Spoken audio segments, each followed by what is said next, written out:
Cantor Audio, a division of Recorded Books, presents Owlflight by Mercedes Lackey and Larry Dixon. Narrated by Kevin T. Collins. 1. The air was warm, the summer day flawless, and Darian Firkin was stalling, trying to delay the inevitable, and he knew it.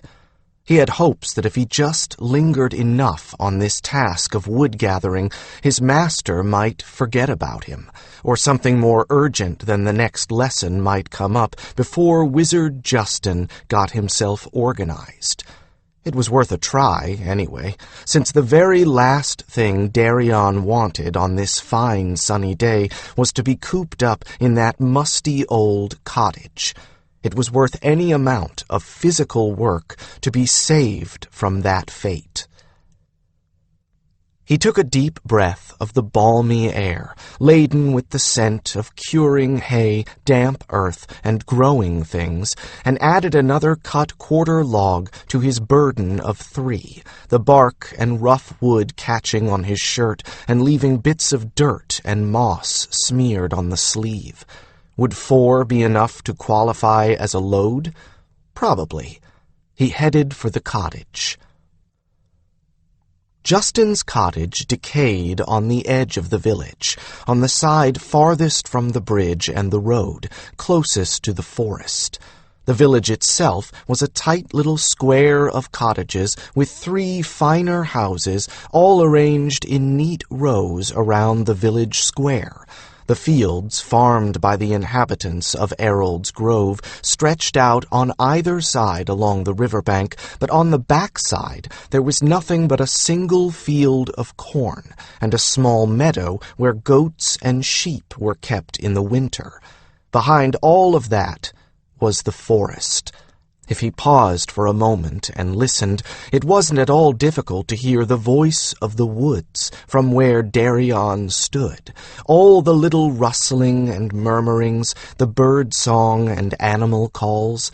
Sometimes that was a torment, on days when Justin set him some fool task that kept him pent in the cottage from dawn to dusk. He put down his burden on the pile at the side of the dilapidated cottage and returned for more. He carefully selected 3 small pieces of chopped wood from the large communal pile.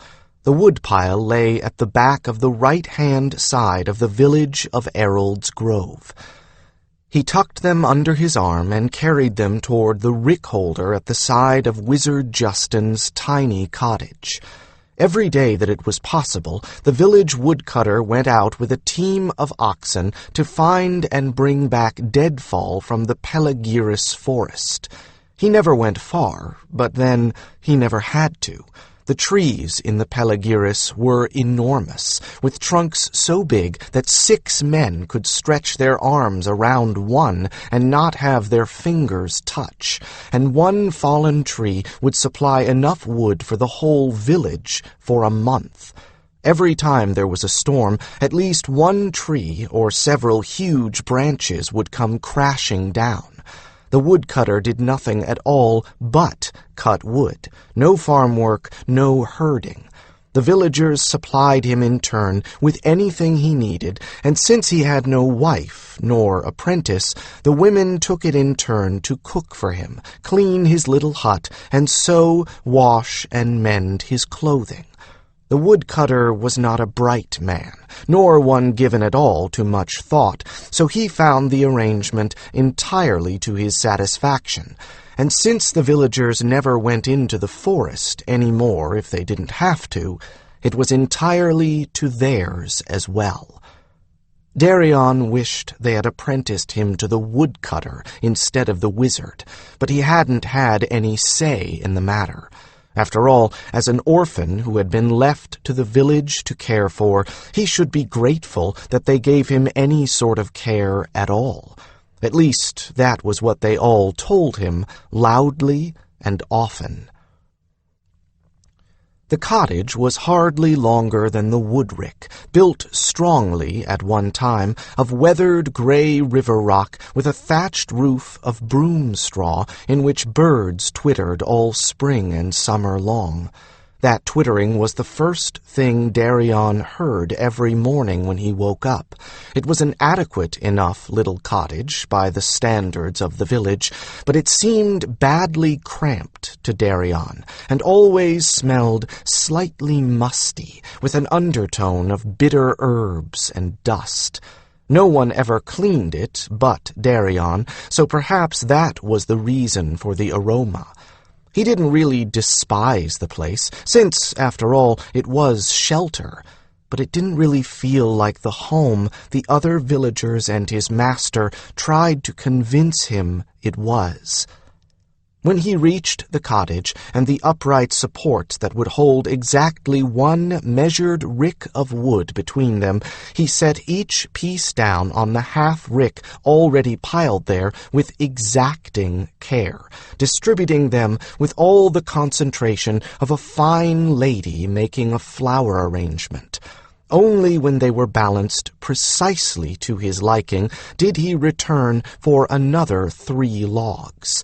He listened carefully for any sound of life inside the cottage, for after Justin had told him to replenish their fuel, Darian had left his master muttering over a book, and Darian had hopes that Justin might get so involved that he wouldn't notice that Darian was taking a very long time to fetch wood from a few yards away.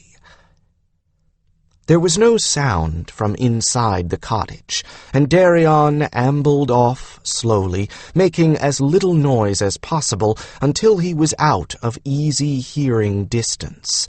The village was fairly quiet at this time of day, with most people working in the fields.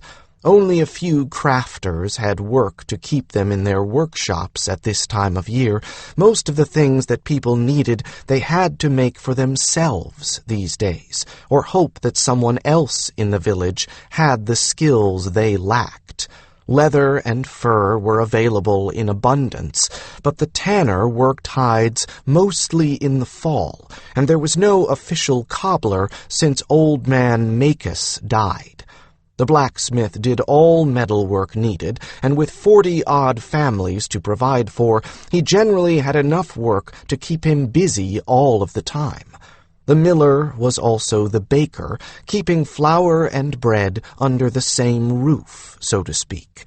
He baked almost all of the bread and occasional sweets for the village, so that only one person would have to fire up and tend an oven. Women would often put together a stew pot or a meat pie or set of pasties for the evening dinner and take it to him to put just inside the oven in the morning. Then they could go out to work the fields and fetch the cooked meal back when the family returned for dinner. The women folk of Errold's Grove did their own spinning, weaving, and sewing, mostly during the long, dark hours of winter, which was when the men made crude shoes and boots, mended or made new harnesses and belts, and carved wooden implements. Once every 3 or 4 months, everyone would take a day off work to make pots, plates, storage jars, and cups of clay from the banks of the Londell River, and in a few days, when those articles were dry, the baker and the woodcutter would fire them all at once. Those went into a common store from which folk could draw whatever they needed until it was time to replenish the crockery again. The only things that had to be brought in from outside were objects of metal that required more skill than the blacksmith had, such as needles and pins and bar stock for the smith. Virtually everything else could be and was made by the people living here. The village was mostly self-sufficient, which was a source of bitter pride, for no one wanted to come here anymore. Errold's Grove could have dropped off the face of the world, and no one would miss it. I certainly wouldn't, Darian thought with bitterness of his own. He had to pass through one of the busier corners of the village to reach the woodpile, going around both the smithy and the baker. The savory scent of bread, coming from the door of the bakery, told the boy that Leander was removing loaves from the big brick oven that took up all of the back half of his shop. As for the smith, he was obviously hard at work. As the smithy rang with the blows of hammer on anvil, there was a scent of hot metal and steam on the breeze, and smoke coming from the smoke hole in the roof. Leander wouldn't pay any attention to Darian as he passed, but there was a chance that the smith might. The smithy was a three-sided shed, the forge in the middle, the anvil toward the front. There was a fat old gray plow horse waiting patiently for his feet to be attended to, tied to the post outside the smithy, and its owner, a man called Backett, watched as the smith hammered out a new shoe for it. Blacksmith Jackham, a huge balding man with an incongruous paunch beneath his leather apron, paused in his work to watch Darian pass by, his eyes narrowed. Darian ignored him, as he usually ignored the adults of the village when he thought he could get away with it. Jackham didn't think much of Darian, but that was hardly out of the ordinary. Darian didn't think much of Jackham either. As he made the return trip with his 3 small logs, the smith hawked and spat into the fire. "Ain't nobody works as hard as a lazy un," he said loudly to the farmer sitting on a stump beside the forge. "That's the plain truth," old man Backett agreed, taking off his hat to scratch his head. "Lazy un will work twice as hard as anybody else trying to avoid working at all." He cast a sly look at Darian as he replied, to see if his words had struck a nerve. Darian continued to ignore them. So long as the adults didn't address him directly, there was a certain amount of immunity that being only 13 gave him. He'd learned some time ago that a retort would only earn him trouble with his master. Not that Wizard Justin had ever laid a hand on him, but the reproachful lectures on how much he owed the villagers of Errold's Grove and how little he repaid their care were worse than a beating. Nobody ever asked me what I wanted. Not once. Nobody gave me a choice. If I'd had a choice, I wouldn't be here now, and no one would have had to think about taking care of me. I'd have offered to work just enough to get a tent and some supplies, and I'd have been off to try on my own. Now I'm stuck here enduring useless blathering from a senile master and carrying firewood like a dog in harness. He made 3 more such trips, ignoring the adults at the forge each time, although it certainly did not escape his notice that the force and frequency of the smith's blows increased each time he passed.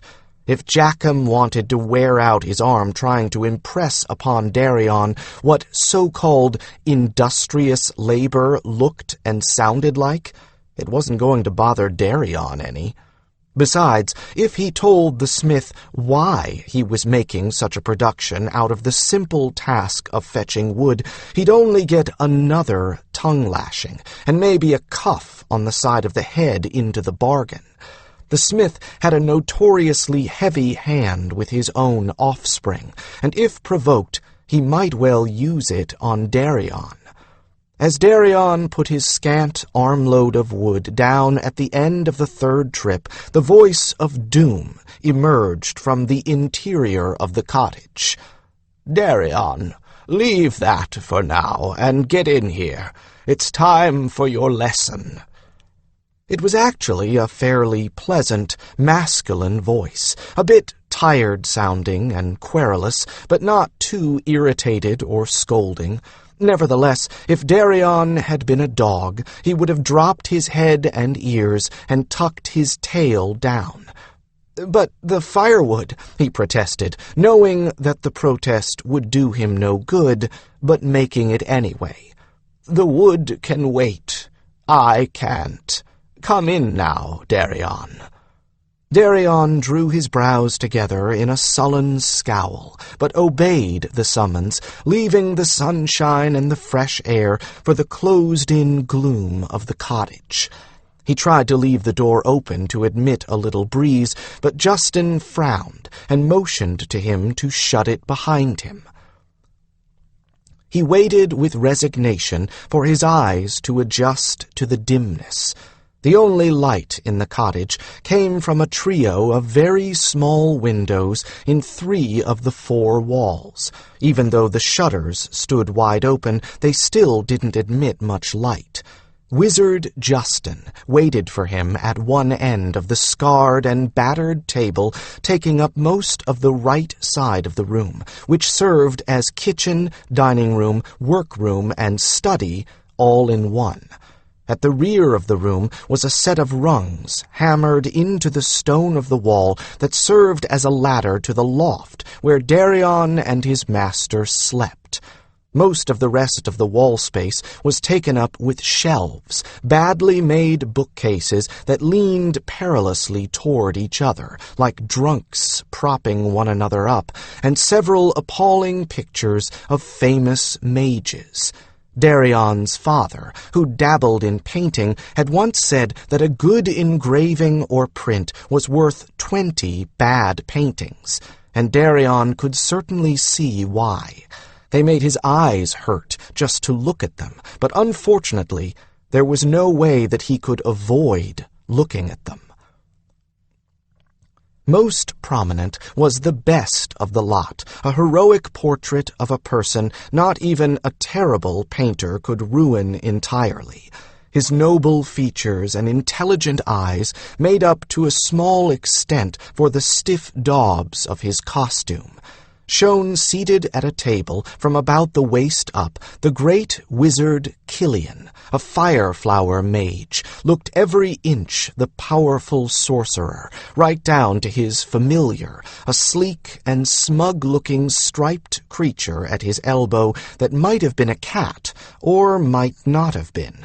It was difficult to tell if Grimkin was something other than an ordinary feline, or if the painter had taken the same liberties with cat anatomy that he had with human. Arranged on either side of this portrait were the pictures of Herald Mage Elspeth, Darkwind Hawkbrother, Quentin of White Winds, and the powerful adept Firesong, all of whom Wizard Justin had allegedly seen and spoken with before he arrived here to serve Errol's Grove. Darian was more than a little dubious about that claim. For one thing, how could a broken-down fake like old Justin have ever gotten near enough to the legendary Elspeth and Darkwind to have seen them at close range, much less spoken to them? And if he had, how could he ever have thought that the horrible daubs on his wall in any way resembled them? They hardly even resembled portraits of human beings. The picture of Elspeth showed her atop her companion, in an unreasonably heroic pose, both hands upraised with what were supposed to be bolts of lightning coming from her hands. But the lightning bolts looked more like sickly pale green snakes. The companion looked like a lumpy cow, the face of the herald mage like a blob of dough with 2 currants stuck in for eyes and a slash of orange carrot for a mouth.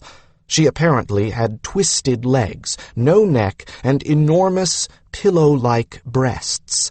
The herald's uniform and her companion weren't even white. They were a disgusting, muddy yellow sort of color, as if the painter hadn't been able to afford a pure white pigment.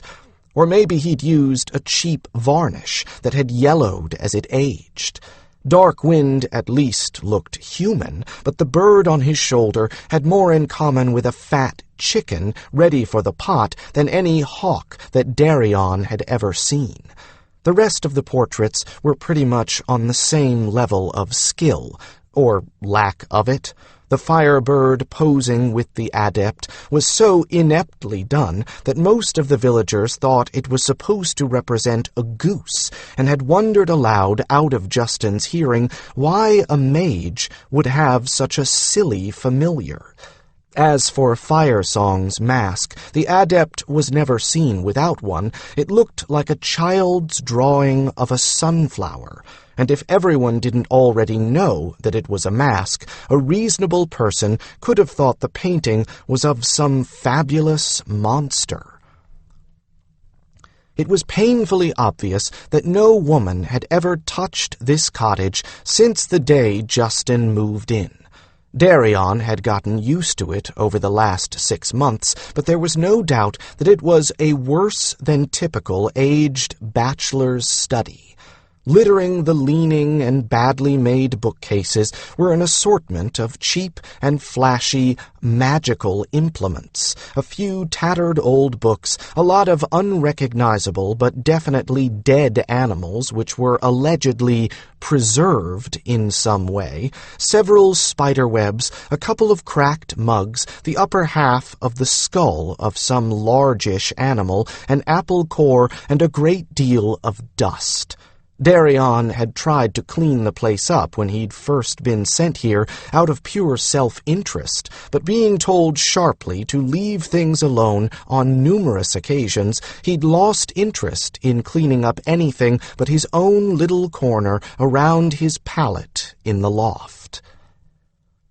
Sitting right in front of Wizard Killian's portrait on the top of a tipsy-looking bookcase was a beat-up and scruffy old black tomcat, currently engaged in cleaning his hind leg, which stuck stiffly straight up into the air as the cat's tongue rasped at the thin fur. This was Justin's familiar, or so he claimed. It certainly matched its master, for a less graceful cat Darian had never seen. It seemed to share the villagers' contempt for its master and his apprentice, ignoring both of them with a disdain more in keeping with the pampered pet of a princess than of a patchy-furred mongrel of indeterminate age with a broken tail and chewed-up ears. Carefully placed in a rack on the wall was a rather plain-looking, partially split walking stick with a bit of crystal embedded in the top, which Justin said was his wizard's staff. That, along with 4 chairs, none matching, and the thick, warped oak table with a book under one leg keeping it straight, comprised all of the furnishings of the room. The table was covered with jars and bottles, the remains of last night's dinner in stacked-up plates that had been shoved out of the way, bits of scribbled-on paper, burned-out ends of candles, and one empty wine bottle. Darian glanced with guilt at the stack of dirty dishes. He was supposed to have cleaned them up this morning, but he had been in such a hurry to get up and out before Justin thought of giving him a lesson that he had neglected that duty entirely. Now he'd have to scrub them with sand to get all the dried-on gravy off them, and he'd have to do so before they could eat, or they wouldn't have anything to eat tonight's dinner on. At least he'd remembered to take the turnip pasties over to the baker in time for them to go into the oven. It wouldn't have been the first time he'd forgotten, and they'd had to make do with bread, raw turnips, onions, and sometimes a little cheese. But the mess evidently didn't bother Justin at all. When Darian had first been apprenticed to him, the place had looked much the same. The day he'd moved his things in, Darian had been strictly forbidden to touch anything on any of the bookshelves without specific permission, which frankly led Darian to believe that old Justin wasn't certain what was on those shelves himself. It had occurred to him that Justin was afraid that if Darian cleaned and organized things, the boy would ruin the wizard's best excuse for not getting magics done immediately when people asked him for them. Hunting for this or that ingredient or piece of apparatus was a good excuse for stalling. And as Darian knew from his own experience, if you stalled long enough, people sometimes forgot their requests. "Sit," Justin ordered. Darian slumped into a seat across from Justin, taking the chair that wobbled the least. There was a plate with an apple on it right in front of his chair, and sitting where he could watch both the apple and Darian was Justin. With a resigned sigh, Darian stared at the apple, while Justin stared just as intently at Darian. "He looks like a real rag-bag today," Darian thought critically, looking down at the wrinkled, winter-stored apple. "He looks as if birds were nesting in his beard. Is this part of his act, or is he getting even more senile?" Justin was about the most ill-kempt male in the village, his only wealth that of his untidy hair and beard. He had 3 or 4 shabby and patched robes, all pretty much alike, with badly made, lopsided, esoteric symbols sewn on them by Justin himself. If you looked closely, you could see little rusty spots where Justin had stabbed his thumb with the needle and bled on his work. He kept them clean. Darian had to give the old man that much credit, although he was always spilling things on them that made stains that never would come out, rendering the garments into a mosaic of blotches of various faint colors. It was difficult to tell how old the mage was. His hair and beard were gray rather than white, with a few streaks of darker color in them, and his brownish eyes, very sad and tired, were sunken so deeply beneath his shaggy eyebrows that it was difficult to see the wrinkles at the corners. He could have been any age from 40 to 90, and since no one in the village knew anything of his history before he came to Errold's Grove in the company of a herald on circuit, his true age was anyone's guess. "Well," Justin said, showing a bit of impatience, "are you going to just sit there wasting time, or are you going to actually do something?" With another reluctant sigh, Darian stopped merely staring at the apple and began concentrating. He narrowed his focus until the apple filled his vision and his mind, simultaneously relaxing and tensing. He concentrated on the apple being above the plate, as if an invisible hand held it there. As he concentrated, the apple began to wobble a little. The movement was so slight that it could have been caused by someone bumping the table itself, except that neither he nor Justin had moved. After a long moment of tension, he felt something inside himself relax. Slowly, agonizingly, the apple rose, still wobbling, but now doing so in midair. It hovered about the width of his finger above the plate surface. Sweat broke out all over his forehead in beads, and he felt the pinch of a headache starting just between his eyes. And behind the concentration, he seethed with annoyance and impatience. This was a stupid waste of time. He knew it, and Justin knew it. But Justin was never going to admit it, because that would be admitting that he had been wrong about Darian, and Justin would die before he admitted that. What on earth good would floating an apple about do? Would it bring in more crops, chase away sickness, bring prosperity back to the village? The answer clearly was no to all 3 questions. Behind Justin, the cat finished his grooming and began coughing, making gagging and strangling sounds. Darian struggled to maintain his concentration, but the wretched creature's noise was more than he could ignore. The apple wobbled and dipped as Darian's control over it began to unravel. The cat hacked again, more violently than before, until Darian was certain it was going to cough up a lung this time, and not just another wad of hair. It was too much distraction, and he lost the spell completely. The cat spit up a massive, moist hairball with a sound that made Darian's stomach turn, just as the apple thumped down on the plate.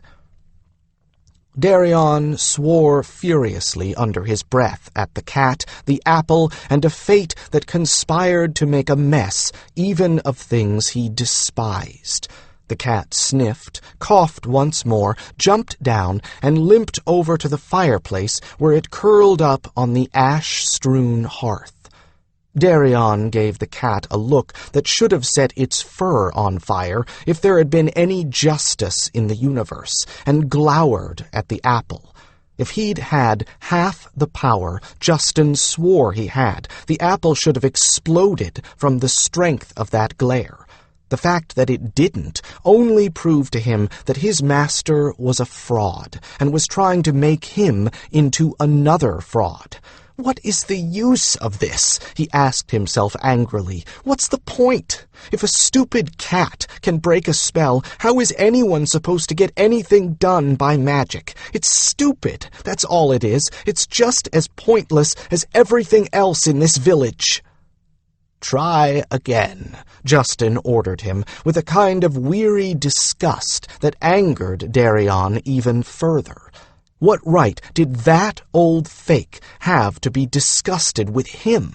It wasn't his fault that he had no magic, and as far as that was concerned, Justin had no room to find fault with Darian on that score. How long has it been since he did anything with real magic? I bet he couldn't have kept that apple in the air any longer than I did. Anger and frustration rose to the boiling point, and instead of doing as he was told, he swept his arm across the table in front of him, knocking apple, plate, and anything else in the path of that angry sweep off the table and onto the floor with a crash. The plate didn't shatter, since it was made of pewter, but it made a lot of noise and acquired yet another dent. As Justin opened his mouth to scold, Darian shoved his chair away from the table, sitting there with his arms folded over his chest, glowering, silently daring Justin to do his worst. Justin visibly pushed down his own temper. "Darian, I want you to try again," the wizard repeated, with mounting impatience. "And since you won't do it properly, you can pick that apple up off the floor and put it back on the table with your mind. Yes, and the plate as well. A bit more hard work will teach you to control your temper. A mage can't ever lose his temper or—" "Why?" Darian snarled defiantly, interrupting the lecture on self-control that he had heard 100 times already. "Why should I use my mind to float fruit around? There's no reason to. It's faster and easier to grab it like any normal person would." And just to prove his point, he bent down and seized apple and plate and banged both down on the wooden tabletop. "There! Now that's what a person with plain common sense does. You don't have to muck around with these stupid tricks to get things done." Now, of course, was the moment when Justin would launch into a lecture on how, in magic, one must practice on small things before one could expect to succeed in the larger, how he was being immature and childish, and how very ungrateful he was. Next would follow how it was criminal that he refused to obey, that he had such a wonderful gift and was apprenticed to a wizard who would teach him skills, and didn't appreciate his easy circumstances when instead he could have been bound out to a farmer or the blacksmith. Darian knew it all by heart and could have recited it in his sleep, and it wouldn't make any difference if he protested that he didn't want to be a wizard, that he hadn't asked for this so-called wonderful gift, and that he didn't see what was so wonderful about it. Justin would ignore his protests, just as everyone else had, and did, and always would.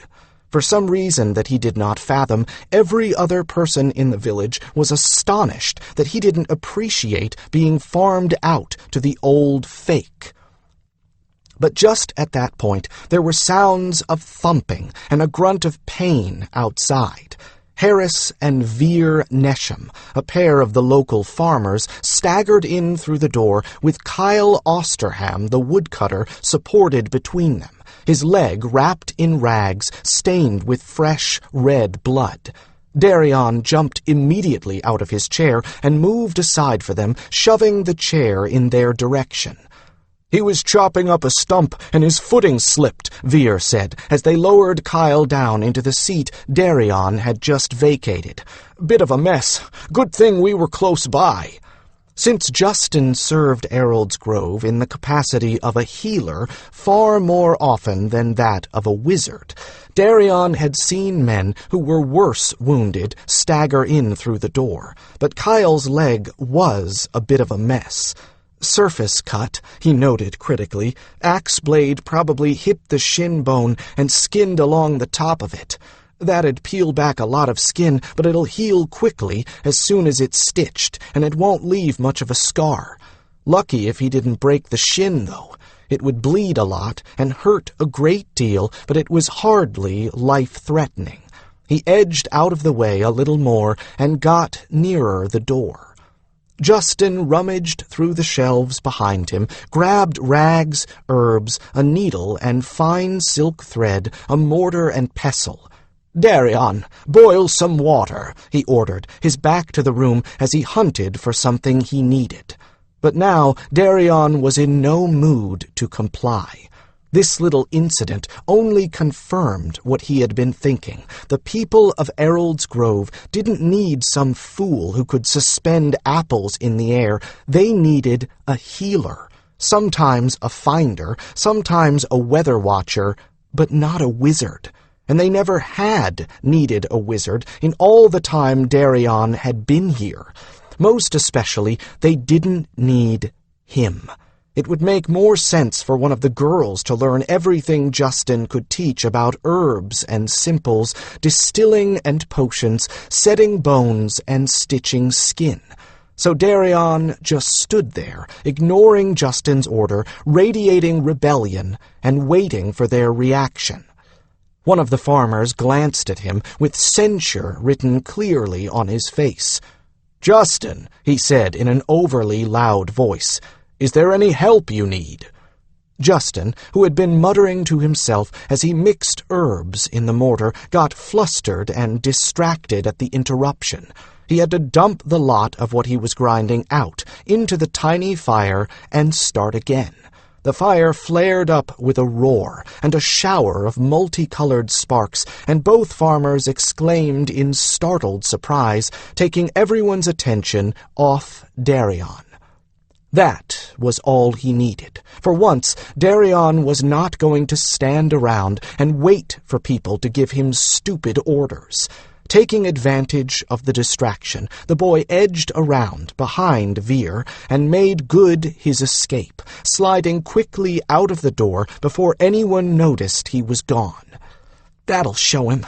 That'll show all of them that I'm not going to be treated like I have no mind of my own. I'm not a slave, and I never agreed to any of the things they've done to me. They don't give me the regard they'd give a rooster. Why should I stay and be insulted and made to do things I hate?" He didn't want to be caught, though, so he moved around to the back of the cottage, plastering himself against the wall and ducking under the windows until he reached the side that faced the forest.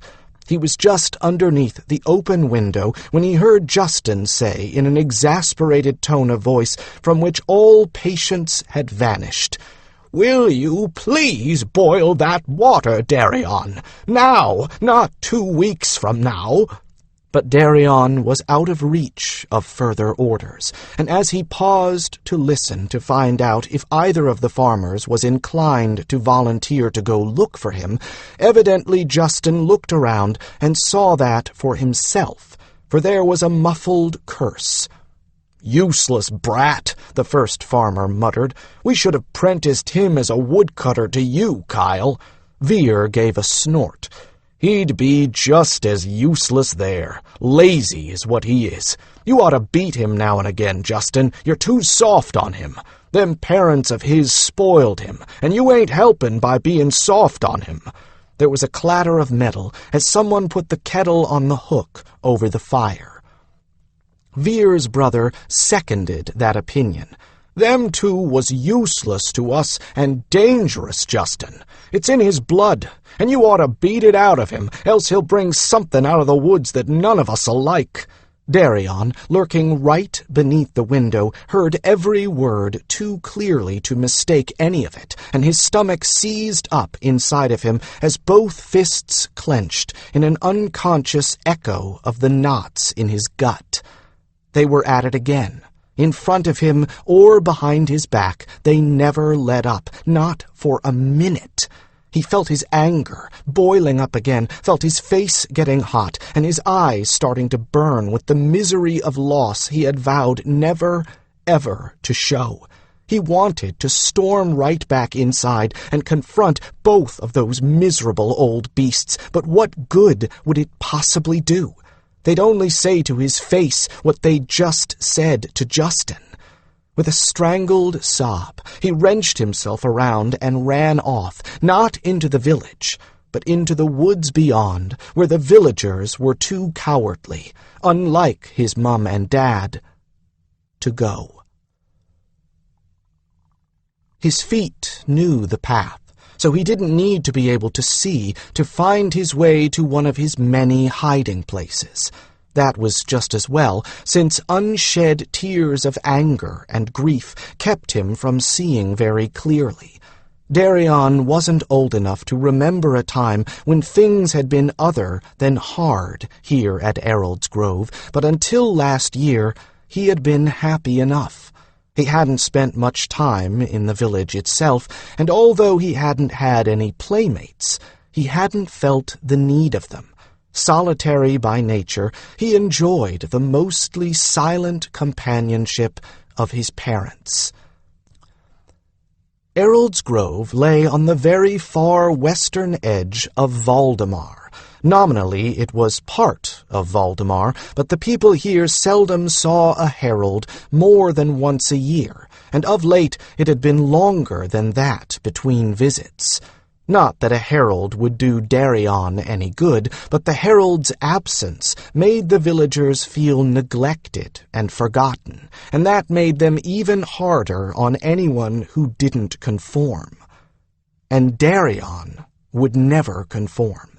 He hated the village. He hated the people who saw no farther than the edges of their fields and wanted nothing more. He wanted more. He was stifling for want of freedom, and felt as if he were starving on a diet of confinement and mediocrity.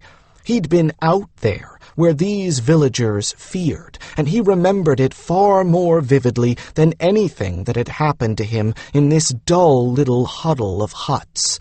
Once he'd traveled the deep forest, he was never the same again, and he didn't want to be part of this insular flock of humanity. He ran like a hare through the field of corn behind the cottage, bare, calloused feet making little noise on the soft, cultivated earth. Nobody stopped him. The tall green corn hid him from view, and if they heard his running feet, they probably thought it was one of their own children coming back from an errand. A moment later, Darian burst into the shadows of the forest at the edge of the fields and slowed once he was in the shelter of the undergrowth.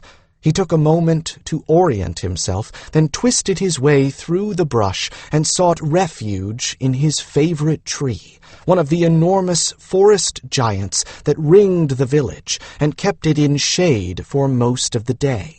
He climbed as swiftly as a squirrel or a tree hare, and as surely. Even blinded by tears, he had no trouble finding his hiding place where the great trunk split in two, forming a cup that a boy could easily curl up in and still have room for a few possessions. Beneath him lay the village, a cluster of about 50 buildings on the forested side of a bridged ford on the river Laundell, right on the edge of the Pelagirus forest.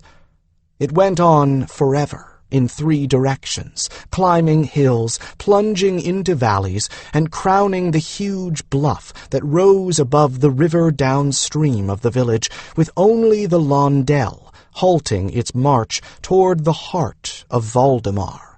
The hard-won fields carved out of the forest were tended and fertilized with the greatest and tenderest of care, for it took terrible effort to gain a foot of clear ground from the trees, and there was always the chance, so it was said, that the forest would decide to take revenge for trees that were cut down rather than falling down naturally.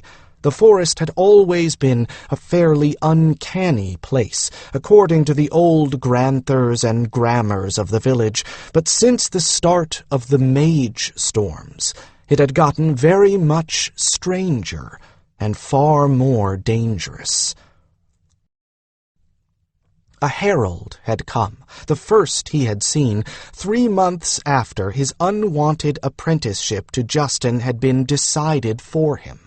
The herald had been light-skinned, with a long blonde braid of hair, and looked all the paler because of the white outfit and matching riding coat. With him, of course, had been his companion, a white horse that was more than a horse. It was more like a dreamer's ideal of everything a horse could be, with lambent blue eyes, a long mane and hide that stayed impossibly clean, and silvery hooves. The herald had explained that the strange things that were happening were called Mage storms, and they were caused by the magic of the world being disturbed a very long time ago. They had been told that the greatest mages of the world had united under Valdemaran leadership and were working to prevent any major catastrophes. The herald had answered the few questions posed by the villagers, looking to the white horse and then back. Darian had wondered at the time if he was the only one of the group, Justin included, who felt like the white horse and the herald were communicating with each other through their looks and subtle gestures. The herald would have gone on, but several of the older folk of the village hauled him away to explain more out of Darian's earshot. Since that took Justin away as well, he was perfectly happy with that, and went off then to spend time alone in this very place of refuge. By the time he'd emerged, the herald and his companion had gone, and there hadn't been one through here since. According to Justin, the fact that Errold's Grove was relatively near Lake Evendim meant that they got the worst of the Mage storms. Huge circles of land and the creatures in them either changed completely or warped and twisted out of all recognition. Monsters appeared, things worse than the worst nightmare or legend, and unfortunately there were no friendly hawk brothers nearby to chase away or kill them. Not that the people of Errold's Grove particularly trusted the Hawk brothers. At one time these people had made a good living out of going into the Pelagirus forest and collecting some of the strange plants and fungi that grew there for use as dye-stuffs, and that business had occasionally brought them into conflict with the Hawk brothers. Traders had come far out of their way for those dyes, and that had encouraged some people to go in deeper, in search of any other things that traders might find valuable. Of course, the deeper in they went, and the more they looked for ancient treasures instead of mosses and fungi, the more likely it was that they would wander into Hawk Brother lands and be warned off, often at the point of a drawn weapon. Once or twice, outsiders had come hunting treasure as well, and their bound bodies would later be found neatly arranged on the forest edge, without a single copper piece or trinket missing, awaiting discovery and burial. Each such discovery would discourage deeper incursions for a few months, but there were always greedy outsiders ready to dare the Hawk brothers for the sake of treasures, and their fates were a warning to the dye traders to stick to their business and leave whatever treasure was out there alone. Nevertheless, there was enough, and more than enough, of legitimate quarry to tempt the people of Errold's Grove out into the Pelagiris until things started getting out of hand. The village had been quite prosperous, with visits from heralds twice and 3 times a year, a fine wooden bridge over the Laundel built by the order of the crown, and even a pair of Valdemaran guards stationed to watch the bridge and keep the peace on the road. There were still 2 sturdily built guard posts here, one on either side of the bridge, to prove that Errold's Grove had once been considered an important border town. But war had come, war with Hardorn, and the guards had been taken away to serve elsewhere, never to return. Now the only way that the people of Errold's Grove could keep the road open was to run their own volunteer patrols over it. Then things had somehow gotten mixed up with magic as well, and so far as the people of Errold's Grove were concerned, order and their old way of life had all but disappeared. First had come the physical storms, worse than anyone had ever seen before, that washed out the road in places, flooded the village twice, and buried it in yards of snow for most of the last several winters. Then had come the Mage storms to batter them all along with the physical storms, and all anyone from Valdemar could do after the herald's initial warning was to send a messenger with a map that showed what places were going to change and when. That was no great help when all the places were out in the wild forest, and no one could get out there to chase large animals away from the danger zone. So the animals became monsters. Or maybe the monsters were brought in by the magic. No one was really certain. The only thing that everyone in Errold's Grove could agree on was that now it was far too dangerous to leave the village and its fields. You never knew if or when you might disturb something that was canny enough to follow you back home. People stopped going into the forest, and the dye traders stopped coming, since there was no longer anything here to trade for, or even worth the peril to investigate. Cowards, Darian thought, angrily scrubbing the tears from his eyes with his knuckles. Other people kept going in. Other people weren't so scared of their shadows that they gave up. People like his parents, for instance. Darian's parents had been trappers, as had many generations of his ancestors on either side. But when it became too dangerous to actually live in the forest, they had made Errold's Grove the base of their operation, carefully working a territory with cautious respect for the Hawk brothers' claims and the new strangeness that the Mage storms brought with them. Some of the creatures that arrived on the wings of the Mage storms had handsome pelts of unusual colors, and traders would pay a lot for them. Other changes had occurred in the normal species of the Pelagiris that had made improvements in color or texture of the furs of animals native to the forest, and for these, too, traders would come. Then, although they were not as expert as the villagers had been, they would look for the dye fungi when time permitted, thus bringing back a bit of the prosperity that had left on the storm winds. They were careful, Darian silently told the village. They knew how to be careful. They would never, ever have let anything follow them here, no matter what you think. They always made certain to use traps that any truly intelligent species would spot, just to keep their consciences clean. But even with that caution, they had brought in some incredible prizes. Darian had often gone with them, for during the winter they would both be out together for weeks at a time. He loved the forest, and even at its most dangerous, he had never been as terrified of it as the villagers were now. It was right to be cautious around the forest, but it was stupid to be afraid of it. After all, it wasn't the forest that was so dangerous, it was the things living in it.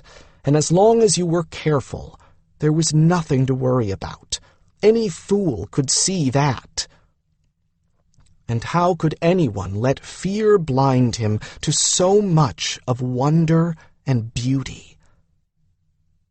"Dari, listen," his mother would whisper, and he would cock his head to listen for the new sound that had caught her attention, perhaps the liquid trill of a new bird. Or was it a tarvardi? Or the bell-like tone of a hammerjay? Whatever it was, once he caught it, he would look to her and see the pleasure shining in her eyes as she listened too. Then she would tell him what it was they had just heard, and spin him tales of the little lives of the creatures of the forest, tales far more wonderful than anything in those dusty books the villagers thought so important. "Dari, look," his father would say, pointing to something wonderful, a soaring hawk, the sunset light glowing red and orange on a towering cloud, a doe with a fawn only minutes old. And then his father would show him how to follow the hawk and watch it stooping to a kill, what the fiery sunset portended in the way of weather, and how to find the fawn when she hid in the grasses to doze while her mother went off to drink or graze. He would stand an excited witness to the hawk's victory, sit in quiet contentment until the last red rays of the sunset faded into blue dusk, or creep up to whisper to the fearless fawn, being careful not to touch it, lest its mother scent him and reject it, even though his hands itched to stroke its soft pelt. He still loved the forest, loved the green silences, the huge trees, the sounds of it. He couldn't get anyone else in the village to see what drew him there. When he tried, they looked at him with suspicion and even a little fear, just as they had looked at his parents. But he could have borne even that, if he still had them. "Dad, Mum, why didn't you come back? Why did you leave me alone? Why did you let the forest take you away from me?" The pain returned, greater for having been bottled away beneath his anger and rebellion. His eyes flooded with tears, his throat knotted, and he pounded his hand against the bark of the tree until his knuckles were raw and scraped. Loneliness filled him until there was no room for anything else except for anger at the insular villagers who hadn't even bothered to mount a search party when his parents didn't return. It didn't matter to these fools that the exotic furs his mum and dad brought back had been the only thing that kept traders coming to the village. Oh no, because they went out into the forest. Everyone was just certain that something would follow them back into the village, something too big and monstrous to get rid of. There hadn't been a particle of evidence that something like that had any chance of happening, but it didn't matter. His mum and dad had been watched like criminals every time they came back from a trapping run, and they'd felt it. How could they not have? So they would go back out more and more often, spending less and less time in the village, and maybe that was taking on too much risk in the middle of the Mage storms. Maybe that was why, after an agony of waiting, he knew that they wouldn't come home this time. They'd left him behind because there was going to be another Mage storm coming, and Justin and some of the others had persuaded them not to risk his safety along with their own. He'd protested, but they'd slipped off during the night, leaving him with the innkeeper as they usually did. By the time he woke up the next morning, they were gone, and the wind and snow had obliterated their trail. He'd tried to follow, but had been forced to turn back. He waited and waited, going out every day to watch for them, sure each dawn that he would see them coming in laden with their prizes. But this time he had watched in vain, for they didn't return. Darian was left to the village to care for, and it hadn't taken them long to figure out how to dispose of him. Within a day or two of being certain that Darian's parents were never returning, the village elders had quickly apprenticed him to Justin. Justin had long been after his parents to bind Darian over to him as an apprentice. Justin had told them that he had the Mage gift, and that it had to be trained or it would be dangerous. Mom and Dad only laughed at him and told him he was a silly old fool if he thought a boy could be dangerous to anything or anybody. But the villagers had been only too ready to believe in the danger, and only too happy to get him disposed of. And more than once there had been intimations that disposed of is exactly what he'd be if they detected any connection between him and these weird times. They told him then, and they continued to tell him frequently, that he should be grateful to them for seeing to his care, and for persuading his parents to leave him behind on that last trapping run. They never stopped telling him how grateful he should be, in fact. There was even a hint behind it all that it was a good thing that his parents had been lost, because now he, Darian, would no longer find his own life at risk in the forest. The tears welled up again. Needless to say, he wasn't grateful. I helped them. They said I did. When they set the traps, I was the one up in a tree, watching and listening for danger. When they needed an extra set of hands, I was right there, and when they were tired, I was the one who was still fresh enough to tend to dinner or build the fire up. Maybe that hadn't been true back when he was just a little boy, but it had been the past couple of years, and there was no denying it. They'd been able to concentrate on the work at hand instead of having to keep one eye on the work and one watching for peril or approaching weather.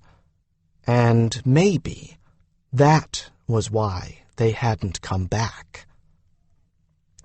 That was the stuff his nightmares had been made of for the last year.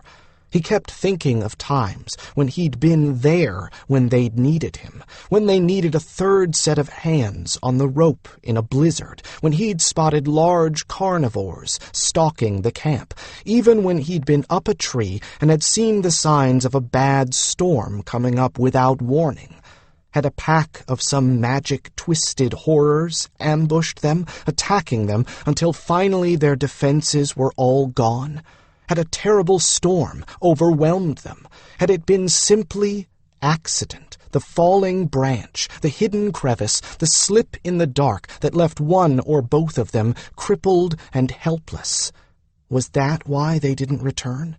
Because they'd counted on his eyes and ears to warn them, his extra hands on a knife or a bow to help fight off danger, and he hadn't been there.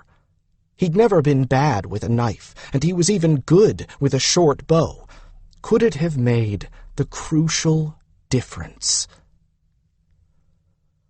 Or was it something else? Had they been caught by bandits, eager to steal their precious furs? Had there been an avalanche, or had one or both of them fallen through the ice while crossing a river? Horror of horrors, had they been caught in a change circle and changed themselves? Were they out there, even now, rooted to the spot as half-human trees, or wandering in some shape not even he would recognize? He couldn't shake the conviction that if he had been along, they would have all come back to the village as usual. Somehow, some way, his mere presence would have made the difference. He knew better than to try and tell this to anyone in the village. He'd tried once to tell Justin, and the old wizard had told him that he was overreacting, that whatever had happened to his parents had nothing to do with him. After that, he had kept his guilt and fears to himself. But he couldn't help but think that if he had been along, his parents would have had that extra set of hands and eyes that would have kept them safe and brought them through whatever it was that took them away. And that was what made it all the more horrible. Here, in this refuge, away from the fools who didn't understand, he could let his real feelings out. "Why?" he cried in silent anguish, face turned up to the canopy of leaves, both fists grinding against the back of the tree. "Why did you leave me? Why didn't you take me with you? Why did you leave me all alone?" His body shook with silent sobs, and tears coursed down his cheeks, soaking his patched and much-mended shirt. It was too small in the arms for him by far, but he wouldn't let anyone take it from him, nor would he give up the leather vest that went with it. She had made him the shirt, and he had cut and stitched the vest, and those two articles of clothing were all he had left of them. "Why?" he asked them again and again, until there was nothing left in the world but sorrow and guilt. "Why did you leave me alone?"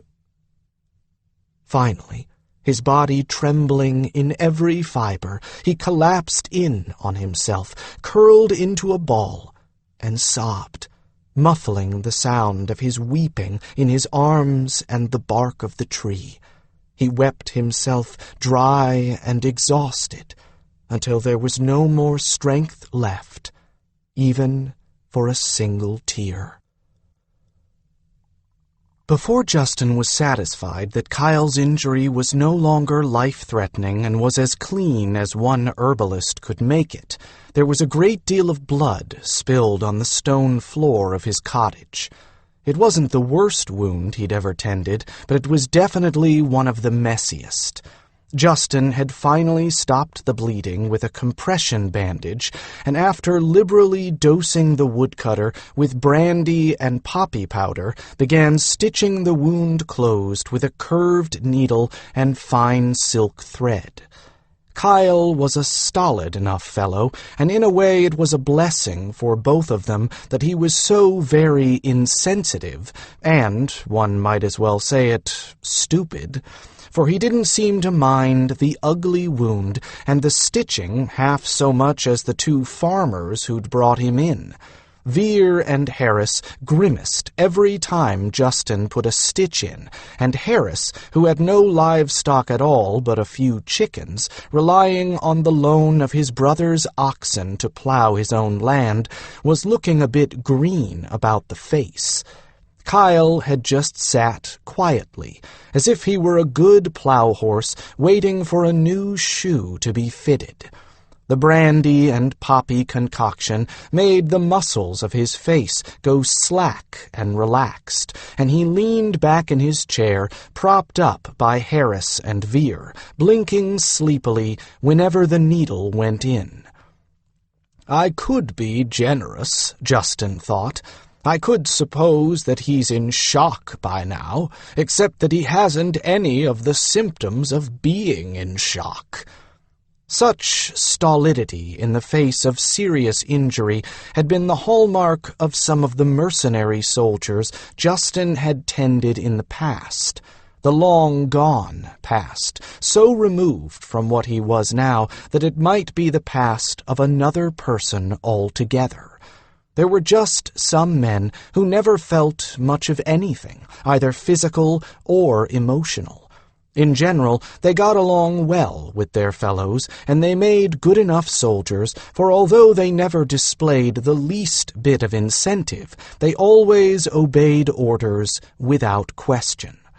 And if a woman didn't mind being the one to make all the decisions, they made perfectly amiable husbands and fathers. Certainly their phlegmatic temperament never led to beatings or other abuse. There had been times when he envied them that easy acceptance. Virtually everyone in the village was cast from the same mold, and it wasn't at all difficult to tell that Veer and Harris were Kyle's cousins. All three of them were husky, light-haired, and brown-eyed, but Harris and Veer were darker than Kyle, and Kyle had features that were much more square. Justin sometimes wondered if the reason he and Darian had never quite been accepted by the villagers was a simple matter of appearance. Both he and Darian were thin and dark, in stark contrast to everyone else here. Or, at least, he amended mentally, I was dark until my hair started going gray. "He's going to be laid up a couple of days," Veer said with irritation, his thick brows furrowing in a decided frown. "That means we'll have to spare someone from field work to keep an eye on him so he doesn't get into trouble, all juiced up with that poppy like he is. Can't you magic him instead of sewing him up like usual?" "I've told you before," Justin said patiently, manipulating the needle through a particularly tough patch of skin. "I'm not a healer. I'm an herbalist, a surgeon, and a bone setter. I would have to use a complicated magic spell to do what you suggest. Whatever it was that the heralds did to end the mage storms fractured all the magic and left it scattered around like a broken mirror. It takes a long time to gather up enough shards of power to work any spells. It's very tiring. It exhausts all the magic that's nearby, and then, if you really needed some magic to be done in the case of an emergency, I wouldn't be able to do it. What if something bad came out of the Pelagiris, and I couldn't protect the village? You wouldn't want that now, would you?" The farmers both shook their square, shaggy heads, but they also looked skeptical and cynical, and Justin could hardly blame them. After all, no one in Errold's Grove had ever seen him work anything involving powerful magic, and they had no reason to think he could do anything much. "And they have every reason to doubt me," he admitted to himself, taking another careful, tiny stitch and tying it off. "Besides," he added as an afterthought, "you can get Widow Clay to watch him. She can't work in the fields with that bad leg, but she can still weave baskets or knit and sew while she keeps an eye on him, and who knows? She might decide that he's better than no husband at all, and then your wives won't have to cook and clean for him any more." Justin felt a bit badly that he was talking about Kyle as if the woodcutter wasn't there, but in a sense, he wasn't. He'd had enough poppy and brandy that he wouldn't recall a thing that had been said once the drugs wore off. And even if he did, Justin rather doubted that he'd take offense at any of it, since worse things had been said in his presence that he never took offense to. He felt no guilt whatsoever about setting up Widow Clay, however. The good widow had been setting her cap at him of late, and that was something he wanted to put an end to by whatever means it took. The last thing he needed was some meddling woman coming in here and setting his life to rights. Both the farmers brightened at that idea, and they didn't say anything more about magic. Instead, they exchanged the kind of cryptic sentences that almost amount to a code among close kin, and Justin gathered that their conversation had something to do with a plan to persuade the widow Clay that her best interests lay in dragging Kyle over the broom. Justin rather doubted that Kyle would mind if she did. He'd probably accept being married with the good-natured calm with which he accepted having his legs stitched up. As for the widow, well, she'd have nothing to complain about in Kyle. Justin continued to sew the two sticky flaps of skin together with tiny, delicate stitches a woman would have envied, but the meticulous work was not engrossing enough to keep his mind off the past. The irony was, at one time he would have been able to mend a minor wound like this with magic, using magic to bind the layers of skin and muscle together, leaving the leg as sound as it had been before the injury. Granted, his grasp of power had been minor compared to the great mages like Killian and Quentin, but at least it had worked reliably, and what was more, it probably would be working better after the end of the storms than the magics of those who were his superiors in power. He had never used ley-line magic, much less node magic, and the loss of the ley lines would have made little difference to him.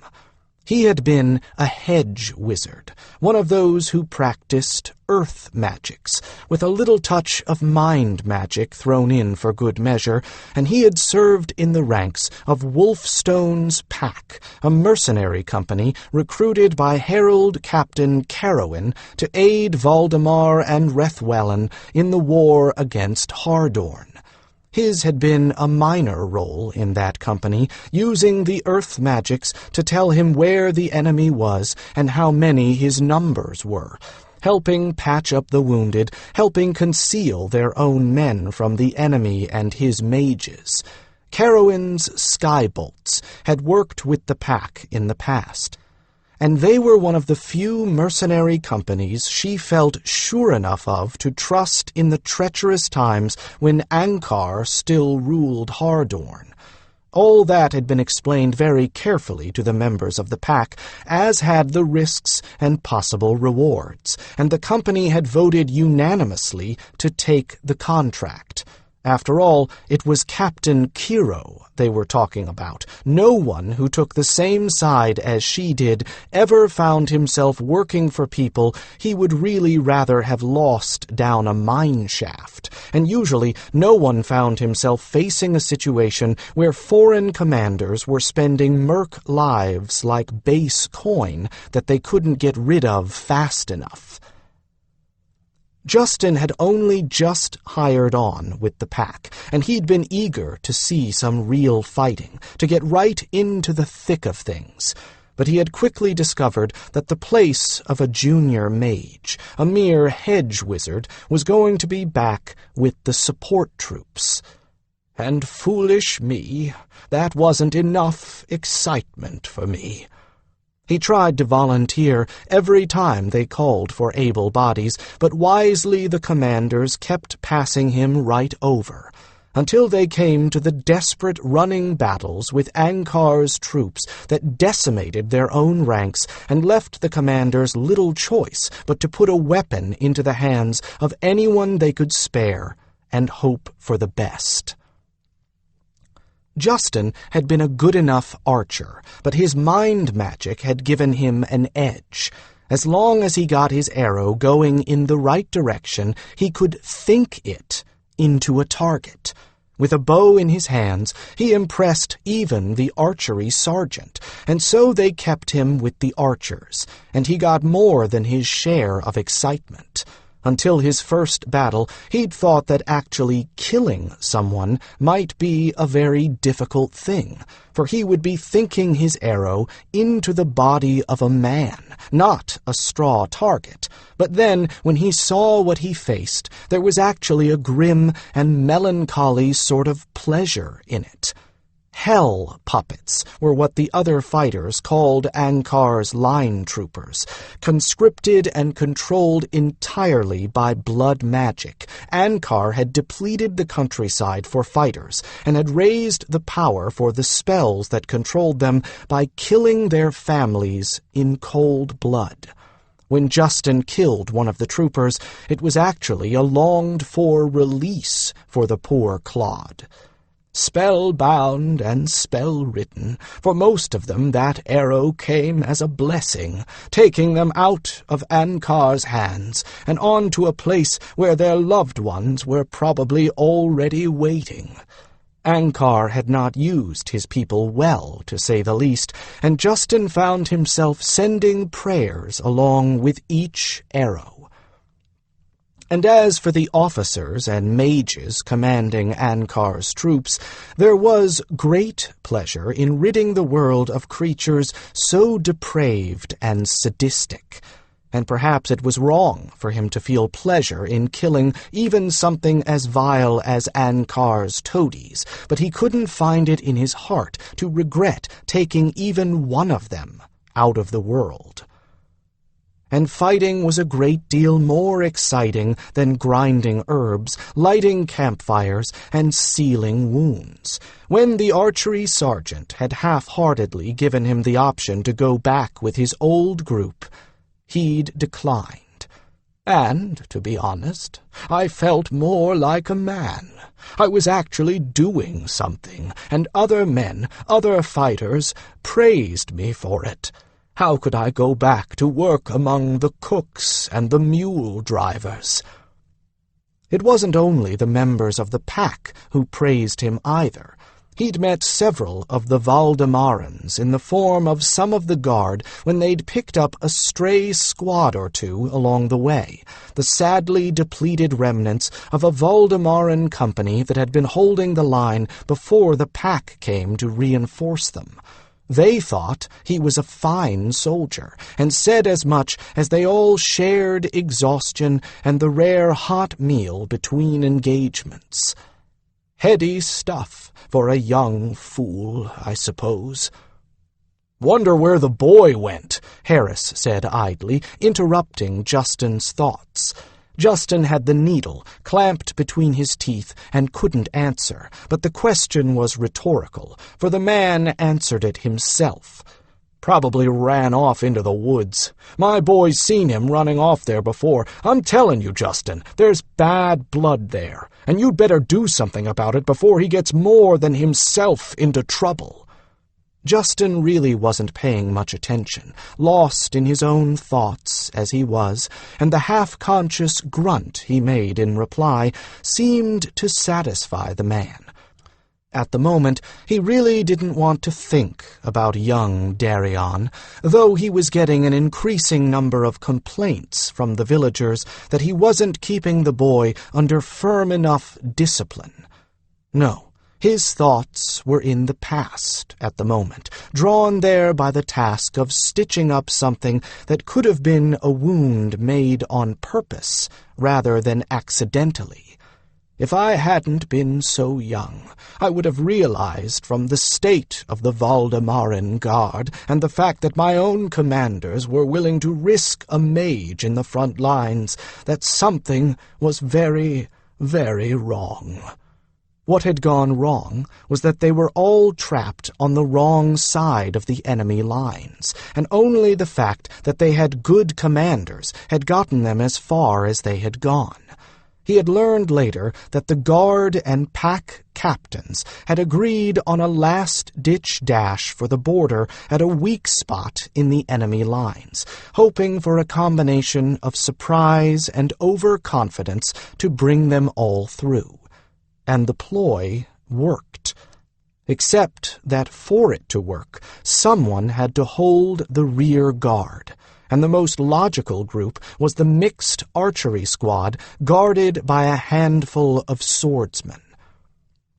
They fought their way back toward Valdemar, step by step, until the only barrier between them and safety was a river with a single wooden bridge. One man with a bow could hold the enemy off long enough for everyone else to get across, and by that time he was considered the best shot in the group. So, of course, like a young hero who hasn't quite grasped his own mortality, I volunteered.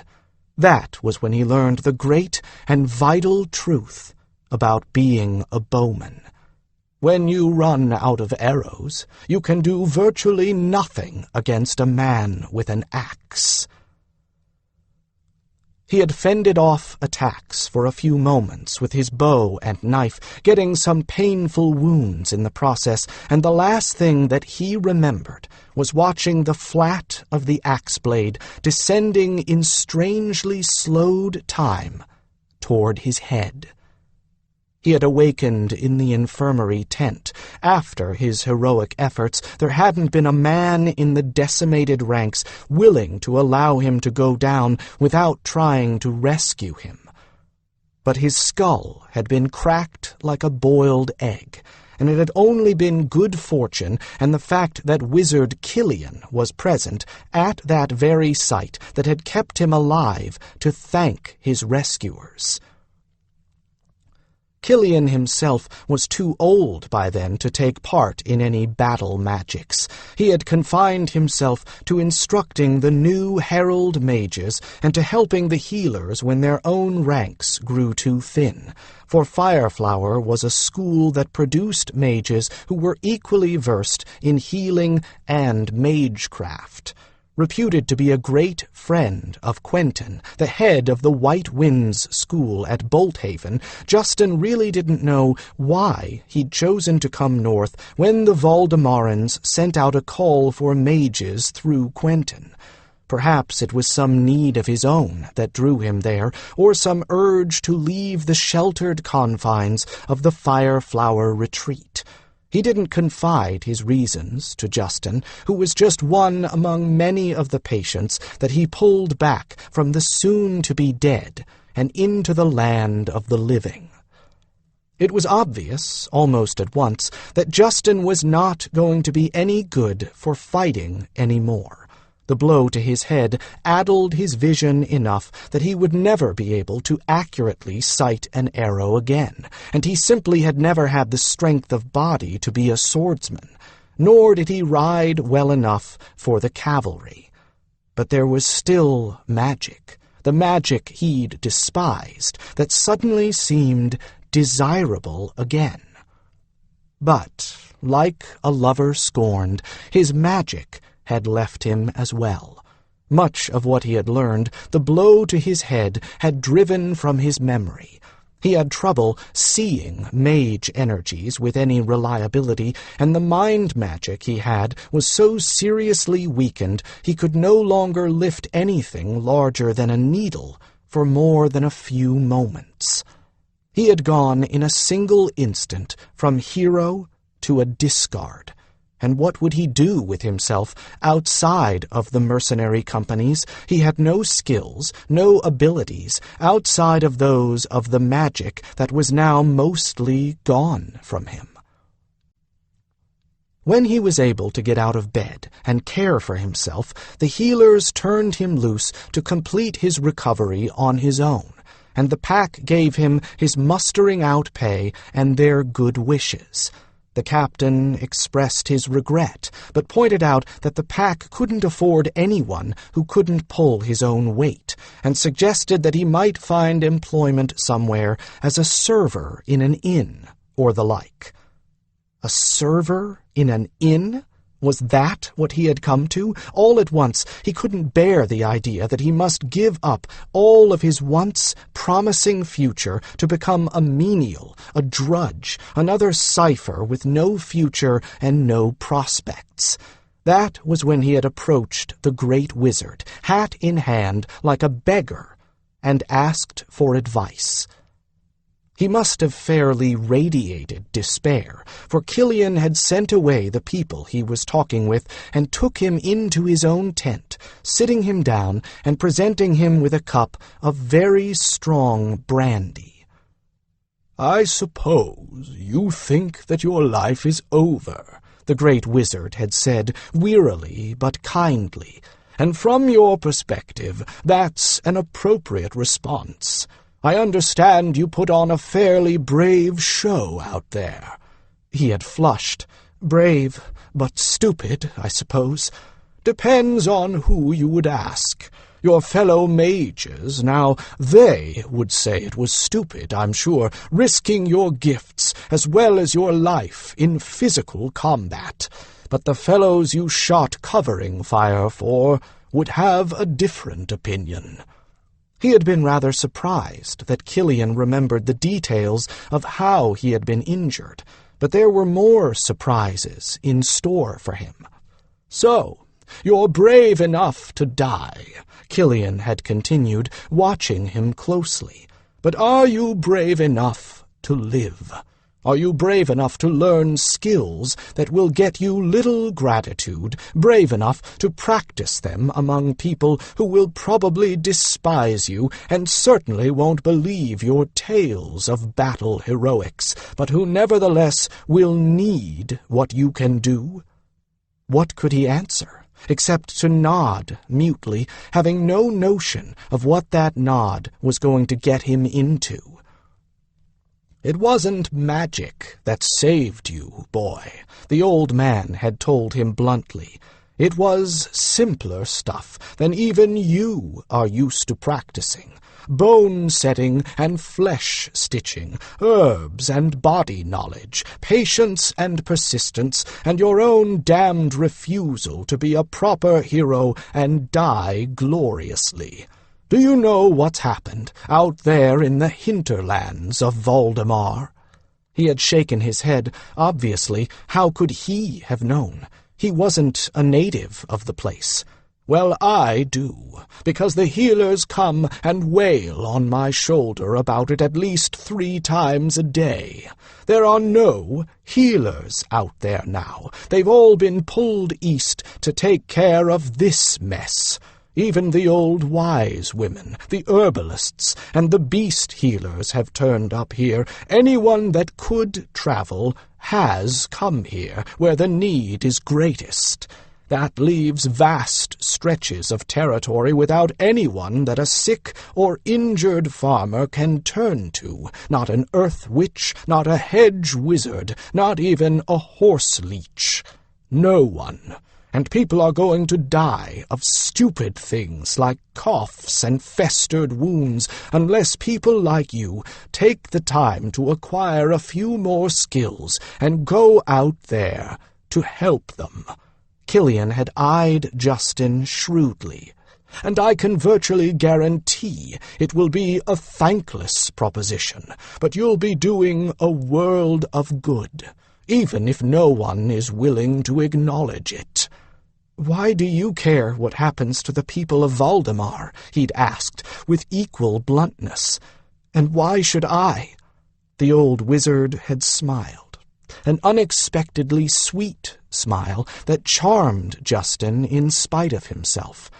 "I care because I don't care what land people own allegiance to, so long as they are good people. And I suppose I care because of the philosophies that made me choose the school I chose. Ask any healer of whatever nation how he feels about healing a man from another land, even one that is his enemy, and he will look at you as if you were demented for even asking such a foolish question. Healers don't see nations, boy. They see need, and they act on that need. That is why I care." "And why should I?" Justin had repeated. "Why did you volunteer to hold the bridge?" was all Killian asked. And although Justin had not quite understood the question then, discovering the answer had formed a large part of his life from then on. But at the time, given his utter lack of anything else he thought he could do, and the fact that the great wizard Killian certainly seemed to want him to volunteer, that was what he had done. First, though, he needed to begin a new course of learning. He had apprenticed himself to the leeches and herbalists and wise women on the battlefield, absorbing their knowledge of matters other than the injuries of combat when they weren't all up to their elbows in blood and body parts.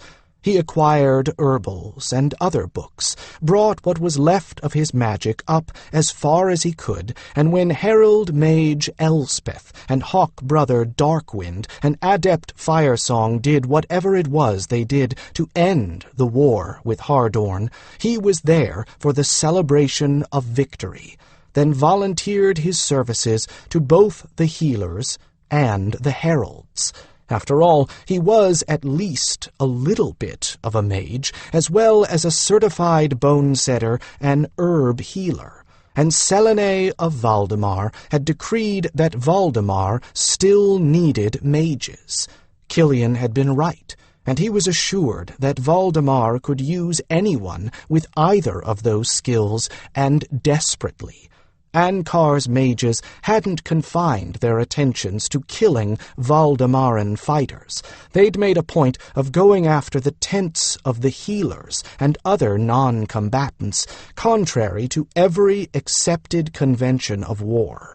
Far too many of the healers and leeches who had volunteered were not going back to their homes again. Those services that he offered were gratefully accepted, and the healers sent him off so far into the west that he wasn't certain he was still on a map of Valdemar. A whole string of folk went, most with about as much magical power as he had, and some with less. A healer and a herald went with them, and found them towns and villages who wanted and would support folk like himself. The last village on the list was Errold's Grove, and it was here that he found that Killian had been only too right. People had already died needlessly of stupid things. A compound fracture gone septic, a winter epidemic of fever, an infected foot. The people here needed him and wanted him, and the healer and herald went back to Haven to look for more volunteers to fill all those empty places where healers had once been. At first, things hadn't been as bad for the village and the villagers as they were now. Traders still came for the dye-stuffs, and there was both ready money and the goods coming in from outside to spend it on. The villagers had seemed impressed by the little magics he could still do, such as finding lost objects and predicting the weather. He had been given a house, and was promised that, like the woodcutter, all his needs would be taken care of. A strange and scruffy black cat had simply appeared one day, a cat that seemed unnaturally intelligent, and he took it as a good omen that he had gotten himself a proper familiar, that his magic might once again amount to more than the wherewithal for a few parlor games. He set about looking for an apprentice to teach, and saw the light of magery dancing in the eyes of a young child, the son of a pair of fur trappers. He had every confidence that he would one day be able to persuade them that their boy should have a chance at a better life than they held, and get young Darian for his apprentice. It seemed as if the gods were finally smiling on him again, and he rechanneled his ambitions into another path. If he could not become a great mage, he could train one. It didn't take having the talent and the gift to be able to train the person who did. He transmuted his dream into the dream of being the mentor to a powerful magician, and thought that he would be content. But then the mage storms began, and his fortune dropped along with that of his village. When one or two monstrous creatures invaded the village, no one wanted to go out into the Pelagirus forest and encounter more. And since the dye fungus wouldn't grow outside of the forest, that pretty much put an end to the dye trade. With no money and no traders coming in, the villagers were forced to become self-sufficient. But self-sufficiency had its cost in time and hard physical labor. The narrower the lives of his villagers became, the less they, in their turn, were willing to forgive. The demands on him became greater, and he was less able to meet them. And when Darian was orphaned and was bound over to him by the villagers, the boy reacted in exactly the opposite way he would have expected, not with gratitude, but with rebellion. That, perhaps, was the worst blow of all. The boy had seemed so tractable with his parents, so bright and so eager to learn. And with his parents gone, and no relatives to teach him a trade or care for him, he should have been relieved and grateful to get so gentle a master as Justin, who never beat him, never starved him into submission, never really scolded him. Justin was nearly finished with Kyle's wound, but the problem presented to him in the shape of young Darian was nowhere near as easy to deal with. Was it only that the villagers were right, that the boy had bad blood in him? Just how bad was the bad blood, if there was such a thing? Was it insurmountable? Should he give up and see the boy bound over to the smith, perhaps? Certainly the smith would not tolerate the kind of behavior Darian exhibited now. But how could that be fair to the boy? Was it only that he was strong-willed and stubborn, unwilling to turn his hand to another path when the one he had been on was closed to him? It would have been natural enough for him to plan to follow in his father's footsteps, and certainly there was every indication that he knew quite a bit about the business of trapping and preparing furs. If it was only that, could his stubborn nature be overcome? Surely Justin could make him see reason. The forest was too dangerous to go out in now, and the deaths of his parents should prove that to him, if only he could be made to acknowledge the fact.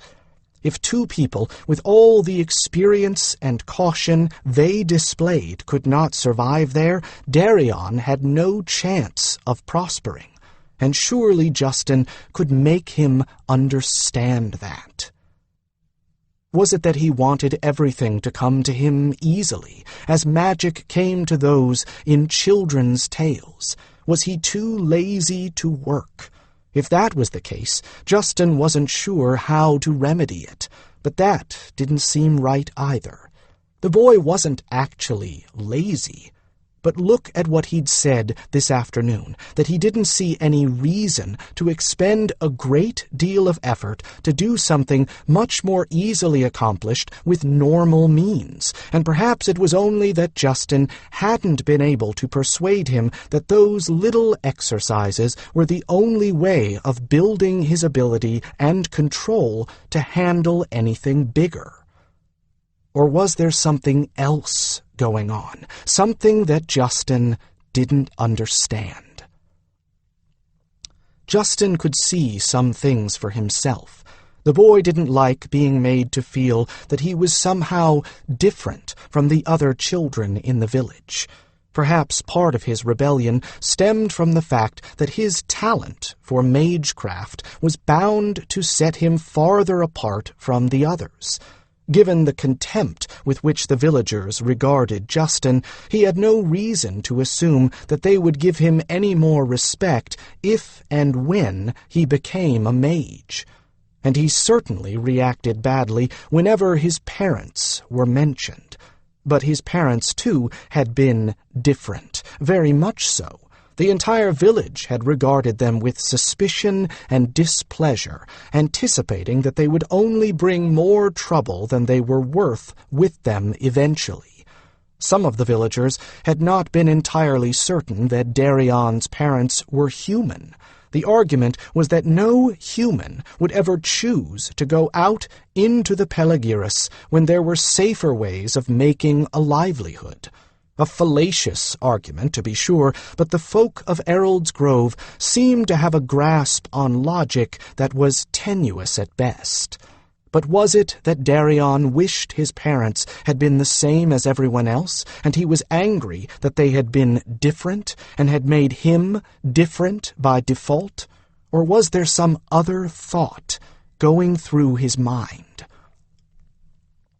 Bad blood and reckless, that's what's in that boy, he heard with half an ear, and it occurred to him at that moment that every time anyone in the village so much as mentioned Darian's parents and lineage, it was with scorn and derision, and the certainty that no good would ever come of those folks. Why, no wonder the boy reacted poorly. Every time the boy heard himself talked about, it was with almost gleeful certainty that he would come to a bad end, or be nothing but trouble.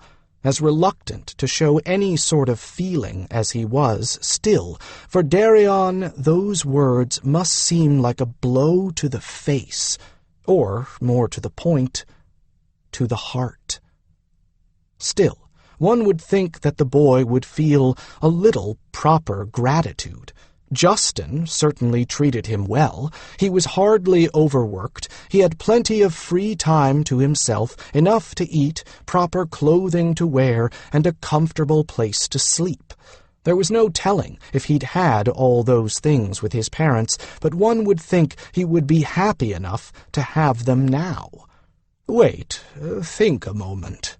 It is one thing to feel gratitude. It is another to be told over and over again just how grateful you should be, if only you weren't too much of a little beast to be appreciative.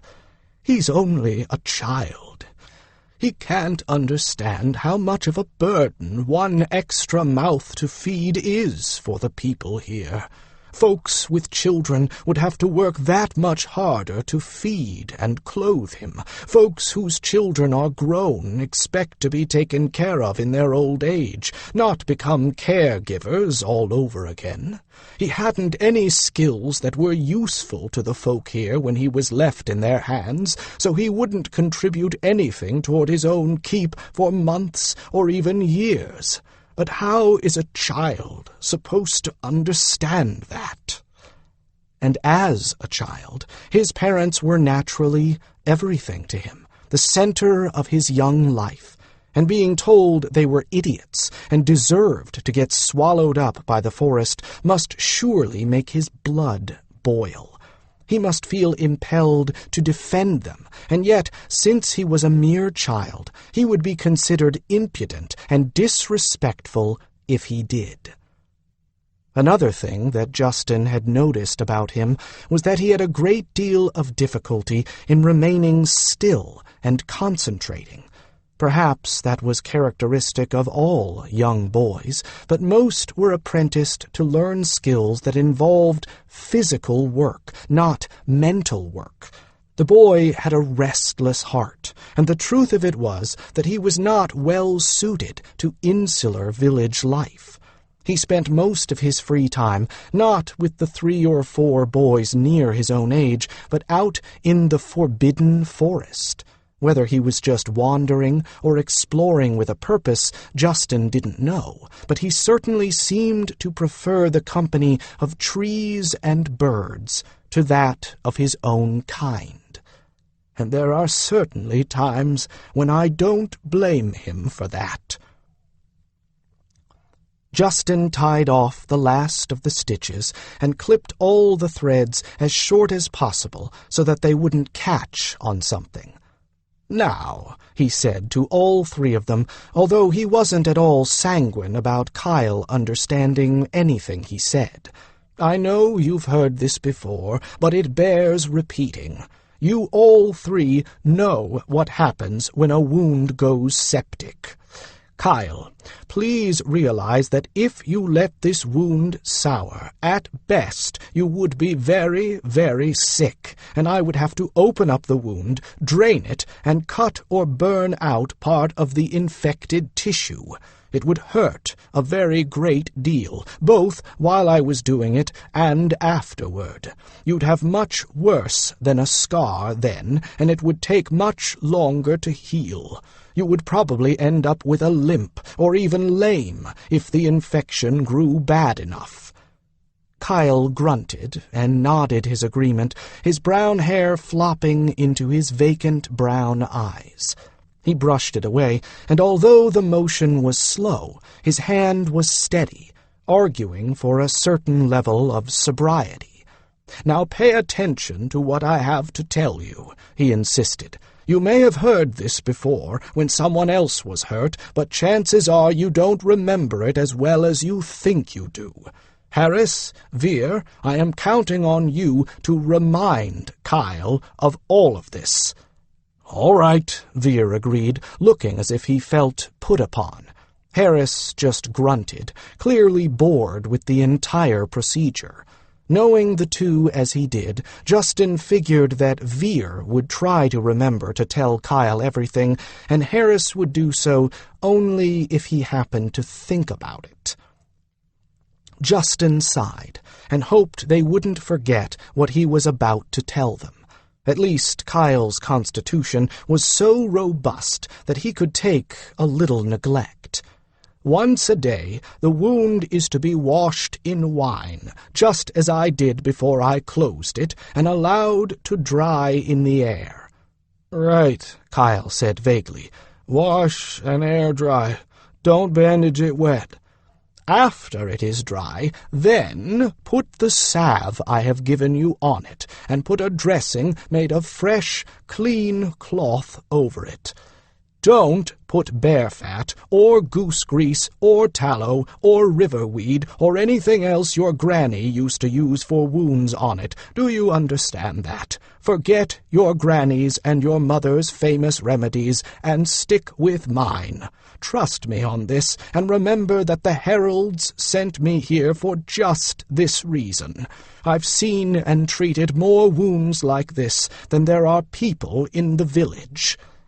"Just the salve you give him," Veer sighed, as Kyle nodded so earnestly that Justin had some hope that the man might actually remember what he'd been told.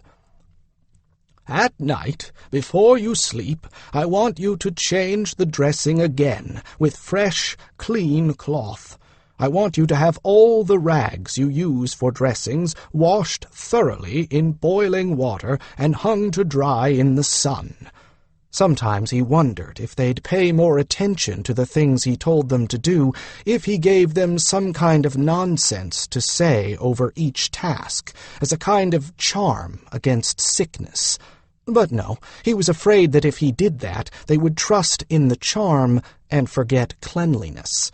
How could he get them to believe that there were invisible animals living in filth that made wounds fester, if he couldn't get them to believe in him?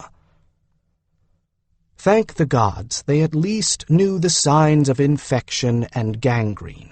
Examine the wound carefully each time you change the dressing, and if you see anything wrong, come to me at once. Remember, you're watching for infection, and that can include swelling, red streaks coming up or down your leg from the wound, skin that's hot to touch and more sore than it should be. Understand? "Come to you at once," Kyle repeated, nodding vigorously. "All right," Justin said, and sagged back in his chair. He waved a hand at them. "You can all go now." Harris and Veer each took one of Kyle's arms and heaved him up out of his chair. Justin didn't offer him any more of the precious poppy powder. He didn't have much, and he had to save it.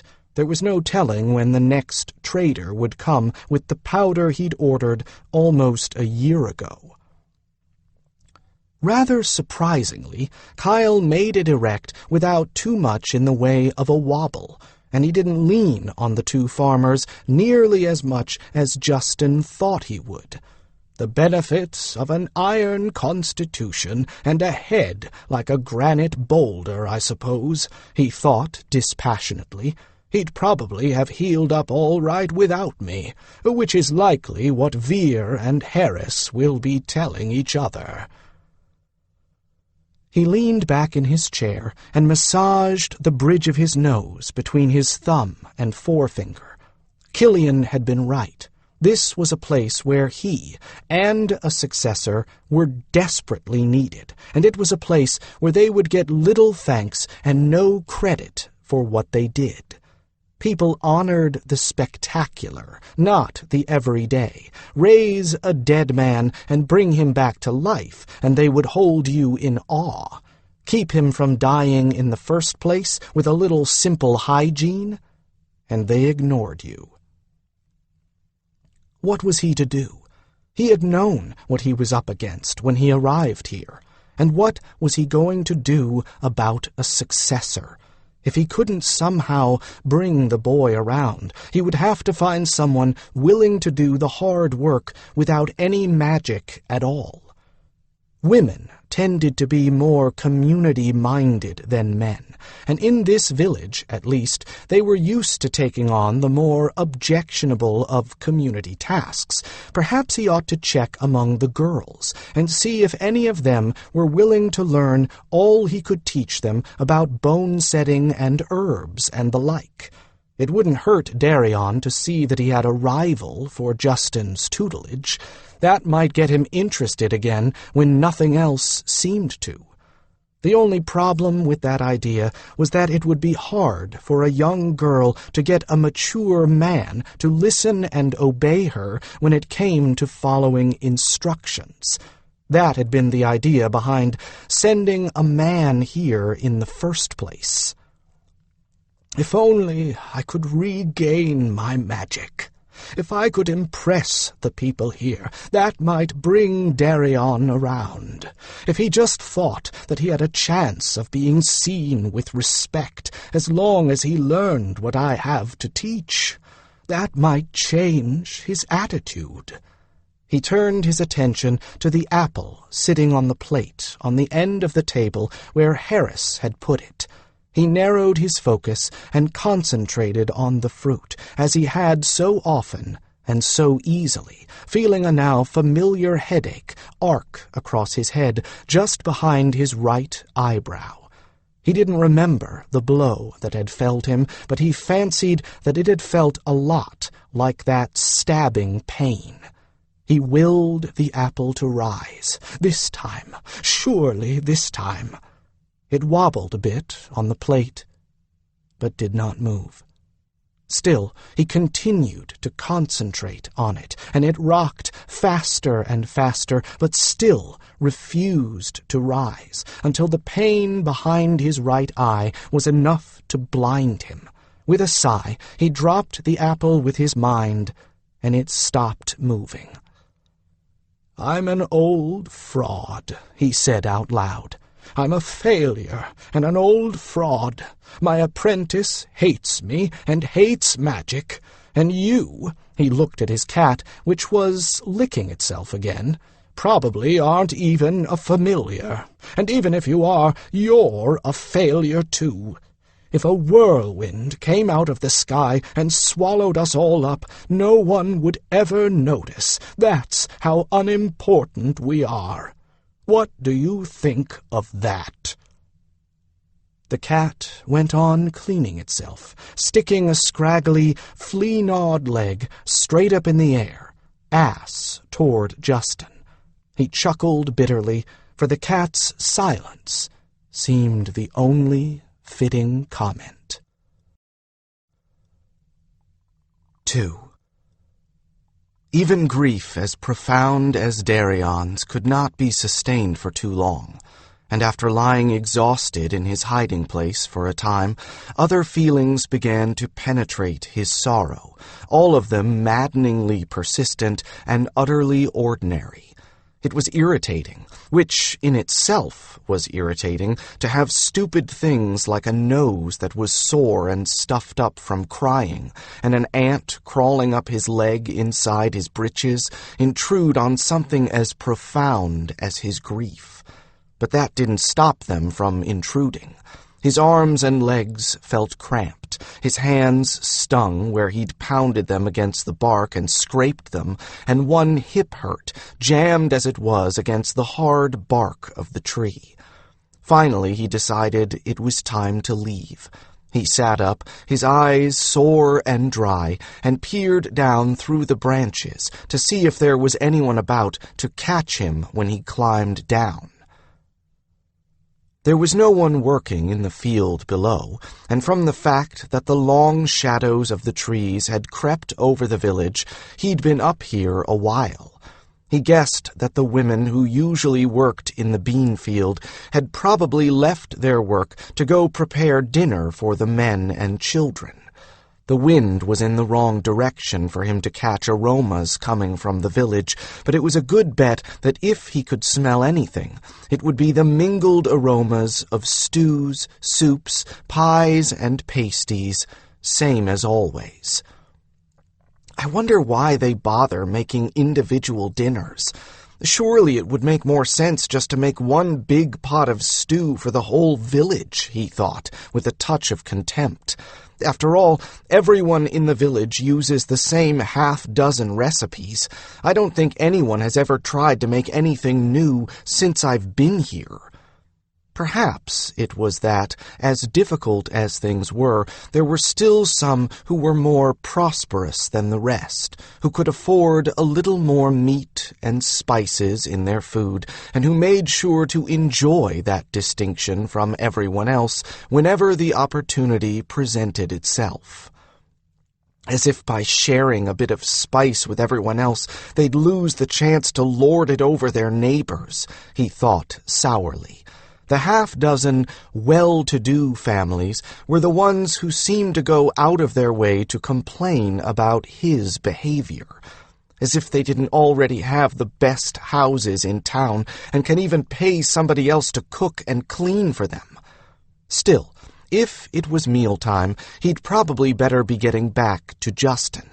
There were still dishes to scrub, and the pasties to fetch from the baker, or the old wretch would probably forget to eat, and then Darian would get the blame if Justin got sick. Sometimes he wondered how Justin had gotten along before he came, but then he realized that the women had taken care of him, the same way they cared for Kyle. So the villagers had gotten something out of apprenticing him to Justin. They'd been able to stop cleaning up after and cooking for the wizard. No wonder they'd been in such a hurry to get him bound over. I'll have to clean up after Kyle, too, if I don't want to have to eat dinner in a room that looks like someone had butchered a pig there. Justin is such a slob. How can he be so concerned with keeping wounds clean and live the way he does? Wrinkling his lip a little with disgust, he stretched his arms and legs until the cramps went away, then climbed slowly down the side of the tree opposite the village. He didn't want anyone to catch sight of him if he could help it. He'd already lost a couple of hiding places by being careless. Here on the edge of the fields, where there was more sunlight, growth of bushes and vines was especially heavy, giving him cover that allowed him to get into the field without being seen. Already the air was hot and drowsy with midday heat, and hidden insects buzzed and droned on all sides of him. The ground here smelled damp. Someone must have opened up the irrigation pipe for this field. He pushed through the dense underbrush until he came to a field of pole beans and made his way through the rows of tall, tent-like arrangements of poles covered with climbing bean vines. They made a jagged hedge that was difficult to see through and extended well over the top of his head. Eventually the field ended, and he reached the outskirts of the village on the northern side.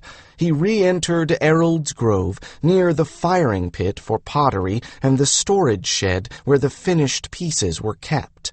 He didn't see anyone, although the sounds of dinner being served and eaten were coming from every open window. It must be later than I thought. He still didn't feel much like hurrying, though. His bout of grief had pretty much killed his appetite, and with a bit of pique, he decided that Justin could wait.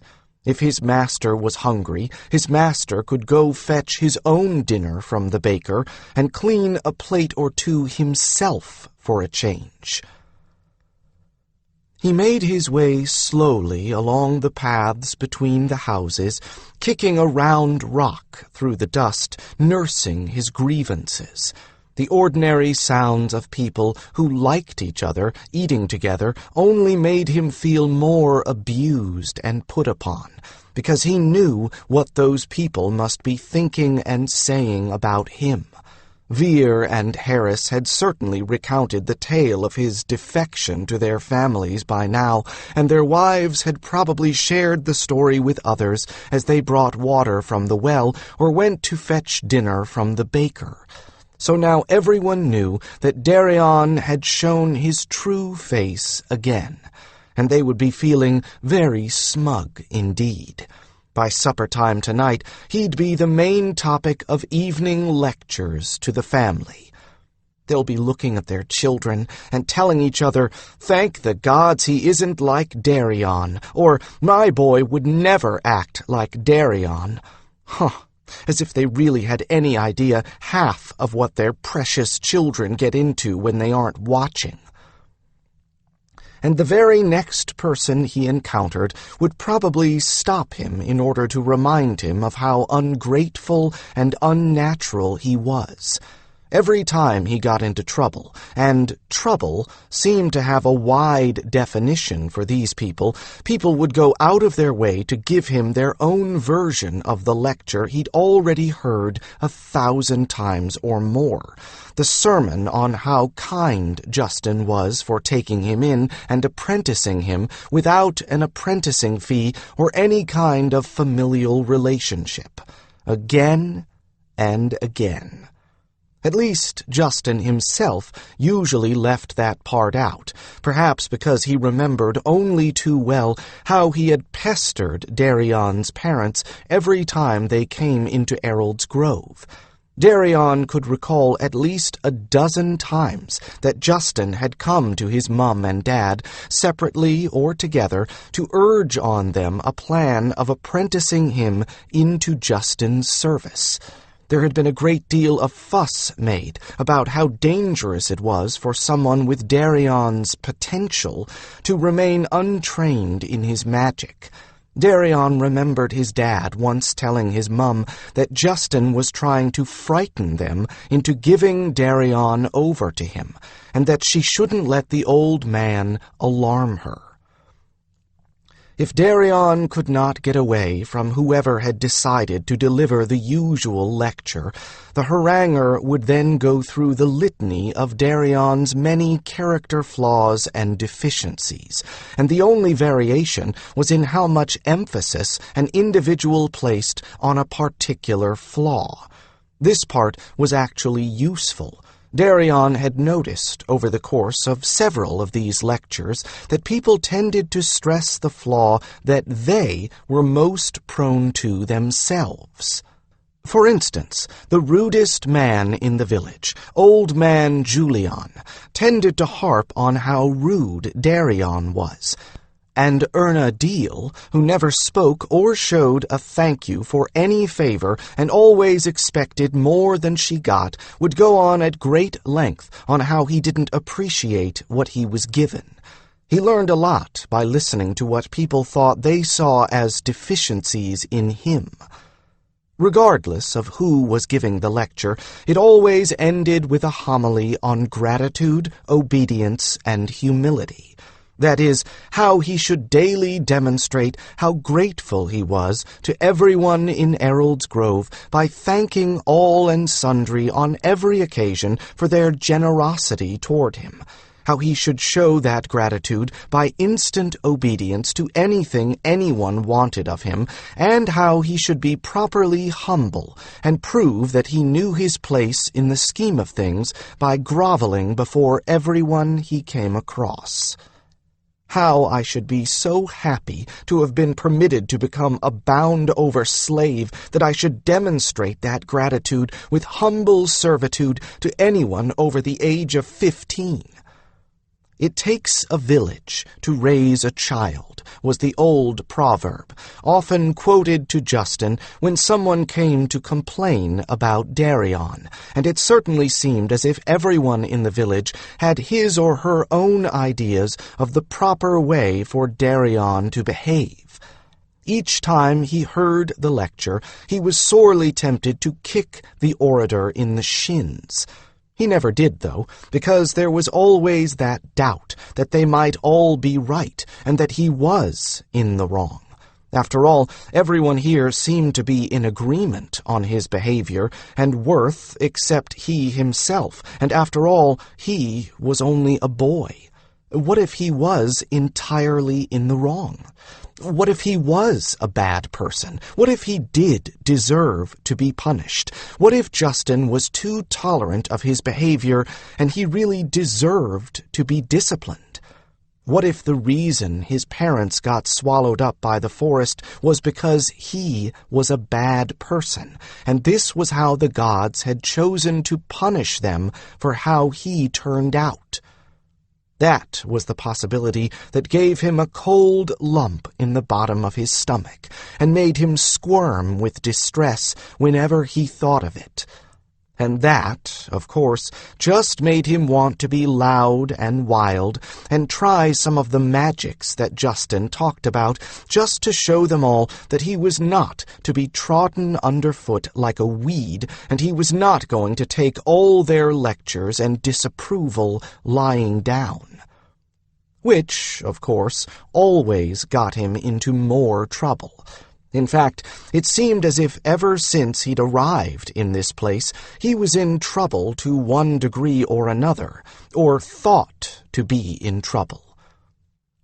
And it wasn't fair. The other boys pulled as many pranks as he did, or more. They were just slyer about it, and they didn't get caught because no one was trying to catch them the way everyone seemed to be trying to catch him. Hellfires, he thought rebelliously. When everyone's watching you all the time to catch you doing something wrong, they're going to get you, no matter how hard you're trying to do right. And meanwhile, just because everyone in the whole town expected Darian to be the one who made trouble, that meant they weren't going to catch their own boys at it, and Darian would get the blame for things they did. It happened all the time, and even when he could prove he hadn't had anything to do with the mischief, no one ever apologized to him or made things up to him. They just said that he deserved to get into trouble for all the things he did that he hadn't gotten caught at. Now there was a prime bit of logic. And just suppose the beans got pecked a bit by birds, or a deer wandered in and ate some of the young corn, things that he couldn't possibly have any control over. Why, that was all the fault of his dad and mum. It was the Pelagirus beasts come to take revenge on the village for the terrible trappers who had invaded the forest. Even the most normal of beast depredations was always blamed on some monster from the Pelagirus that had followed Darian's parents back to Erald's Grove. Though what self-respecting monster would pull up carrots and eat them, or trample down a hill of beans, or pick at ripe strawberries? Well, that was beyond him. Must have been a monster with a singularly vegetarian appetite. Funny how they all forget those coats and rugs and bed coverings they all have that Dad and Mum traded for food and supplies, he thought sourly, looking up from his rock and noting one of those bed coverings hanging out on a line to air. A soft shade of subtle cream it was, too, with markings and mottlings of a darker shade of pale brown. Quite a handsome fur, thick and warm, and probably a fine thing to have on the bed in the dead of winter. Darian even remembered what the beast had looked like when they'd caught it. A terribly dangerous beast it was, completely unable to defend itself, much less attack anyone. It had looked like a huge hassock, with 4 tiny little legs and a head the size of an apple, all stuck on a body easily the size of a fat cow, and certainly much wider. If anything had been born to become a tanned hide, that thing surely had been. It was a wonder it had survived long enough to be trapped in the first place. Poor Justin hadn't even gotten the benefit of having furs traded to him in return for taking Darian as an apprentice. He didn't get anything at all, not even other people's cast-offs, and he was the one who probably deserved some kind of repayment the most. Widow Clay of the bad leg that kept her from hard physical labor had been appointed to make him bed coverings, which she knitted from odds and ends of yarn that she unraveled from worn-out sweaters or scrounged from leftovers or other projects. She also made quilts of scraps that no one else wanted because they were stained or faded and threadbare or too drab to be desirable, even as a patch for a quilt. Poor Justin. He always got the tag ends of everything. He was the last person in the village to get a share of meat, of clothing, of anything. Whoever's turn it was to supply him always gave him what they didn't want. Take now, for instance. There was an abundance of turnips, beans, and peas, so their meals featured either turnips, beans, or peas, depending on how the donor herself felt about those vegetables. Mostly they got turnips, and he was not looking forward to the time when the squash ripened. Now his mood turned to guilt, as it always did at this point, for the worst part of it was that in his heart he knew he was being treated fairly, well-housed and well-fed, and Justin, though short-tempered and appallingly sloppy, was fundamentally kind. He kicked his stone back and forth, from his left foot to his right, making slow progress in the direction of Justin's cottage. He kept his eyes down on the path and his stone, for it was just possible that if any adult saw him doing this, they would think it was some ridiculous exercise that Justin had set him, as it certainly would look too tedious to be a game. Justin had set him tasks that looked sillier in the past, and the one thing they all had in common was that they were tedious. It's not so bad with Justin, and I wouldn't mind so much if I was learning something useful. It's just that he keeps insisting that this magic stuff is good for something. I've heard the stories, and I've seen the bad art on his walls. He's talked about great mages and even 1 or 2 hawk brothers, and told me about their great spells and weavings. But so far, I haven't seen him do anything that couldn't be done easier by plain old, ordinary hands. For that matter, a lot of what Justin did was accomplished by mundane means, and old Justin sure didn't get a lot of respect, wealth, or even appreciation. So why would anyone want to be a wizard in the first place? What's the point of being a wizard if you get taken for granted and paid only in what no one else wants? If I was learning something like being a fighter, a warrior, something that was useful and got respect, well, things would be different. The old man was good at small spells and minor healings, simple magics that made life better and safer for the villagers. But nobody really seemed to notice just how much he did for them. They acted as if he was supposed to be at their beck and call for the most minor of trivialities, and on the whole they treated him very little better than Lily, the barmaid at the inn. Justin just accepted that treatment as if it was what he expected and deserved. That isn't doing either of us any good, if it comes right down to it. He doesn't get respect, so I never will either. But he also doesn't ever do anything to make people think he was important. Any old wise woman knows almost as much as he does about healing and medicines. Everything Justin did, or wanted him to do, seemed to involve a great deal of stupid, plodding, repetitive work. So what good was magic, when all it did was make for more hard, tedious work? He knew why the villagers didn't respect Justin's magic. Wasn't magic supposed to be spectacular, instantaneous, and take one's breath away? Wasn't that the way magic happened in the tales? When the village was buried in snow, shouldn't Justin have been able to clear the snow away from the paths and the doors with a snap of his fingers? Shouldn't he be able to hold back floodwaters with his will, or make a well by wishing it there? Shouldn't he have been able to keep people safe when they went into the forest to make a living?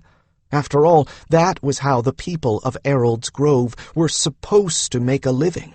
Shouldn't a proper wizard be able to make sure they could still do it, no matter what those mage storms brought? That may have been what earned their scorn.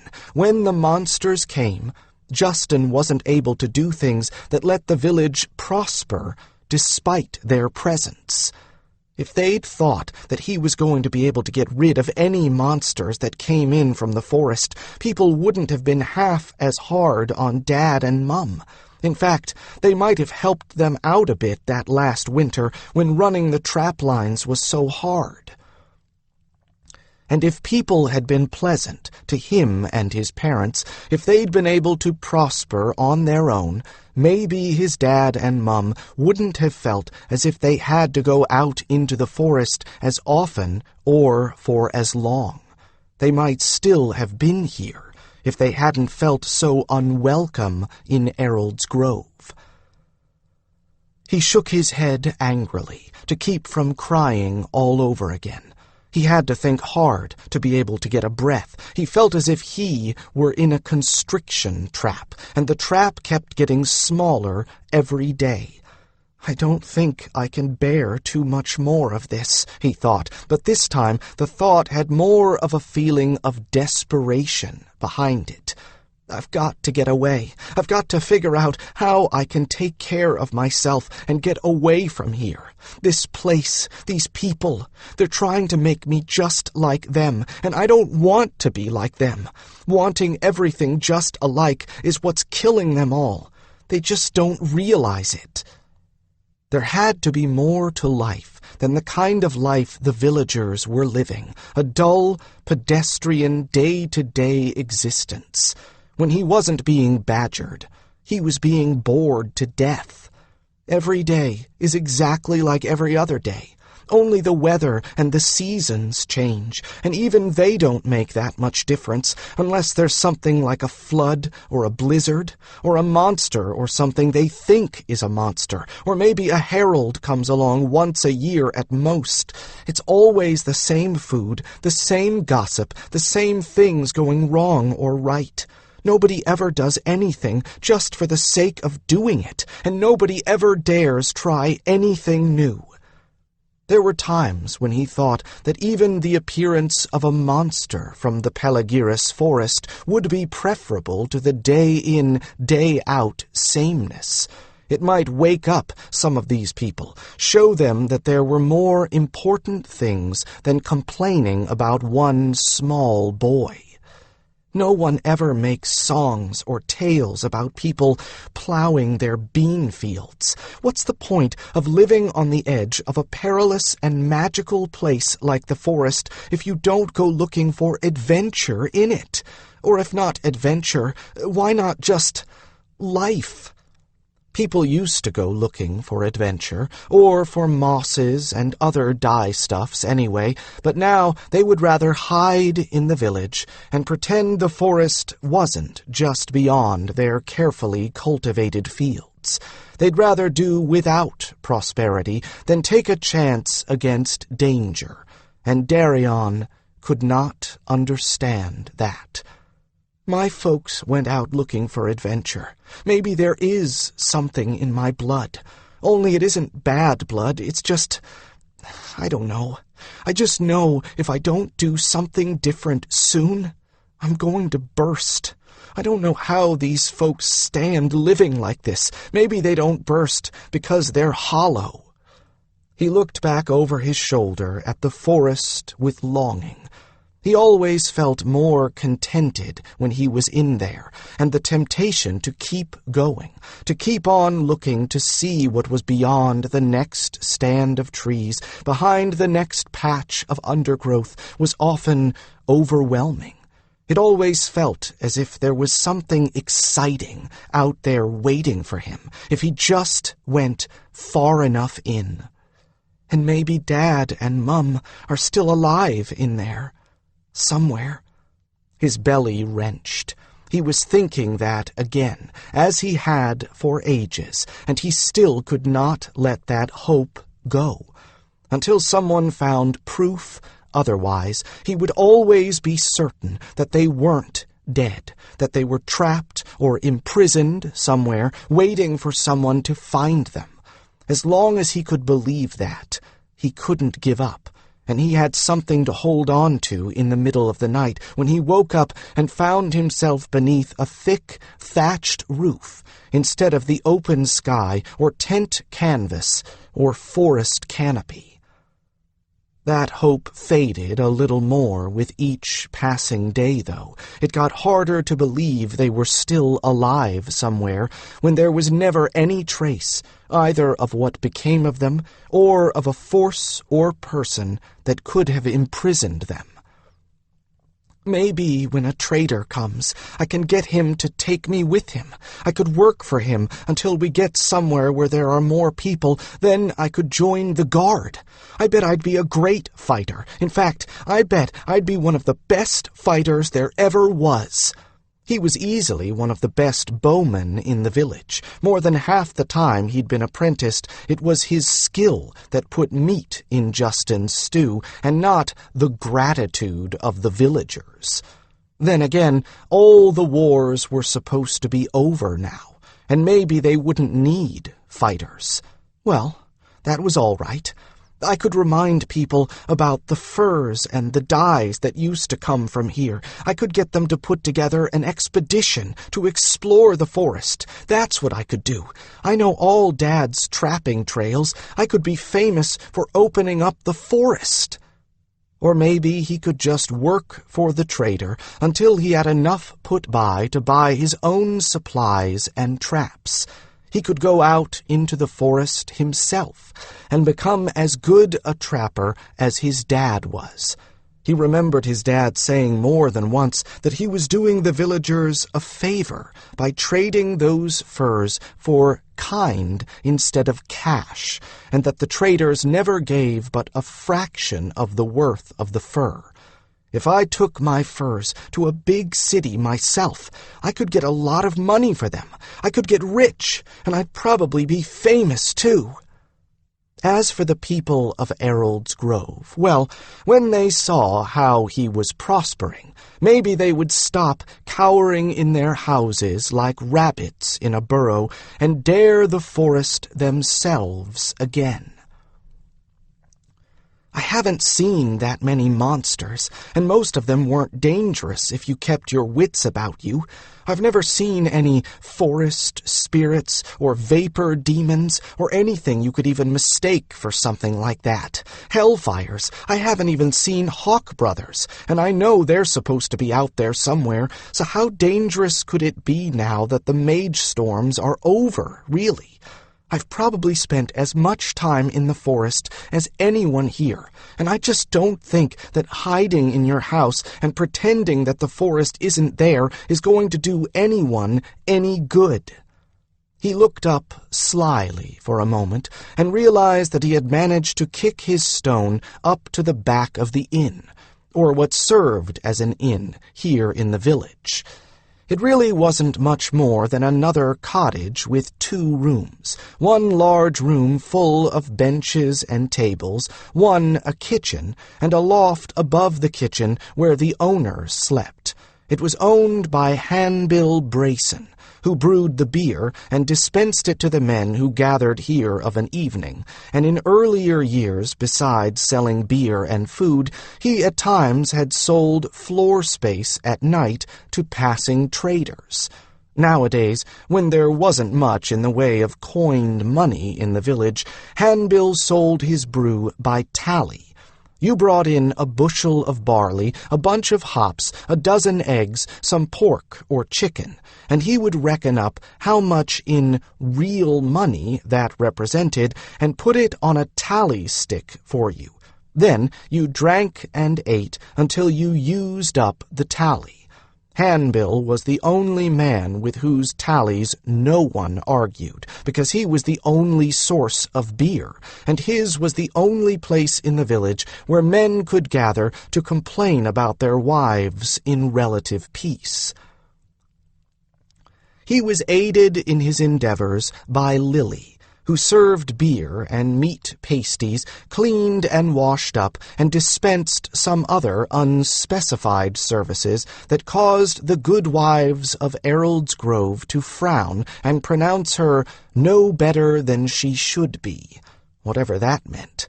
It might have had something to do with the fact that she wore skirts, kilted up above her knee, extremely tight bodices, and blouses that continually fell off one shoulder, showing a great deal more of her than the wives liked. Lily was no girl. She was older than some of those wives, and really no prettier. The women had no cause to feel any jealousy about her looks, but they did, and they took some pleasure in snubbing her at every opportunity. However, like poor old Kyle, folks said she was not especially bright, so she didn't seem to take any notice of being slighted. Or if she noticed, she didn't care. Maybe having the approval of the husbands was worth the snubs of the wives. Darian had some doubts about that. He didn't think it was that Lily was stupid at all. He thought it was probably more the case that she was so resigned to her lot and position that she just didn't think about it anymore. The boys said she was also not quite bright enough to count past 10. Anything more than 10 was simply a lot. And as every child in the village knew, if there were more than 10 pasties or fruit pockets cooling on the windowsill, Lily would never notice one missing. Once again, Darian had doubts, for he'd seen her taking in the plates of cooled baking with a slight smile when one or more was missing. He had the feeling that she knew very well that the baked goods were gone, and that she rather enjoyed the fact that bold children were snitching Handbill's goods. And since Handbill was notoriously parsimonious when it came to his share of the support for Justin, Darian always considered it his duty to filch something to eat from the inn when he got the chance. This was his day of golden opportunity.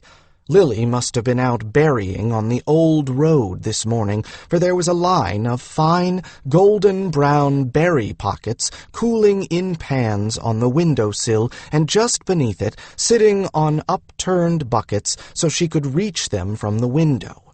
Juice oozed from them enticingly, and there were at least 24 of them. Darian sidled up to the window and took a quick glance around to see if anyone was watching, but the area was deserted, and he could hear Lily talking to Handbill up in the loft.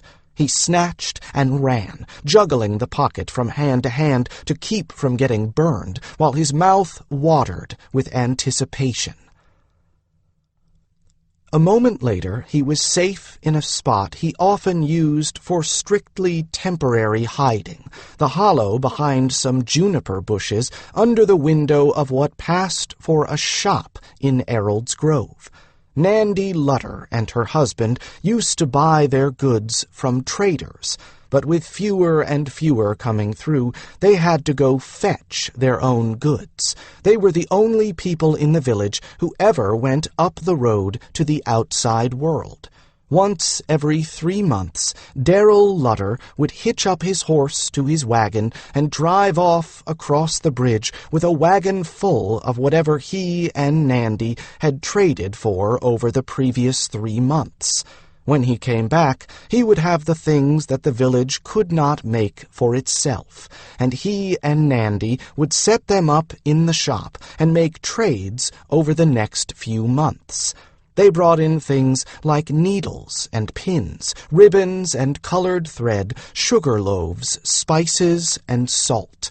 They were 2 of the Errold's Grove elite, and as a result, Nandy had gone to the effort of planting things around their house that were pretty but impractical, as a means of displaying their wealth. She had beds of spring bulbs, flowering trees that had no real fruit, rose vines, and evergreen holly and juniper. The latter were planted against the side of the house, and the hollows against the wall where the branches had died back for lack of sunlight made a good hiding place. That was where Darian went when he'd filched a pie. Better to get under cover, eat it quickly, and dispose of the evidence at once. They couldn't accuse you for having a blue tongue. You could claim you'd been burying yourself. He wriggled into place just below a window and proceeded to nibble delicately at his treat so as not to waste a single crumb. For such a poorly regarded woman, Lily was a remarkably good baker, and her efforts certainly surpassed anything Darian could produce. The pastry was flaky and light, perfectly browned and crunchy, the filling sweet and juicy without being too runny. He took a great deal of satisfaction, not only in the fact that he'd cheated Handbill out of something, but out of the fact that taking it by sleight of hand had been a great deal more efficient than trying to get it by levitation or some other daft method Justin might have suggested. I don't need his stupid magic to get what I need. I can do anything I have to do with my 2 hands and my wits. The more he thought about it, the more discontented he became. This was no life for anyone with any courage or ideas. This was no place for anyone who wanted something besides a place to sleep and steady meals and predictability. Errold's Grove was dying, or dead, and no one had noticed it but him. And he had to escape before he died, too. Nandy and another woman were talking inside, but he didn't pay any heed to them until the tag end of a sentence caught his attention. "That old fraud who calls himself a wizard. I don't know why we give over anything to support him," the other woman replied querulously. "It's not as if he was like Kyle and useful." "I've said as much to my husband," Nandy replied with an air of triumph. "I've said to him that there's nothing that man could do that one of the girls couldn't learn. Take Ida's Sapphy," she chuckled cruelly, "and the gods know there isn't a boy in Errold's Grove who would." "Nandy!" her visitor exclaimed in mock shock. "Now how could you say a thing like that? 20 years old and not married, a face like a horse and a body like a washboard? It's only plain speaking," Nandy retorted with obvious pleasure. "Now look, my man could take her up when he next goes off to the city and leave her at the healer there. He'll train her for nothing. We've already asked. In a year she comes back, and we can send that good-for-nothing fraud off to swindle some other village. Sapphy could go back to living with her parents, just like before, but then she'd go from being a burden to a blessing. The rest of us could pay for her services as we need them, not before, and there won't be that drain on everyone, which is purely cruel. And now there's two to feed, him and that useless, feckless bit of bad blood that he calls an apprentice. Well, it isn't fair, the other agreed. If you're never sick, it doesn't seem fair to have to keep giving over food and clothing and all. Of course, he does do finding and weather watching, and a careful person don't need a finder, and as for weather watching, we got along well enough without it before. Nandy pronounced that as the end of the argument. As for the boy, well, I don't doubt that if he doesn't manage to bring the forest down on us all as his rootless parents tried to do, he certainly won't amount to anything. He hasn't the intelligence of Kyle, and he's as shiftless as Lily, and the sooner we're rid of both of them, the better off this village will be. Nandy and her customer moved away from the window at that point, and Darian couldn't hear anything but the murmur of voices. He sat where he was, not out of shock, but suddenly struck by a sense of hopelessness so deep he couldn't have moved if his life had depended on it. Now they grudged even the scant food they provided him. They were going to turn him out to fend for himself as soon as they could get away with it. And they were going to do the same to Justin, too. But of course, Justin would have a year or so to try to find a new place to go, because they couldn't do without him until Safi was trained. It sounded as if, supposing Nandy had her way, they were going to just throw Darian out as soon as Nandy could get enough people to agree with her. And Justin at least had some skills. He could barter for a new place somewhere. Darian had nothing except the clothing he'd brought with him, the ability to shoot a bow, and whatever he could convince folks he could do. So what am I supposed to do? Go live off the forest with no supplies and no weapons but my bow and few arrows? It was one thing to plan to become a great hunter and trapper when he was older and had built up all the things he needed to properly live in the wilds. It was quite another to know that he was going to be cast out to make shift for himself with nothing whatsoever to help him. No point in asking Justin for help either. The old wizard would have a hard enough time finding a new place for himself. Maybe I should just run away now and get it over with. If I go now, maybe I could steal enough to keep me alive until I get to the next town. That's Kelm's Keep, I think, isn't it? Assuming he could find the next town, he'd never been there, and he didn't know how far it was, or if he could get there afoot. People said it was downriver, but how far was it?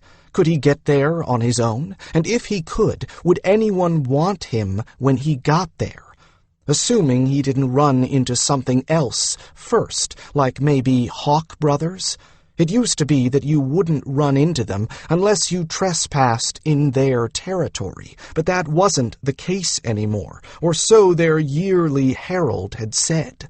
Now they could be anywhere in the forest, according to the herald. They were supposed to be much better at doing the new kinds of magic than anyone else was, and the herald had been rather vague about just what these bands of roaming Hawk brothers were supposed to be doing.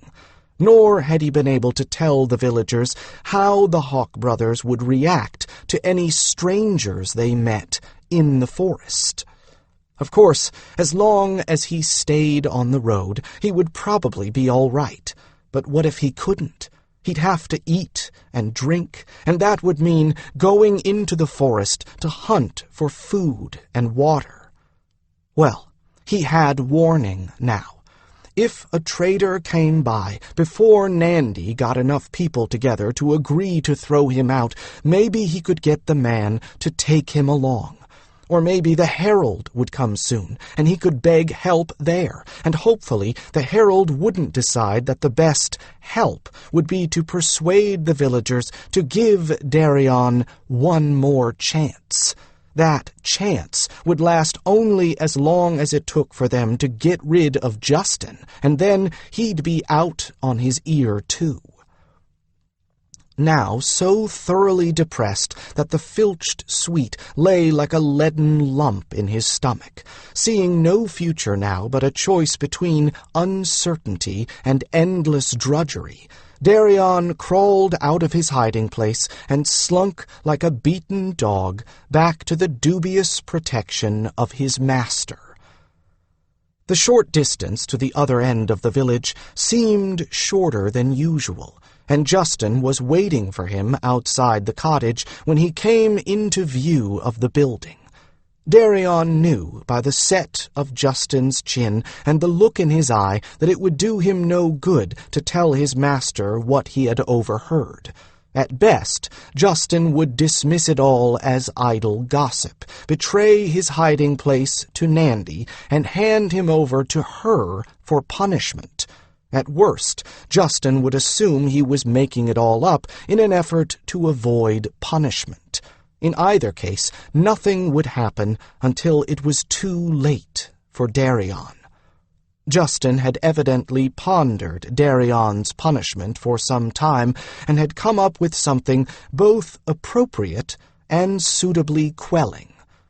"It's about time you decided to show yourself," he said, his face set in a fearsome scowl. "I used the last of my mycophotita on Kyle, as you would know if you had been here, as you ought to have been. I had to clean up his mess, and then clean up the dishes from last night that you were supposed to have attended to." Darian just hung his head and looked at his feet, saying nothing. There was nothing much he could say, after all. Justin was right. He should have been there. If he had been there, Nandy would have less ammunition to use against him. There was little doubt that he had caused all of his misfortunes all by himself. "So, since you happen to like roaming around in the forest so much, you can just go out there and collect enough mycophotida to fill this basket." Justin dropped the basket contemptuously at his feet without waiting for him to reach for it. Darian winced and picked the basket up without a word. Mycophotida was a fungus, a particularly noxious shelf fungus with a perfectly nauseating aroma when fresh picked. The aroma faded to nothing within a few candle marks of being gathered, and when dried and packed in a wound, it was a powerful preventive against infection. But for those few hours, it was best that both fungi and picker stayed away from anyone else. It grew best on live tree trunks where there was a fair amount of indirect light, which meant that you didn't have to go far into the forest to find it. Only Justin knew how to dry it, prepare it, and use it properly, so only Justin ever went after it. It was not a choice task, to say the least. Justin knew how to gather it without losing the contents of his stomach, but Darian didn't, and he doubted that Justin was going to impart that information in his current mood. He was right. Justin also dropped his bow and quiver of arrows at his feet. "Since you're going to be out there for some time," the wizard continued, "you might as well hunt.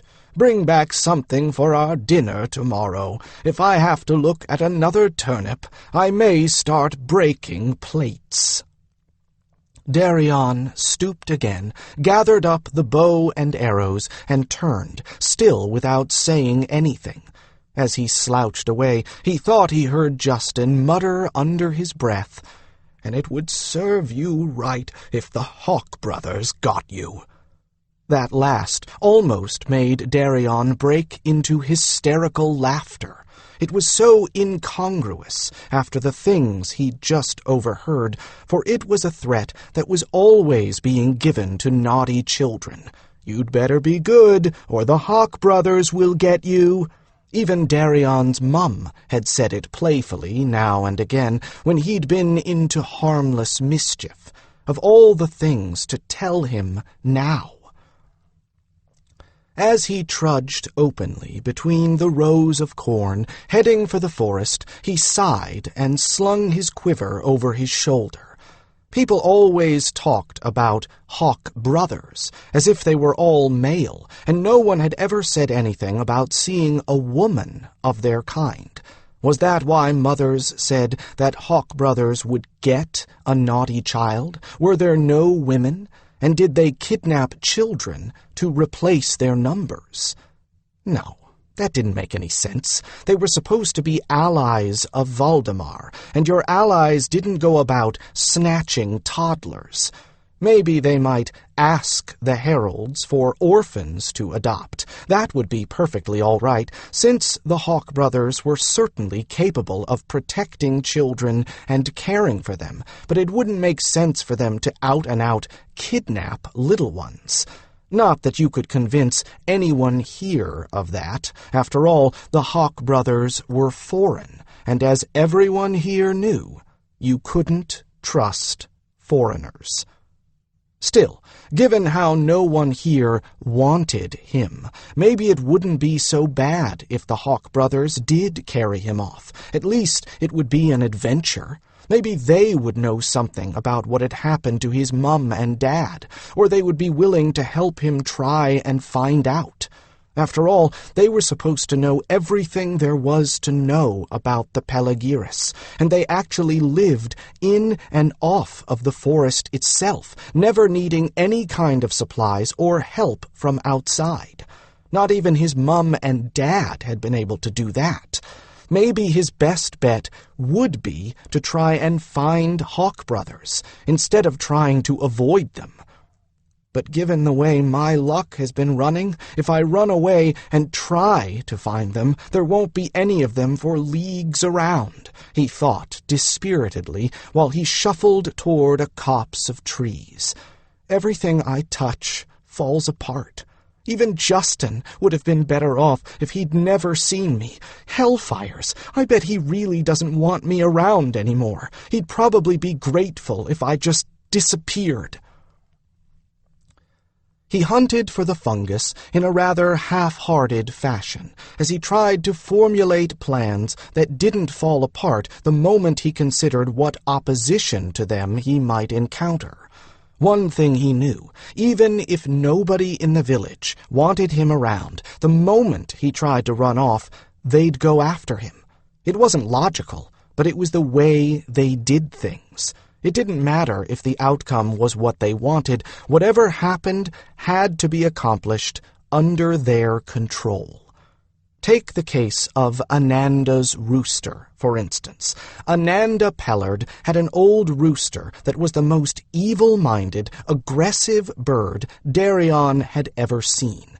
She couldn't catch it to trim off its spurs, and it would attack anything, even grown people, inflicting some painful punctures on children. Ananda always said that she ought to put it down, but it was obvious she was afraid to try and catch it to kill it. One night, something plucked it out of the tree it roosted in. Ananda said she heard it squawk, and in the morning there was only a pile of loose feathers with blood on them. Probably it had been an owl, and you would have thought that everyone would be glad that the nasty old bird had been taken care of. But no. Nothing would do but that the men sat up for the next several nights to try and kill whatever had come in to get the rooster. Darian wouldn't have been surprised if it had only been Ananda who was upset. After all, it was her bird, and even a tough old rooster made perfectly good soup. But it seemed as if half the village was annoyed, and all because what had happened hadn't been under their control. So if he ran away, even though none of them wanted him there anymore, they would be angry and upset and sure to send someone after him to catch him and bring him back. So whatever course he took, he had to be somehow certain of being able to elude pursuit. None of this made any sense, of course, but nothing was making any sense anymore. He honestly, truly tried to keep from going too far away, but he couldn't find any of the shelf fungus growing near at hand, and he really hadn't expected to. The last time he'd hunted for the stuff, he'd had to climb so far up tree trunks that Justin had been alarmed, and he knew that it wouldn't grow farther up than he'd gone, since there was too much light. So, since it needed a great deal of indirect light, and that meant the edge of the forest, he finally decided to work his way along the riverbank. It was a slow process. He hunted tree by tree, looking for fungus at ground level, then peering up along the trunk to see if there was any higher growth, then finally climbing to see if what he had spotted was the kind of fungus he wanted or something else.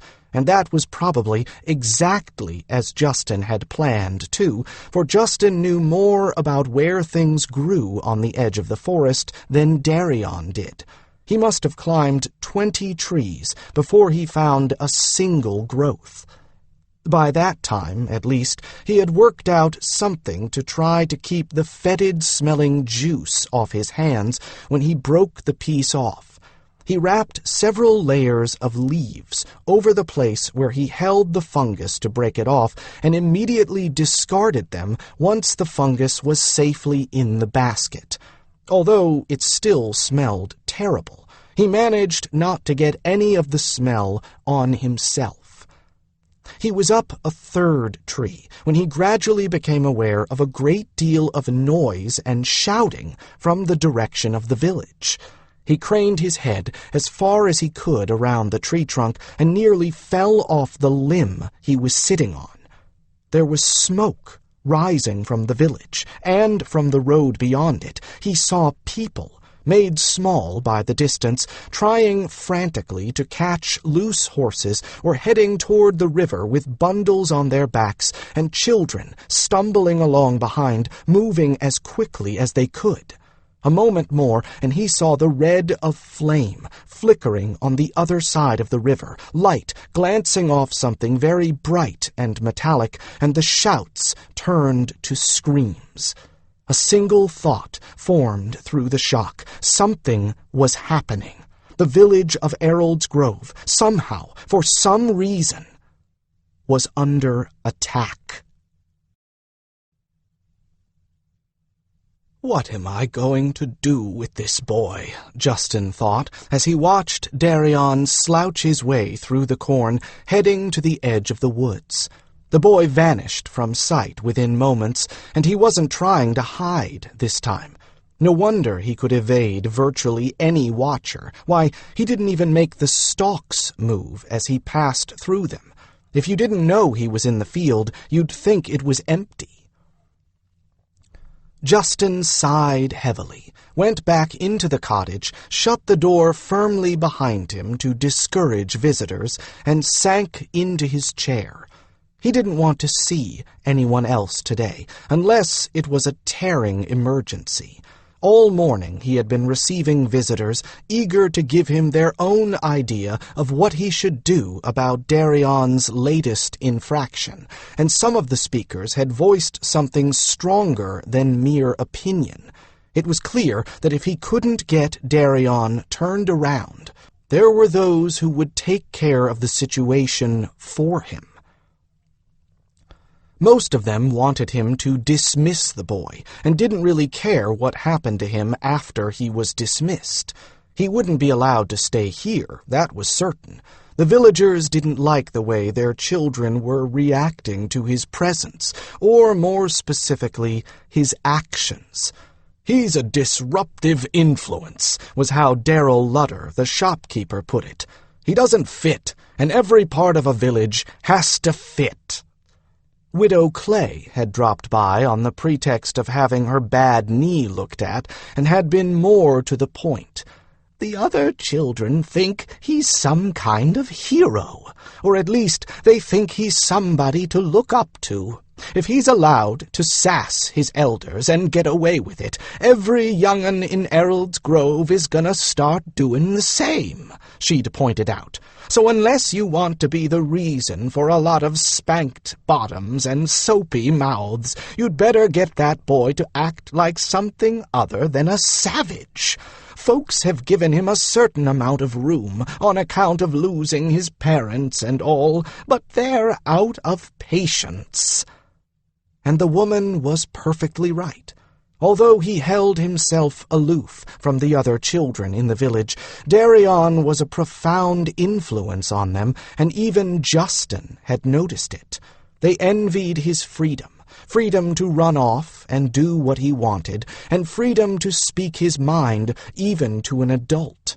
They all wished that their parents had been as adventurous as his, and when he was willing to talk about it, which was not often, they hung on every word of his stories about living in the forest. Any one of them would happily have traded places with him, even though life with Justin was hardly one of exalted status. And when they could get away with it, they flat out imitated him. The most coveted item among the village children at the moment was a tooled leather vest like Darian wore. That was what virtually all of them, of both sexes, had requested as birthing day presents. Justin had actually considered that attitude a healthy one, and he had secretly hoped some of it might rub off on the parents. It had been something of a half-daydream of his. If their elders got some spine back and decided to stop fearing the forest and go back out to do what had brought prosperity to the village in the first place, then the place would stop stagnating. It might even prosper again, and they would discover that there was nothing so terrible in the Pelagiris after all. They would stop denigrating Darian's parents, and might even stoop to consulting him about the forest, which would raise both his status and Justin's in the eyes of the village. Even if Darian's influence had only been on the children, they looked likely to go out and do what their parents feared to. Errol's Grove would prosper again, perhaps not this year or the next, but in the future. That was the good influence.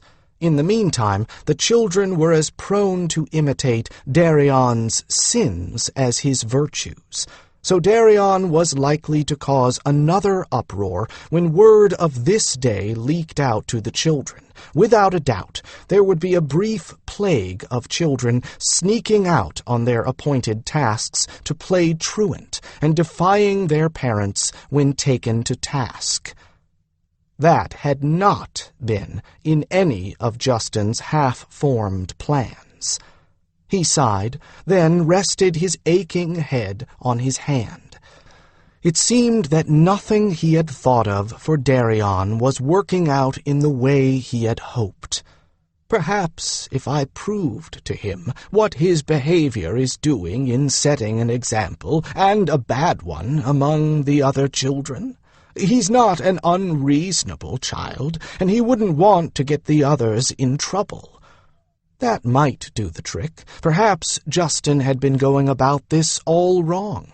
Darian had been treated as a sort of miniature adult by his parents. He'd had a great deal of independence with them. He was used to relative freedom and the responsibility of deciding what he was to do for himself. But Justin had been treating him as a directionless child. Justin tapped a little marching rhythm on the arm of his chair with his free hand and frowned as he thought. I should sit down with him, I think, instead of lecturing him or going on about how much he owes us. I should point out to him— no, that's wrong. That would be treating him as a child again, and although what he is doing is childish, I am no longer certain his motives are entirely those of a child. Instead of telling him anything, perhaps I should begin by listening to him. If I can get him to tell me what has been going through his mind these many months, perhaps we can work out the best way to proceed together. And perhaps I should tell him my own story, and let him see why I am teaching him the way I am. That might be the way to get through to him. Lost in these thoughts, and unexpectedly wearied from the stress of dealing with all those unhappy visitors, Justin closed his eyes, just for a moment, just to ease them. One moment turned to two, and two to many, and without intending to permit himself the luxury, he dozed off, dreaming of a repentant apprentice, now willing to be taught and to take on the responsibilities of a proper student. Then he reached the point in sleep where his dreams themselves faded away. Justin was so deep in slumber that it took several moments for the sound of the alarm bell in the village square to penetrate his consciousness. When it did sift through, it brought him awake with a start. It took another few moments for him to collect his thoughts and realize what it was that had awakened him. It had been so long since that particular bell had been rung. The last time had been due to a flood, but what could possibly be amiss this time? A quick glance out the window showed that there was no sign of a storm, and the village had been so quiet that Darian's peccadillo was the worst thing to disturb the dull routine of the day. What had happened to change that? His heart pounded uncomfortably at the sudden awakening. He struggled up out of his chair, every joint protesting violently at such sudden movement, and got his walking stick down off the wall. He opened his door on pandemonium. Outside, beyond the nearest houses in the village square, there was a babble of voices, the noise of many people running to and fro. He heard many people shouting, and there was panic in their tones. He hobbled out his door to see folk streaming toward the center of town from the fields. He joined them, alarm giving him more energy than he'd had for many a day. By the time he reached the square, most of them had beaten him there. Some had already heard the news, which must be terrible indeed to judge from the way they were pelting back to their houses, faces pale and eyes gone panicky and full of fear. Others had already been to their houses and were returning with hunting bows, boar spears, and rusty old antique weapons in their hands.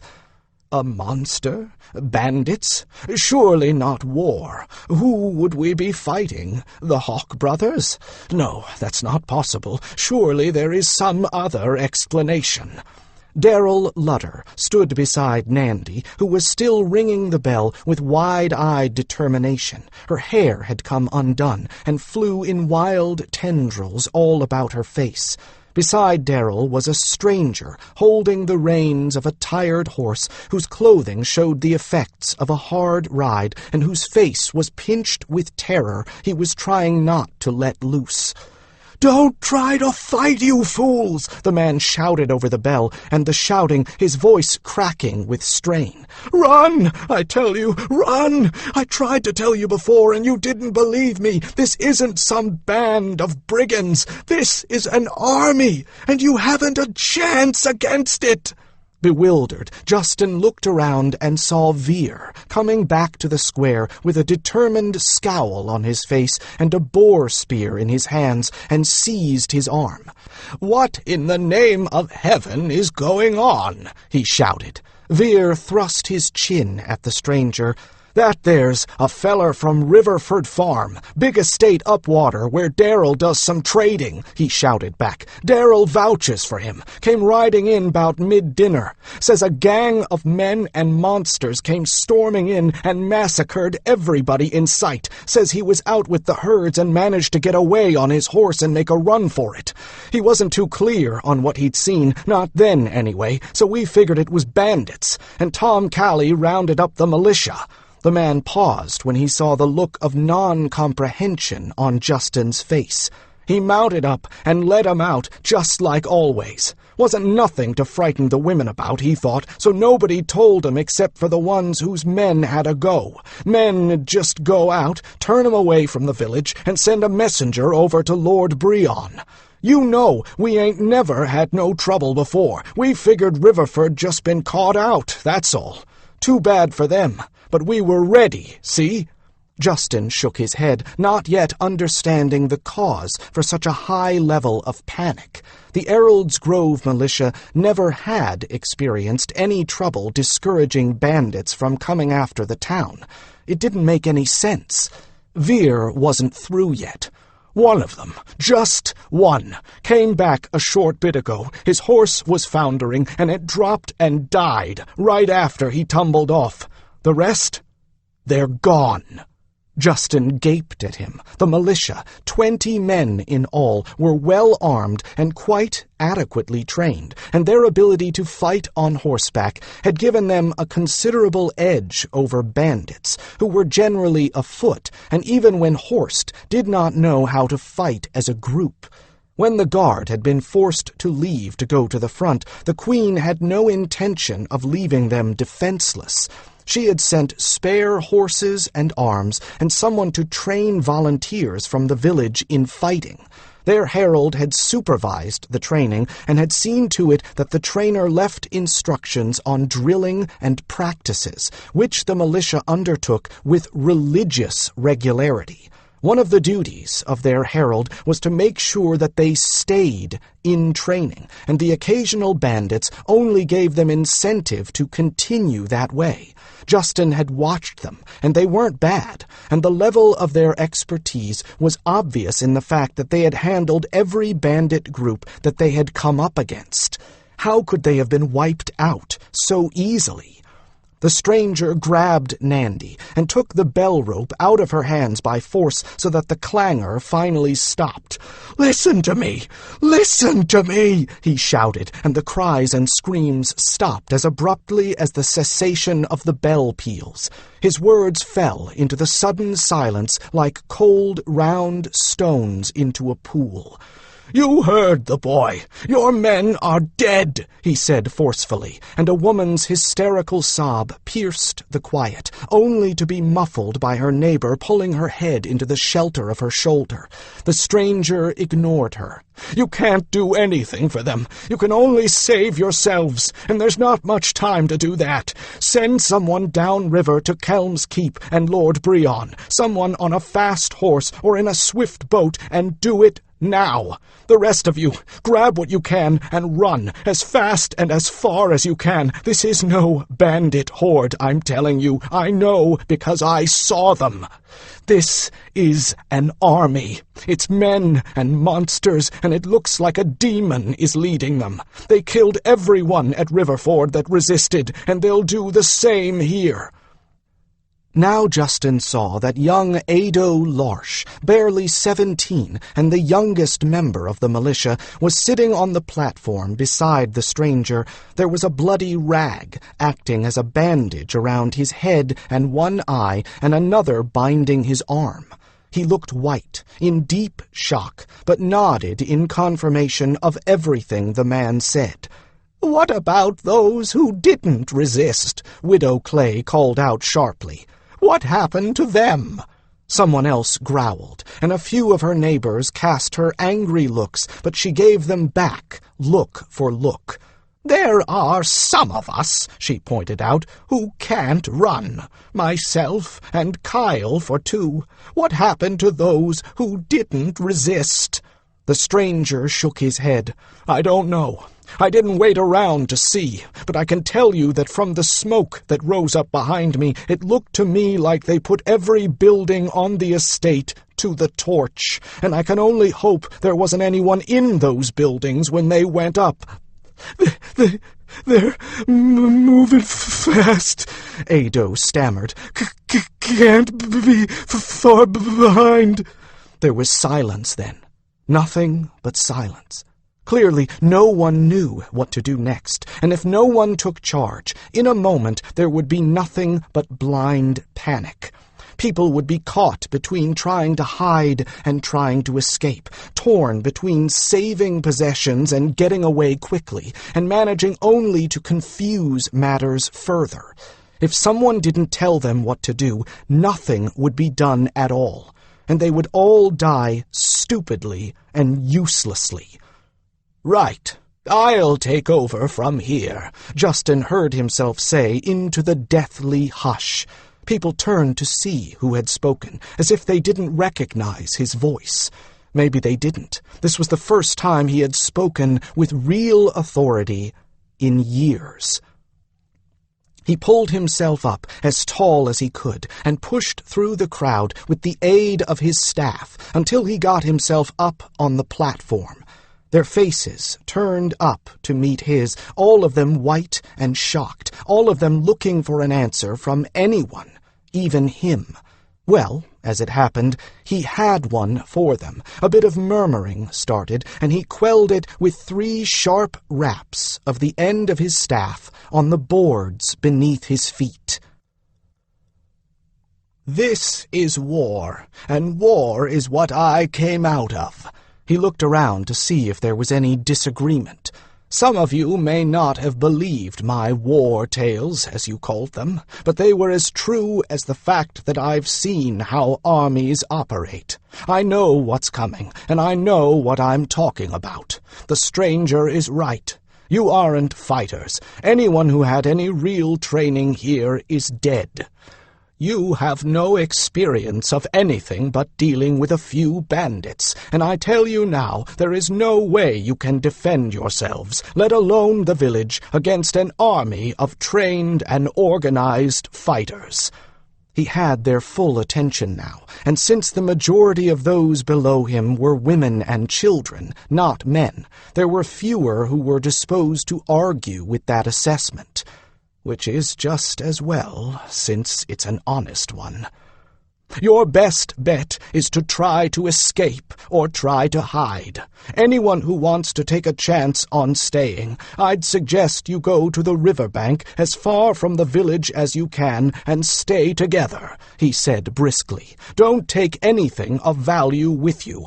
Armies like this are paid in loot, and if you stand between them and their loot, they'll kill you. If you have valuables with you, they'll kill you to get at them. Let them have what they want. If you all survive this, you can petition the crown for relief and get it. If you go hide yourselves beside the river, have nothing they want, and look as harmless as possible, once they're done working out their battle lust in looting, they'll get around to finding you, and they probably won't kill you. Probably. That's all I can promise you out of my military experience. They might just want loot, and they'll leave you completely alone, never looking for you, or they might decide to make slaves or something out of you. If you have young children, take toys and sweets to keep them quiet. When the enemy soldiers find you, grovel, beg, bow your heads to the ground and plead with them, and don't stand up until they tell you to. With luck, they won't find you at all. With a little less, they'll let you go, and with a bit less than that, you'll end up serving them." He didn't say what else might happen. This was not the time to turn the women hysterical. If they hadn't already thought of it themselves, there was no point in bringing the subject up. "But at least we'll be alive," Widow Clay declared, and began to hobble determinedly toward the river. Justin gave her credit for good sense. She didn't even look back at her cottage, much less go back to try and save anything. She simply set her sights on the river, and in putting as much distance between herself and the approaching trouble as possible. The rest of you, do as you were told. Take boats or horses if you have them, go afoot if you don't, and run. Now. Don't stop to take anything with you. Every moment you waste packing valuables is a moment when you could be putting as much distance between you and here as possible. Don't let your jewelry cost you your life. Go to Kelmskeep. It's fortified and should be able to hold off a siege. A few moved to follow the widow, and before anyone else could start, he rapped his staff on the platform again. "As for me," he trumpeted, in a pretty fair imitation of his old sergeant's parade ground voice, "I'll hold the bridge against them. I've held bridges before, and this one only needs one warrior, or wizard, to hold it long enough for a considerable delay.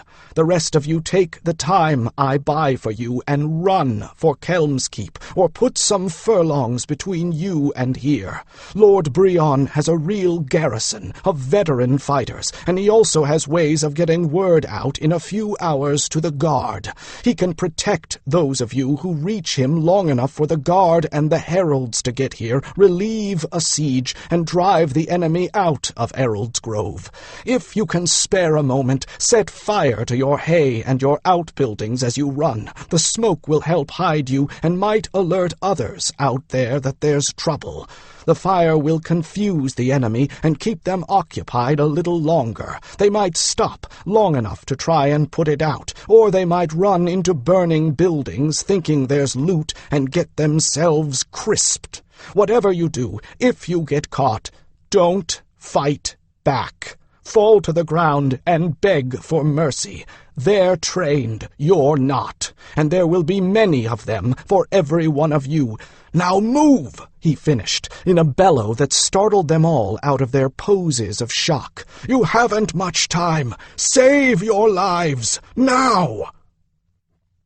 As he had expected, they were all so happy that there was someone who could take charge of the situation and tell them clearly what to do that no one argued with him. They simply scattered, some to follow Widow Clay, some to their boats or for their horses, some headed straight for the woods on foot, perhaps planning to take cover there and follow the river road to Lord Brion's estate.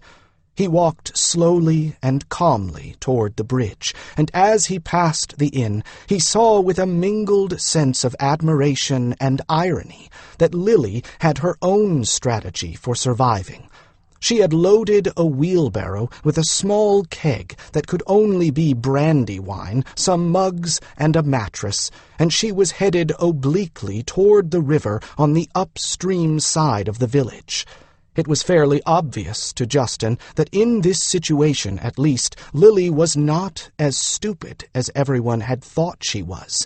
She had a fair idea what an invading army would do with a woman, and she was going to see that the ones who found her had a reason to protect her and keep her out of the hands of their fellows. Able-bodied and used to hard work, she would probably go far enough away from the others that when soldiers found her, there would only be a few of them, and someone who acted like a cooperative, would-be camp follower had good odds of surviving this encounter. She might even find one man strong enough to hold off the others and willing to act as her protector, which was the best any woman could hope for in a case like this one. He wished her good luck, silently. As if she had somehow heard his wish, she turned and looked back at him. He couldn't hear her completely over the noise of the fleeing villagers, but he read the words on her lips. "I know what you mean to do. God's bless and keep you, Wizard Justin." She turned away, but before her face was completely averted, he saw tears starting up in her eyes. Tears? For me? With astonishment, he felt a kind of weight lift away from his shoulders and a new strength and dignity enter him. He drew himself up and continued his stately progress to the bridge.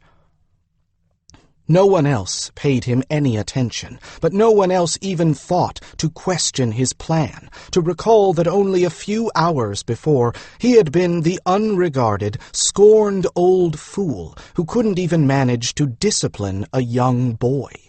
That was just as well, because he did have a plan, and he knew it would work. He might not have much magic left, but he had enough for one last trick, and it would delay pursuit long enough. Long enough. Long enough for Darian to get deep into the forest. Thanks to the gods that I sent him off candle marks ago. He'll see the commotion, and he'll run like a sensible lad. There's nothing holding him here, after all, and I suspect that he's been tempted to run away more than once. This will just give him the excuse he needs. He has his bow, he knows the woods, it's summer, and he has enough control of magic that his power can help him a little. He knows where Kelmskeep is, if not how to get there. I think he'll be all right. He went to the middle of the bridge. If the people behind him knew it, a good magic place, suspended among 3 of the 4 elements, air, water, and the earth that the wood of the bridge had grown out of and was rooted in. He grounded his staff on the wood of the bridge and began drawing power out of the world around himself. It was a slow process, but he had time, and besides, all that he gathered was only intended to add to the power within himself. Normally, he would not be able to tap into much of that. Well, this situation is not exactly normal. As he began, the old black tomcat ambled up and sat down neatly at his feet, just as calmly as if he were sitting down at the hearth, waiting for dinner. Justin looked down at the cat bemusedly. "I wish I knew what you really were," he told the cat. "I wish I knew if you were just an opportunist or a real Pelagier familiar. It might not make much of a difference to this situation, but, well, it would to me." Half-heartedly, he tried to shoo the cat away, but it refused to leave his side, and he gave up. Small, aged animals fared poorly in situations like this one. It would be better off with him. The cat looked up at him with one eye, truly a jaundiced look, if there ever was one, yawned hugely, and turned his attention toward the road. Justin took his cue from the cat and saw a plume of dust rising above the treetops. The enemy was coming, whoever the enemy was, and as had been warned, it was coming swiftly. Justin took a deep breath and closed his eyes for a moment, reaching inside himself for calm and certainty. When he opened them again, a heartbeat later, he was ready. This will be a very short confrontation.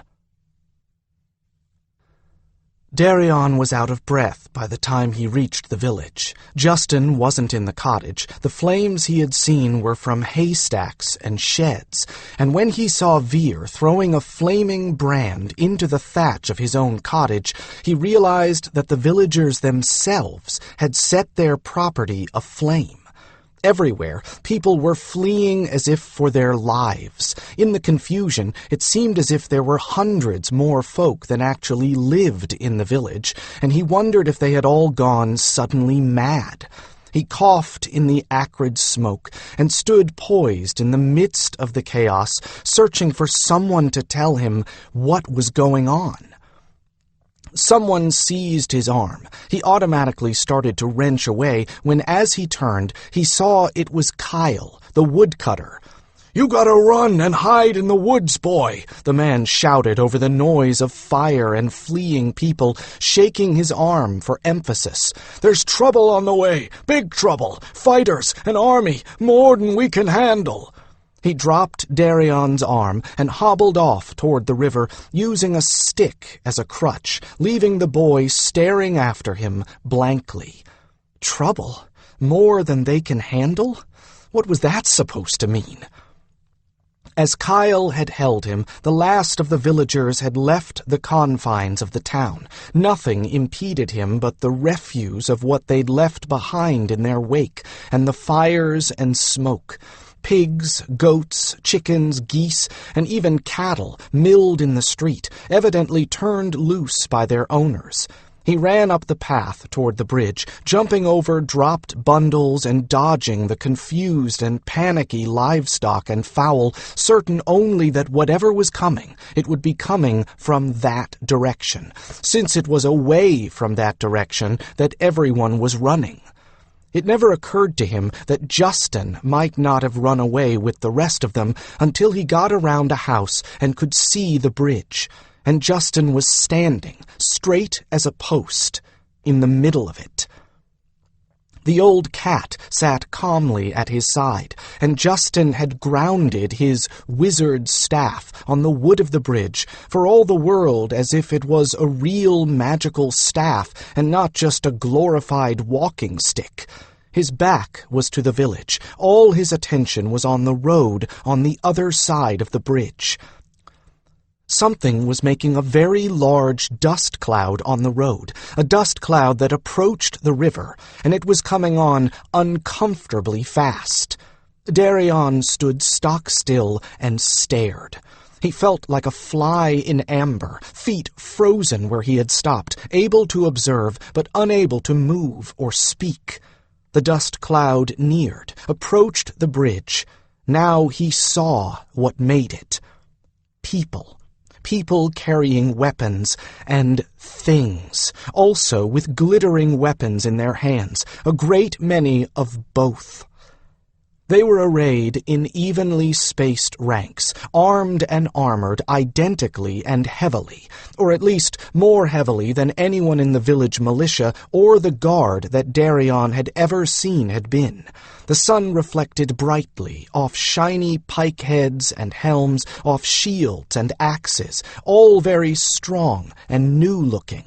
They were led by something much larger than Kyle, and quite clearly not human, who was sitting on an animal that was clearly not a horse. The differences between the humans and the things weren't subtle. If someone had taken a bear and given it the tusks of a boar, that was what the human-sized things looked like. They didn't wear much in the way of a helm, but it didn't look as if they really needed a helm, which was frightening in and of itself. They had small, red eyes, hairy muzzles, and low brows underneath their helmets. The humans looked like humans, only mean and cold, as if they didn't much care about anything. The large thing was something of a different order altogether. Where skin showed under armor, it was a sort of flat, dead, greenish color, like mud with river algae mixed in. Its face was flat, with a wide nose that had slits instead of nostrils. Its mouth was another slit, lipless, and when it opened its mouth, Darian saw that all of its teeth were pointed. Its eyes were a flat, dull gray, with tiny pinprick pupils, as if it preferred darkness to light.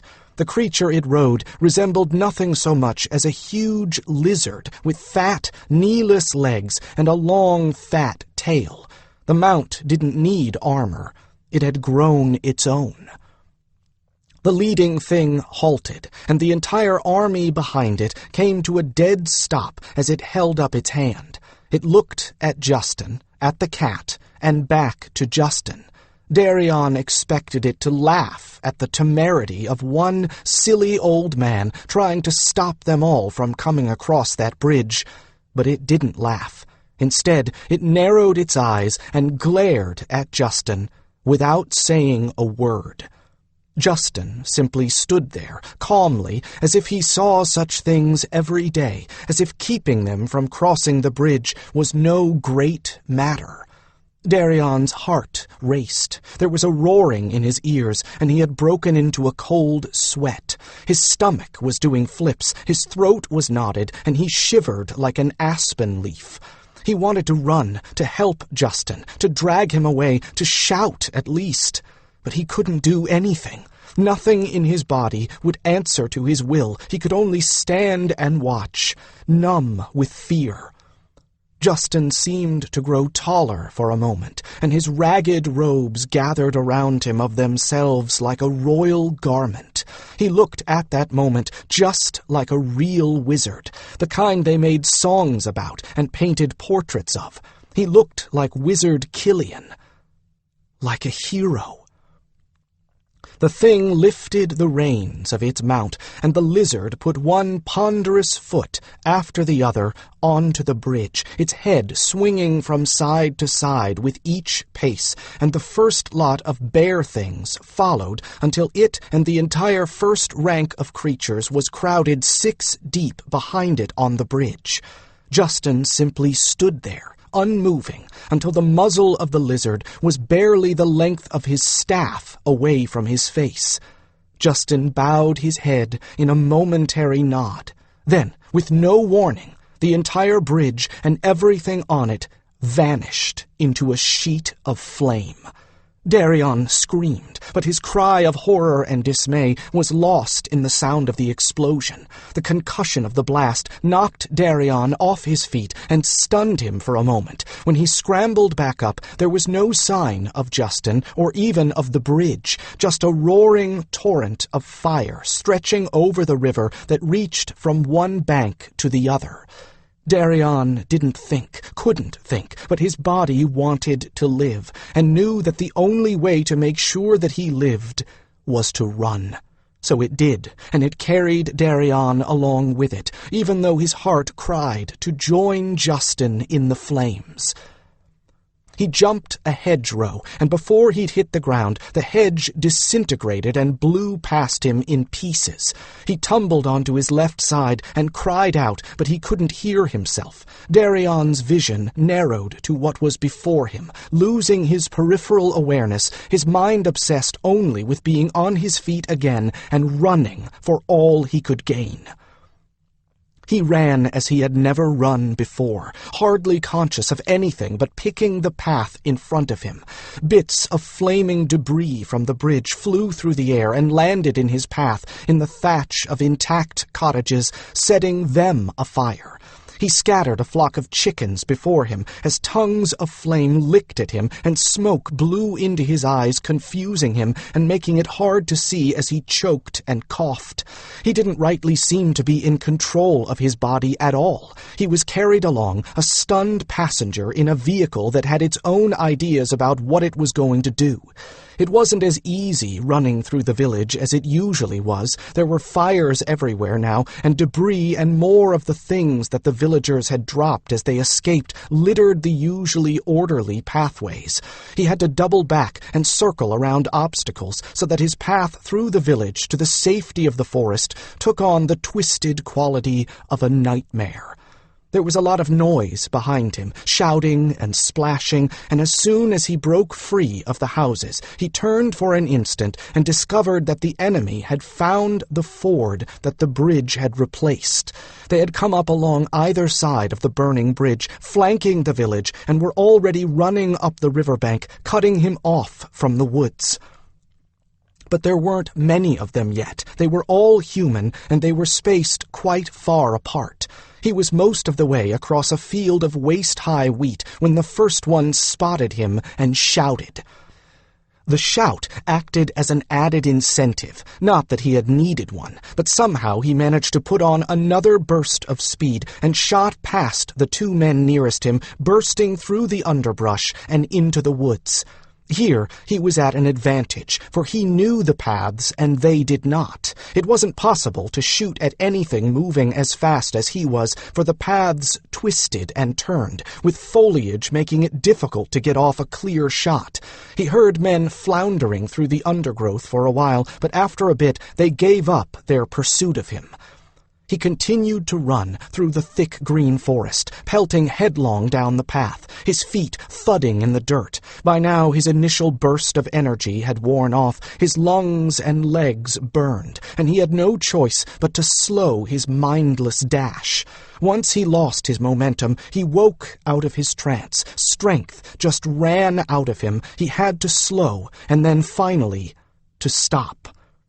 He bent over double in the middle of the path, hands braced on both his knees to keep them from collapsing, panting and sobbing at one and the same time. He wanted to scream, to weep and never stop, to run until he came to the edge of the world, to run back to the village and fling himself against the entire army. He hadn't the strength to do anything but take huge, gasping breaths that burned his lungs and brought a stitch to his side. He could not believe what he had just seen, and yet the scene was etched into his memory as indelibly as if the fires Justin had called up had scorched the image there. He still couldn't think clearly. Conflicting emotions warred in his mind for the upper hand. Rage grappled with heart-shattering grief and kept him from breaking into helpless tears. Fears warred with confusion and kept him from going on. Despair battled with determination and urged him to crawl into the nearest hole to hide. Where was he to go? What was he to do? How was he to get away from these madmen? For madmen they must be. Why would anyone in his right mind want to attack an impoverished, dying backwater like Errold's Grove, a place where so few people had even a single copper coin to their names that most of the village transactions were run on barter and tally sticks? A single, small, sane voice spoke up amidst the confused babble of thoughts in his head. "Get off the path, stupid. If they're still following you, that's how they'll come." He straightened up with difficulty, trotted a few stiff paces farther along the wall of underbrush, and wriggled through a set of vines whose springy tendrils would snap back behind him, rather than breaking, leaving no trace of his passage. "Unless, of course, they have some sort of tracking beast," the voice reminded him. "This is no place to hide. Collect your thoughts and think of something better." He wriggled underneath some bushes and huddled there, breathing hard, each breath stabbing the bottom of his lungs like a red-hot poker, and listening. There was plenty of noise behind him, but nothing immediately around him. "Where did I get into the woods?" "Through the wheat field. That was on the back side of the village, next to the corn and away from the bluff. So I won't be striking the river if I keep on this way, but I also won't have to climb. Will these people have a tracking beast? Do armies have such things with them?" He hadn't seen any dogs, but that didn't mean they weren't there. He tried to remember what, if anything, Justin had said about the armies he had been with, but he couldn't recollect enough. Now he regretted not listening to the old man's stories. They'd seemed so irrelevant at the time. But now I only hope I have more time to regret not listening to him. His next thought was to climb a tree, but he dismissed it immediately as a bad idea. If the enemy had a tracker, he'd be trapped. No, he had to get as far away from the village as possible. And then what? One thing at a time. Get away first. Worry about what comes next after you've gotten away. He stayed where he was until his sides and legs didn't hurt as much, listening cautiously for sounds that meant pursuit. That didn't just mean the sounds of someone coming down the path behind him. It meant the lack of normal sounds from the small birds and animals nearby, and the warning calls of birds that had been disturbed by intruders, cries that would come from higher up in the trees. There was nothing immediately around him but silence broken only by a few faint rustles and mutters, and he decided with some reluctance that he ought to go back to the path. It was true that anyone hunting him would have to use it, but it was equally true that he would make much better time if he didn't have to fight his way through the undergrowth. His passage would be quieter, too. I can wait until I'm deeper into the forest before I get off the path. A bit farther on, the undergrowth thins, and I can move through the trees a great deal easier. That would make for another danger, though. Thinner undergrowth would mean a better chance of being spotted if the enemy had also gone off the path. Just because he knew the forest, it didn't follow that the enemy was ignorant of it. Nevertheless, sitting here only made being caught more likely. He shook off his doubts, wriggled out of his cover as branches and twigs caught at his hair and clothing, and found his way back to the path he had abandoned, trying to make a minimum of disturbance to the underbrush. His tough, bare feet made no more sound on the path than the falling of a leaf, and he trotted along with an arrow nocked to his bow, all senses alert for what seemed like an eternity. His nerves strained to the breaking point, so much that he shivered like a nervous hare and started each time a bird call broke the silence. Every deeper shadow seemed to hide an enemy, and every cracking twig might be the sound of a heavy foot. What's ahead of me in this direction? He thought about the path for a while, and decided that one of his storm shelters was a pile of rock slabs in the middle of a rock-strewn clearing, with enough room under 3 of them piled together for him to squeeze himself and a small fire beneath. According to the villagers, at some point, farther than any of them had ever cared to go, and farther than he had been able to penetrate, it became Hawk Brother territory. Well, weren't they supposed to be Valdemar's allies? Shouldn't they do something about these invaders? If he could get away, maybe he ought to try to find them. If he could get away from the invaders in the first place, a posthumous revenge was not going to be very satisfactory from his point of view. The undergrowth thinned, as he knew from past explorations that it would, and he put his arrow back in the quiver, fastened the cover over it, and unstrung his bow, slinging it over his shoulder. Now that he could see for some distance, he knew that he no longer had much of an advantage with his bow. If he saw an enemy now, it would not be a case of surprise at short range, and the enemies were armored. He might be the best shot in the village, but a small game bow had no chance against armor. His only chance of felling one of these men would lie in a lucky shot through the helm slit, and today did not seem a good day to trust his luck. He picked up his pace into the lope his father had taught him for covering the greatest amount of ground with the least effort. Now it was possible to see for some distance under the trees. What growth there was here was composed of thin, delicate bushes with slender leaves, a few sparsely leaved vines with stems as thick as his leg, and some pale green weeds liberally festooned with prickles. There wasn't a great deal of cover, and it was the huge tree trunks themselves that blocked vision. He got off the path and under the trees, hoping that he would be able to see trouble before it saw him.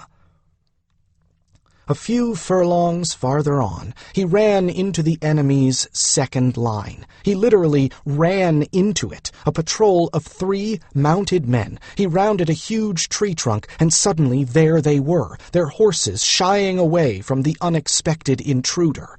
That was all that allowed him to escape them. As they fought their startled horses, he dodged between 2 of them and ran, darting in and around the trees, feeling the place between his shoulder blades crawl as he expected an arrow to hit there at any moment. After the initial surprise, they seemed to treat his appearance as something of a joke. He couldn't understand their language, but their laughter was plain enough, cruel though it sounded. Evidently they thought that hunting him was going to be an entertaining way to pass the time. As he ran and dodged, hoping to get to his rock pile and hide, they pursued him without putting their horses into a lather, and before too many moments had passed, it was obvious to him that they were making a game out of herding him before them.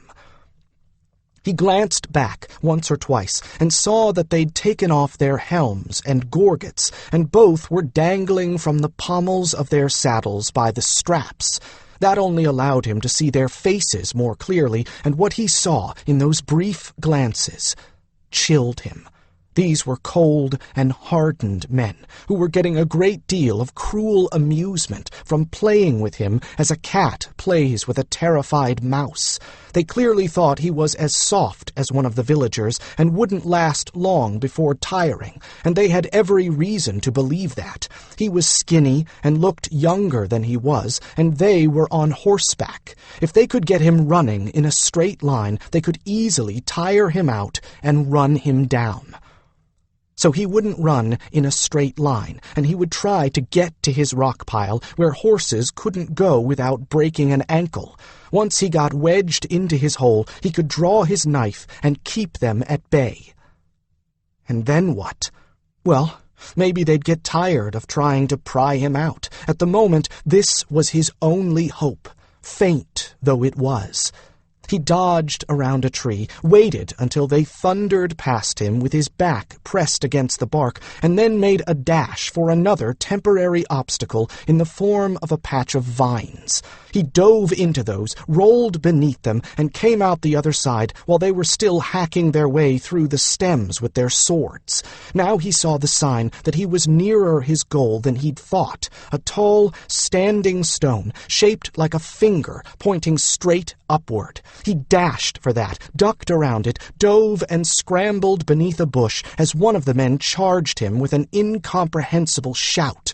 He made it through to the other side of the bush and scrabbled to his feet again to make the last dash for the rock pile. The men bellowed laughter as they chased him. He threw himself flat as they charged down at him, then picked himself up and made a scramble over the last couple of furlongs. They overshot him and had to pull their horses around in a wide circle to avoid riding them into the treacherous footing of the rocks. His heart was pounding so hard it rivaled the sound of the horses' hooves, and all he could think about was that narrow triangle of dark that meant his hiding place. If he could get in there, he'd be hard to get out. He scuttled over the rocks, the stones shifting under his feet and making him slip and fall, bruising palms and knees. The crevice was close, almost within reach. A shadow fell over him as his hand actually touched the first of the great stone slabs that formed his shelter. He flinched away, tried to throw himself to the side, but it was too late. His heart literally stopped, and a dark film passed over his vision. A hand seized the collar of his shirt and hauled him upright, dangling him in the air in front of the cruelest face he had ever seen in his life. The man's greasy hair was braided back in a tail and bound around the forehead with a dirty red scarf. He had cold, flat brown eyes like dead pebbles. His right eyebrow was split by a scar that continued on down his cheek. His teeth were broken and discolored, his beard untrimmed and full of tiny bits of straw. He held Darian up and shook him, roaring laughter. Darian stopped breathing.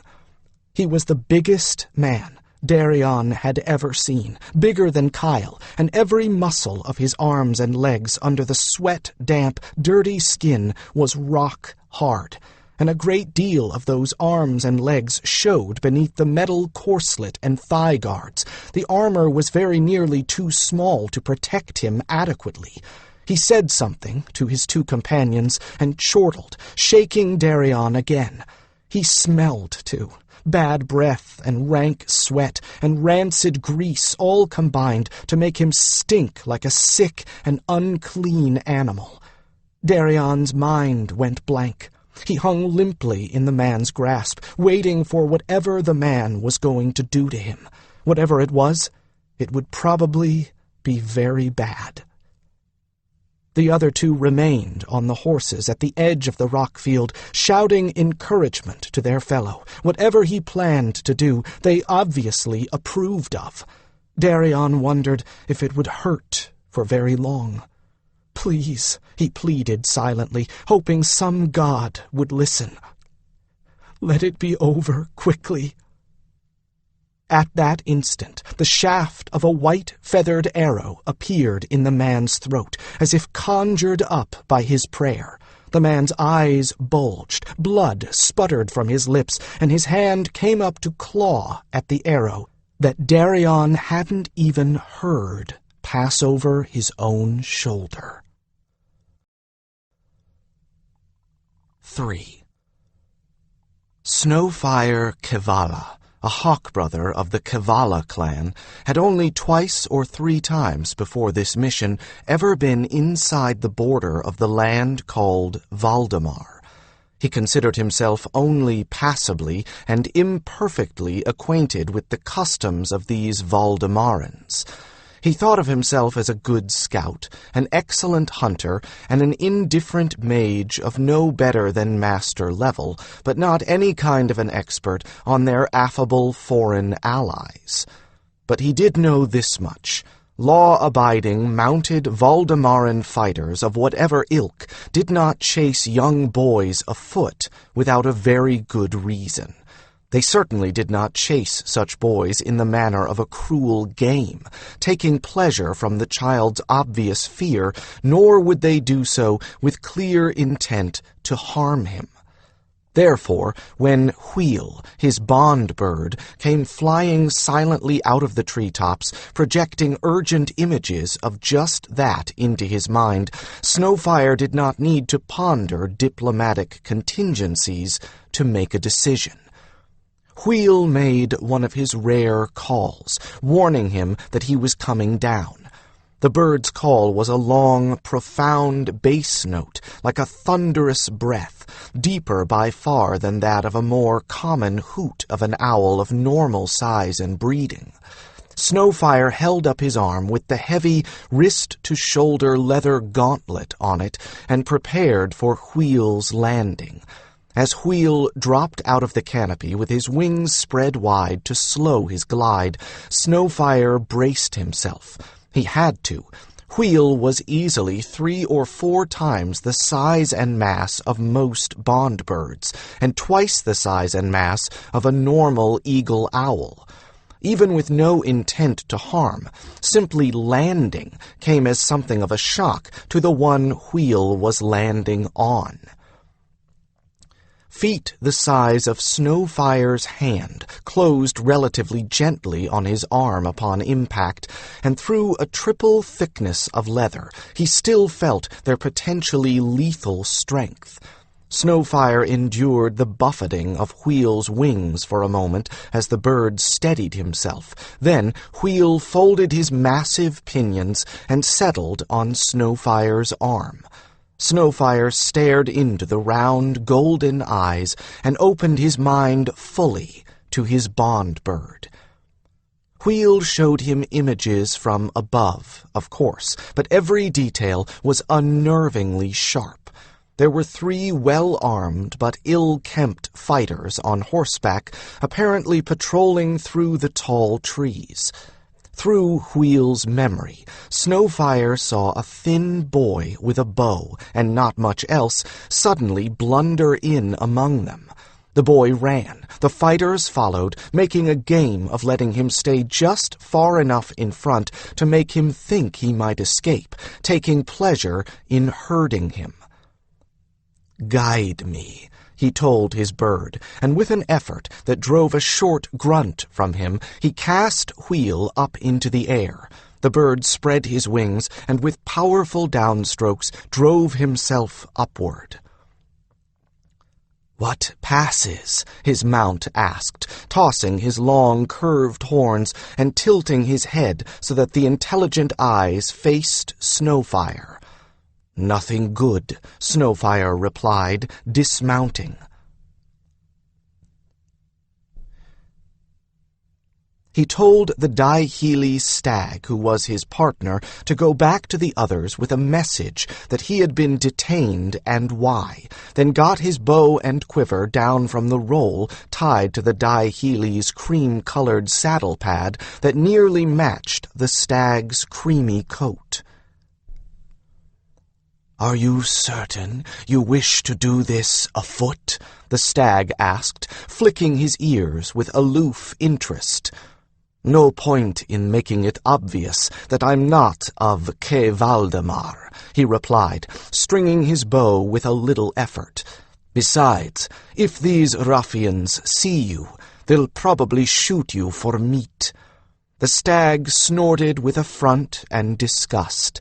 "Barbarians, then, and ignorant," the stag replied. "I will tell the others." And with that, the stag leaped easily and gracefully away, heading unerringly for the encampment. He made scarcely a sound as he ran. The Daihili were masters of their environment, the deep forest. Snowfire followed Wheel, knocking an arrow to his bow, making even less sound than the stag. Like the Daihili, the Taledras were masters of the forest. The others were expecting him to return to their base camp with game soon. Dealing with this situation would probably not take long to resolve. But having sent the Daihili Sephira back with word of what he was doing, if he did not return within a reasonable time, some of the others would come after him, and Sephira could lead them to the right place. Half of being clever is making certain you are not being stupid. That was a Shinayin proverb, and one of his favorites. He might not be one for swift thinking, but he seldom put a foot wrong. Perhaps Nightwind, his lady love, preferred, "Most battle plans do not survive the initial encounter with the enemy," but she had associated with the Griffins for too long for some of their cavalier and devil-may-care attitude not to have rubbed off. Snowfire kept every sense alert, now that he was afoot and alone on the ground. He noted every deeper shadow beneath the canopy of the enormous trees here, noted the tenor of birdsong up in the canopy itself, drank in the scents of forest litter, searching for the aroma of newly bruised greenery. Wheel did not see everything. It was perfectly possible that there was an ambush waiting here somewhere. Wheel flew silently up through the lower branches of the canopy. Wheel could fly silently, because he, unlike every other bond bird in the Yodorkandan Keshula, was a short-eared eagle owl. Owls flew with no betraying sound at all, unless very close, thanks to their soft-edged feathers. And unlike most owls, the eagle owls were equally adept at day or night flying, making them ideal bond birds for a scout or hunter who might find himself moving by day or night. Yet there were few of them among the Taledras of Kevala, for there were only 4 breeding pairs in the entire vale at the moment. Snowfire considered himself incredibly fortunate that Wheel had chosen him as his bondmate. In such a circumstance as this, he felt even greater gratitude. No one would see Wheel unless Wheel chose it to be so, and that would be a bad thing for the one making the sighting, as it would probably be the last thing he saw. The talons of a Taledras-bred eagle owl could pierce the skull of a goat, so great was the pressure behind them, and what they could do to a goat could easily be done to a man. Unlike his lesser kindred, Wheel was intelligent enough to pick distinct targets for his talons, such as vulnerable eye sockets. Although Snowfire had not yet needed to put such killing power to the test against a man, Wheel had already proven himself valiant and valuable against the change beasts loosed by the Mage storms. "Hurry!" Wheel sent urgently, and filled Snowfire's mind with the image of a brute of a man pursuing the boy across a pile of rocks, laughing. The man was afoot now, having left his horse at the edge of the rock field. Snowfire broke into a swift but cautious run. He did not want to betray his presence by either noise or movement, so he dashed from the cover of one giant tree trunk to the next, keeping himself well out of sight. He reached the edge of the clearing just in time to see the man in question catch the boy and haul him up by the collar. Howling with laughter, he held the boy limply from his hand. He was big enough that the boy's feet dangled some distance off the ground. The boy was as pale as ice, clearly terror-stricken. There were two other men very nearby, mounted on horses, also laughing. Even from here, Snowfire caught an unpleasant scent of rancid grease and stale sweat.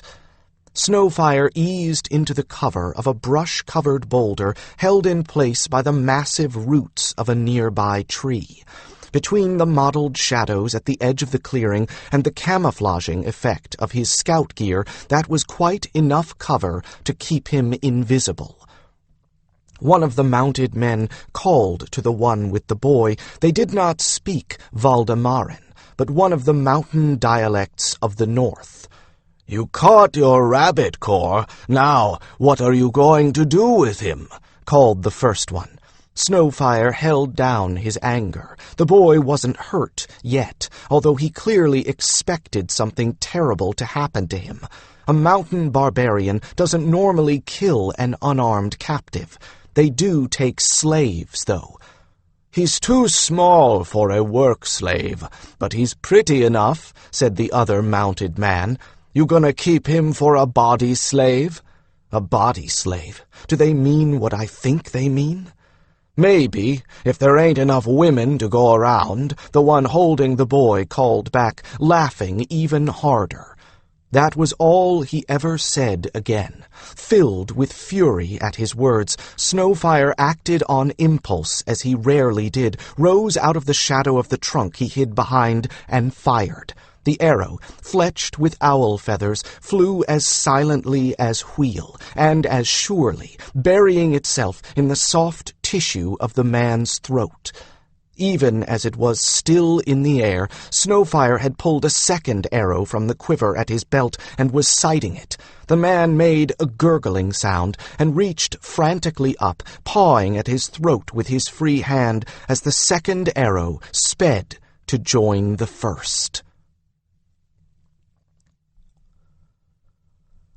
A second arrow appeared beside the first one, and the enemy fighter lost all interest in Darian, letting him go to claw at his throat with both hands. Fortunately, when his captor dropped Darian and began staggering back a little, making hideous noises, Darian was still limp. The boy made a soft fall on the hard slabs of rock, and somehow his body acted for him again, and he quickly rolled out of the way of the toppling soldier. "Get up!" he screamed at himself. "Get up and run while you have the chance!"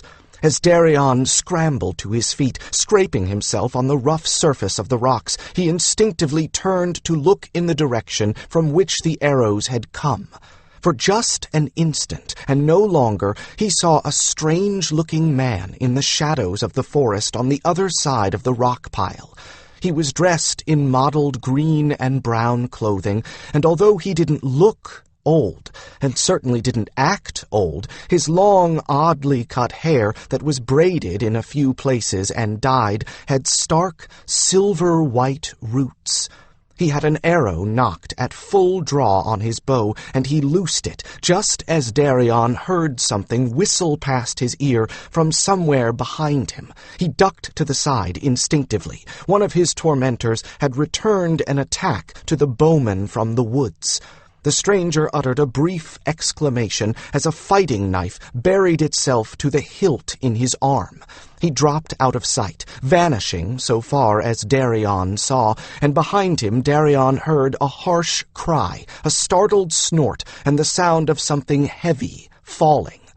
He turned again to see that the second enemy fighter, who had still been mounted, had fallen off his horse, an arrow through one eye.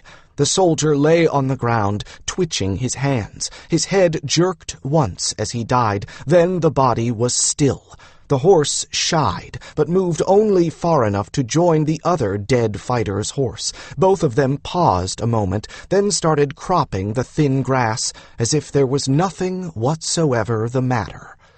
"What are you doing, standing in the open? Hide, stupid, hide!" Darian scuttled into hiding, behind a boulder, in shock at the sudden reversal of his fortunes. Where had this strange man come from? Who was he, and why was he helping him? This was all happening much too fast. "Never mind that," scolded that sensible voice in the back of his head. "There were 3. There's still at least 1 alive. Where there were 3 of those brutes, there are probably more. Do something!" Prodded into action, Darian picked up his dropped bow. By some miracle it hadn't been broken in all of the tumbling and rolling, and quickly strung it. Opening his quiver and getting an arrow of his own knocked, he peered cautiously around the boulder. From where he was, he could see 2 more of the enemy coming cautiously on foot along the side of the rock pile. Where had the second one come from? He took a quick glance around the other side of his boulder toward the last place where he had seen the stranger, and making a quick estimate, figured that his rescuer could not see these 2 new foes from where he was now. Injured as he was, he might not be able to defend himself. "So I guess it's up to me." Suddenly, he felt strangely calm. His stomach stopped flipping about, his hands stopped trembling, and everything took on a crystalline clarity around him, the colors deep, the edges sharp and defined. Taking a deep breath, he stepped around the side of the boulder and pulled his arrow back as far as he could, sighting carefully on the head of the man in the lead. Snowfire cursed aloud with sudden pain as a flat knife, thrown by one of the 2 still mounted, buried itself in his biceps. He dropped, glad he had already loosed the arrow. The blade had penetrated deep, but by luck had gone in more or less with the grain of the muscle. As he pulled the knife from his arm and discarded it, he was rewarded by the sound of the man's body hitting the ground. "So much for being able to pull my bow for a while. I'd better get the boy and myself out of here before it comes to hand. My climbing stick is still with Sephira, and a match between a war axe or sword and a hunting knife is usually a short one." He pulled a pressure bandage from the emergency pouch at his belt and wrapped it tightly around his arm, temporarily sealing the injury.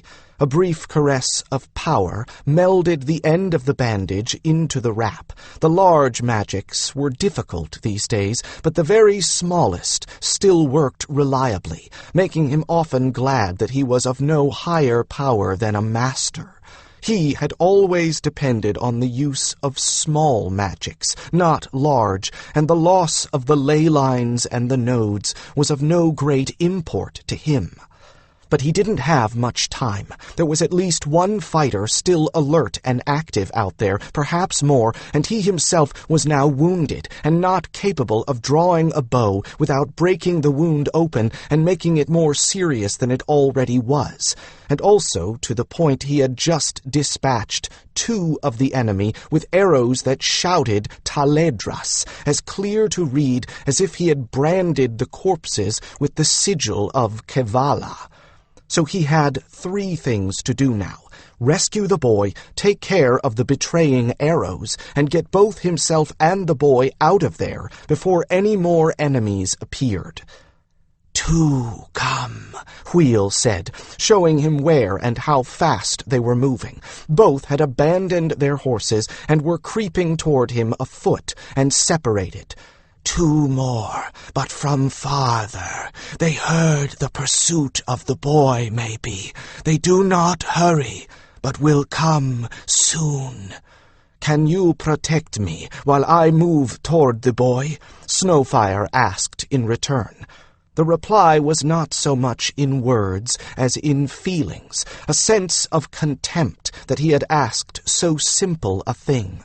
Content in knowing that Wheel would stoop on anyone who got within striking distance of his bondmate, while he in turn worked his way toward the boy.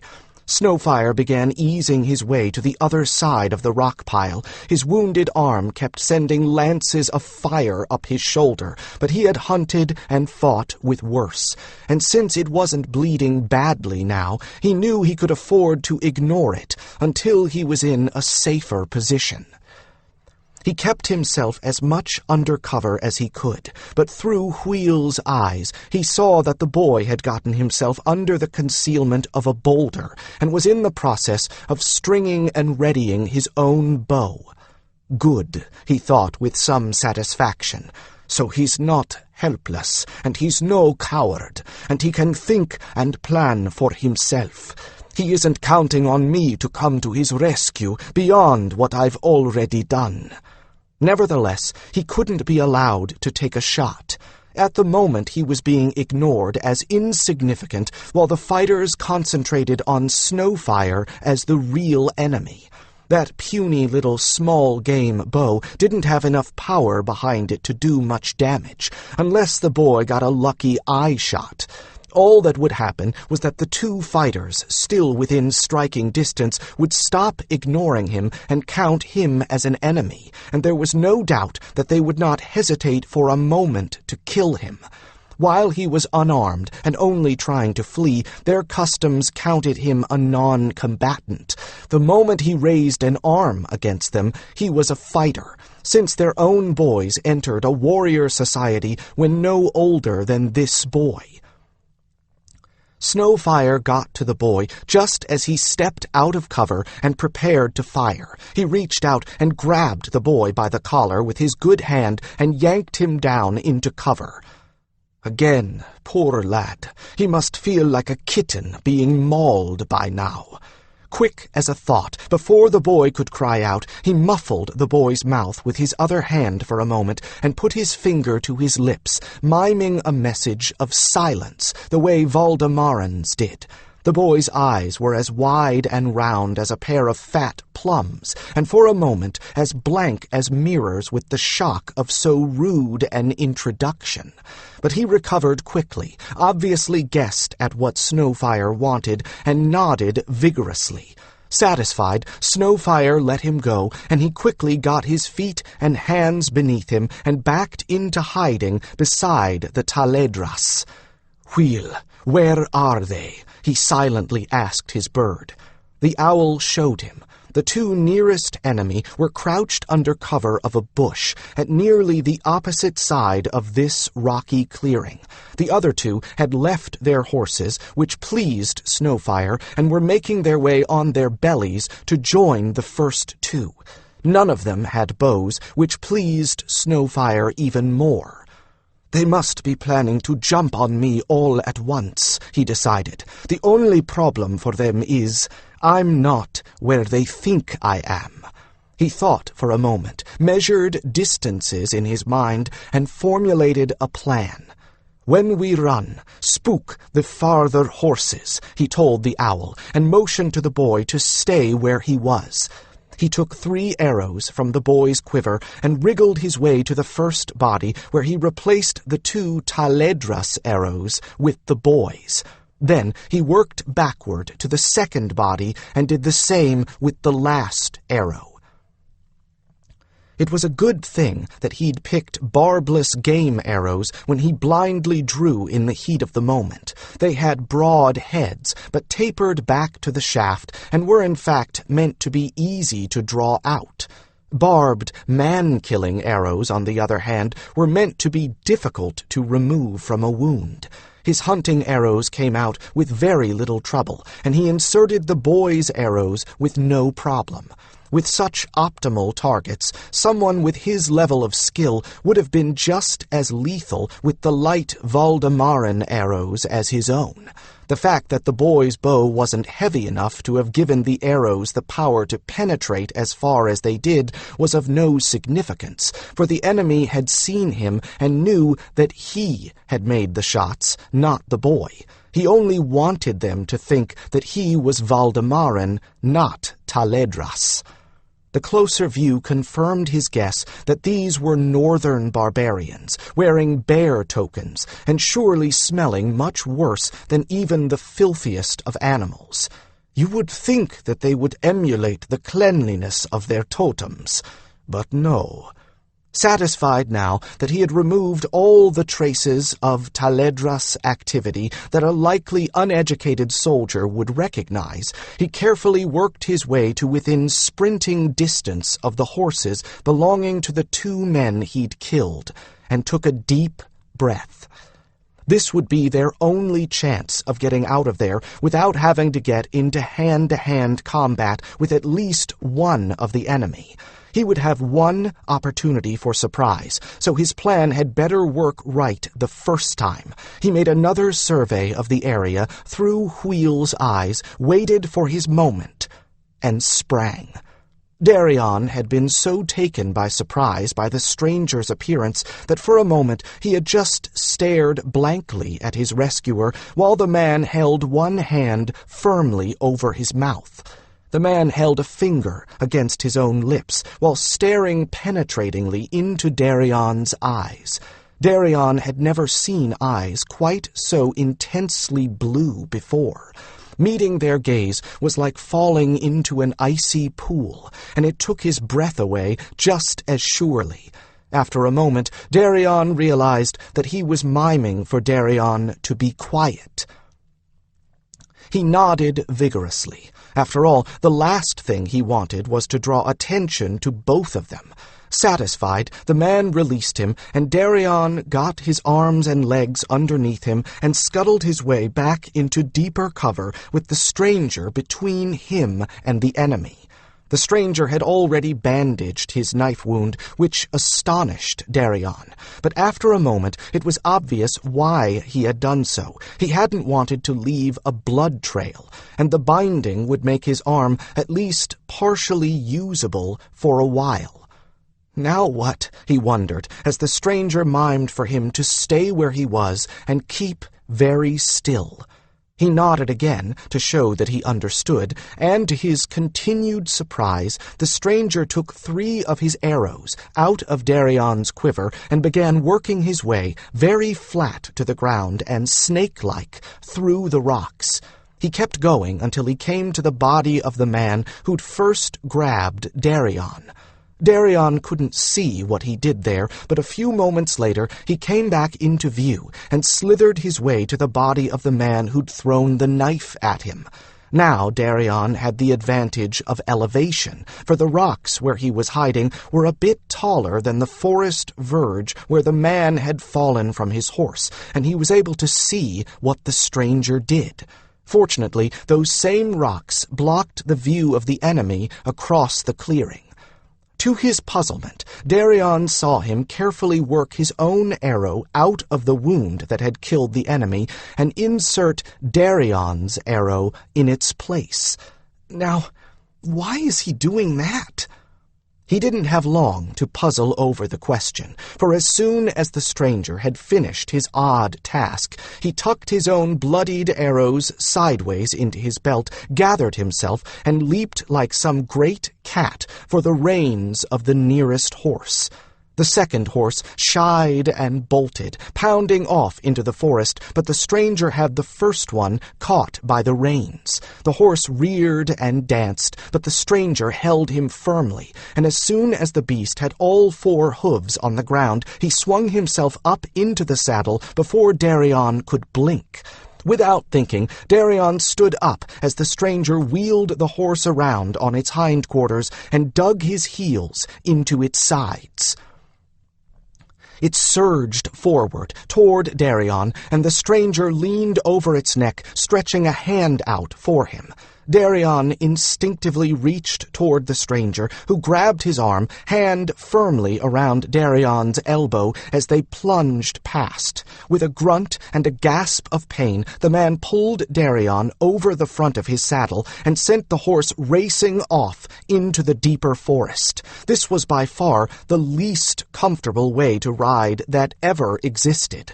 The saddle bow drove into his stomach, pounding breath out of him in grunting gasps, and Darian could not see much, but he glimpsed enough between bruisings to know that he was heading deeper into the Pelagiris than he had ever dared go alone. The boy had good instincts.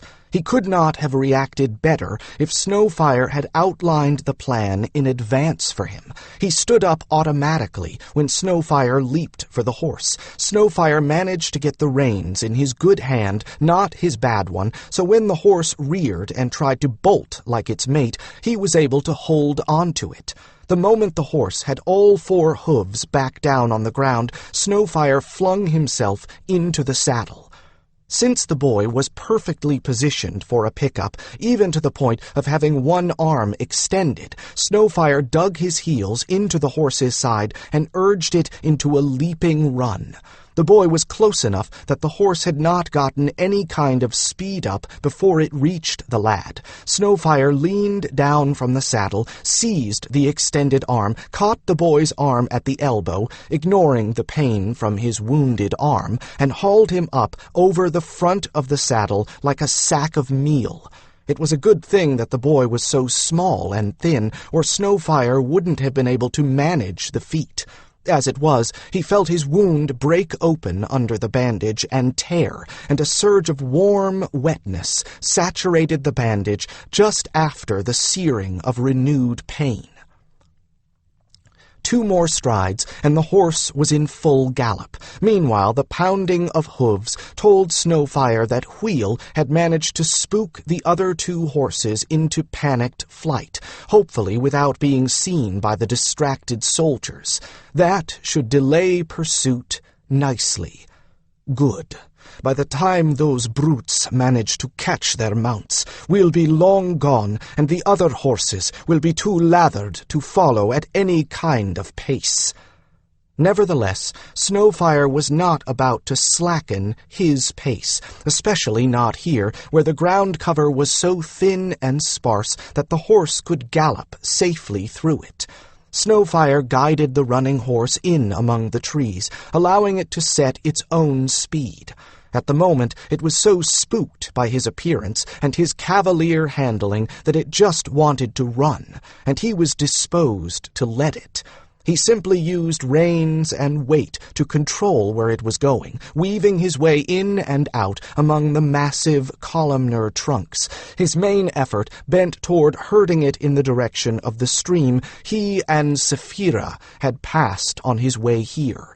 As soon as he thought they were well out of reach, he planned to slow the beast and take it into the stream bed to break their trail. Gradually, at about the moment when he was ready to slacken their pace, and he was quite certain the boy was long past ready, the horse slowed of its own will. Wheel had been trailing behind them, keeping watch on their back trail, and had reported no followers.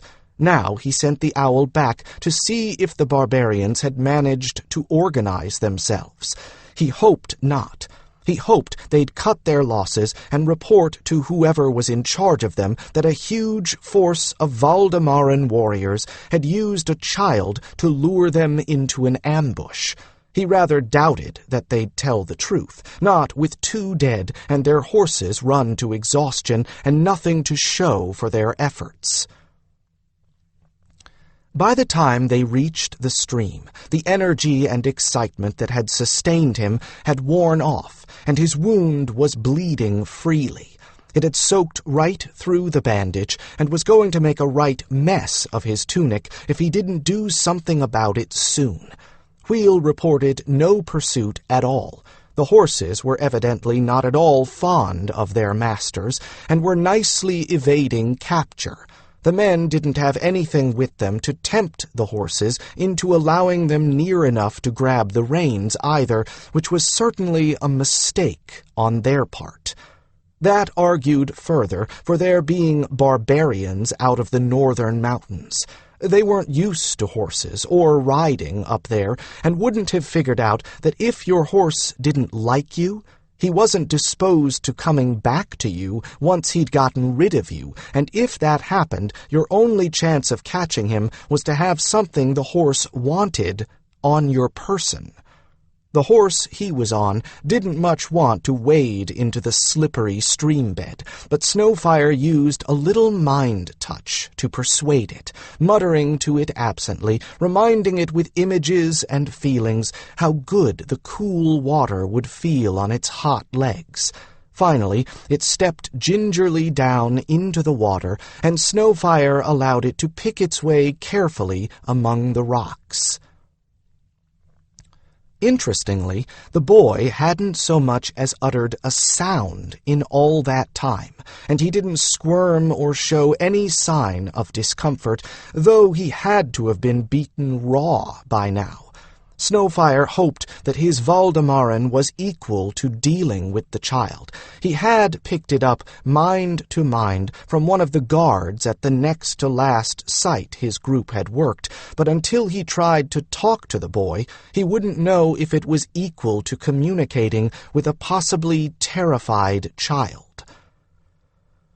Of course, if the boy allowed, he could rectify that quickly enough with another mind magic session.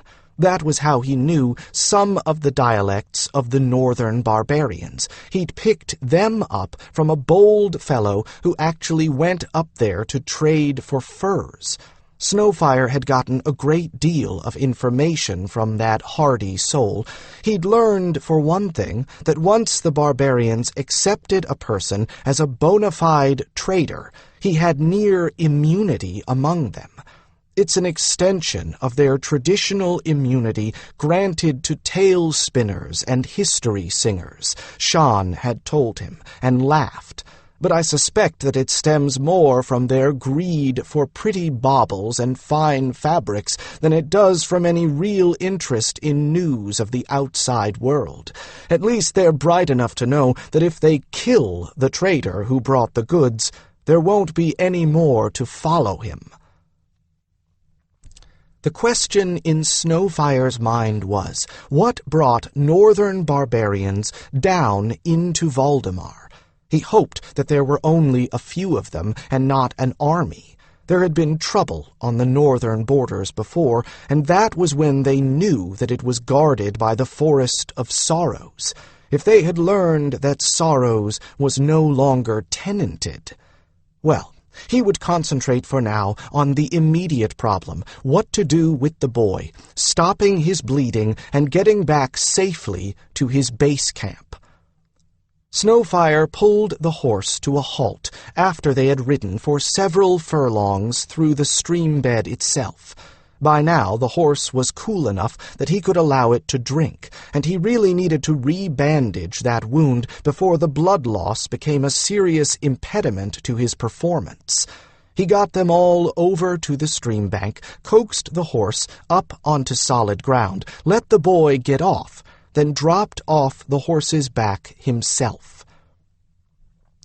What he really wanted to do was to lie down, but he wouldn't be able to do that for a while. His arm hurt like fury, and besides needing to get the bleeding stopped, he wanted to get some cool water on it to ease some of the pain.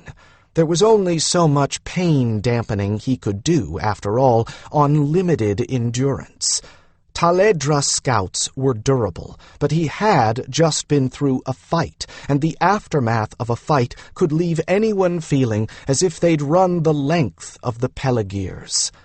He looped the horse's reins around a branch with his good hand and tied them off, giving the beast just enough slack that it could get a drink and snatch at a few bites of grass. Poor thing, it looked at him with astonishment, perhaps because he'd given it that freedom, or perhaps only because he hadn't beaten it yet, and then buried its nose deep in the cool water. Then he knelt beside the stream bed and carefully unwrapped the bandage from around his upper arm. He let the wound bleed a little more while he put one end of the bandage under a rock in the sparkling clear stream, letting the swiftly flowing chill water wash it out for him. Then he splashed water on the wound, giving it a little rudimentary cleaning, and made certain that it wasn't any more serious than he had thought. It wasn't. It was just a very simple penetration wound, and not a nasty-looking one as deep wounds go. There didn't seem to be anything left in it, no signs of poisons visible, and as he had recalled, the knife had not seemed dirty or rusty. He reached into the water for the bandage to redo the job one-handed. It never even occurred to him to ask the boy to help. Before he could do anything else, the boy was already at his elbow and had taken the bandage out of his hands. In a moment, he had wrung it as dry as possible and seized his arm. "Please to hold still, good sir," the boy said, carefully forming the Valdemaran words as he looked directly into Snowfire's eyes, as if he thought he could give the sense of what he said if he simply spoke slowly and clearly, and locked gazes with his rescuer. Then again, if he had a touch of mind magic, that might work. Snowfire had not lowered his own shields, so he couldn't have told whether the boy possessed such a thing. "Yes, surely," Snowfire said, too much taken aback to argue. Was the boy in training to be a healer? It certainly seemed as if he might be, but if that were the case, why was he not in the pale green of a healer student? Using some clean, dry moss, picked from a rock beside the stream as a pad, the boy rewrapped the bandage with the deft hands of an expert, putting exactly the right kind of pressure at the proper angles on the wound to hold it closed again. When he came to the end of the bandage and looked at it for a moment in puzzlement, Snowfire took over and sealed the end of the bandage down again with magic. And to his surprise, he felt the boy following what he had done with his own mind. "Oh," the lad said, sounding surprised. The next words were blurted, as if he spoke before he thought. "So magic is good for something." Then he clapped his hand over his mouth, his face a comic mask of dismay. "The littlest magics are usually the most practical," Snowfire said mildly in accented Valdemaran. He cleared his throat carefully.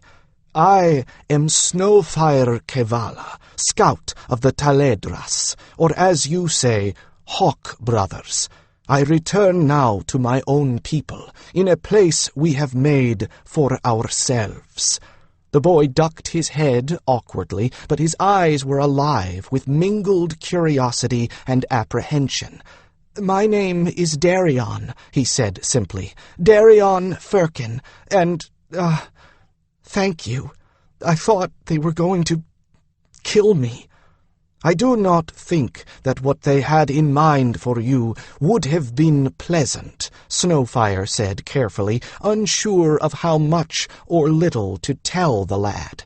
He might well be much older than he looked. He had very old eyes for such a young face, and the face itself was a mask of politeness behind which something else was hidden. "Have you any place you need to go, or a place of safety that I may take you to? Or would you care to come with me to a safe haven?" The boy held his breath, and slowly the polite mask shattered and fell. He crumpled, sobbing, apparently completely overcome by sudden, overwhelming grief. Snowfire did not need to be an empath to read that there was something dreadfully wrong, something triggered by mention of safety or a safe place to go. He decided on his own that the best place for both of them was back with his little band.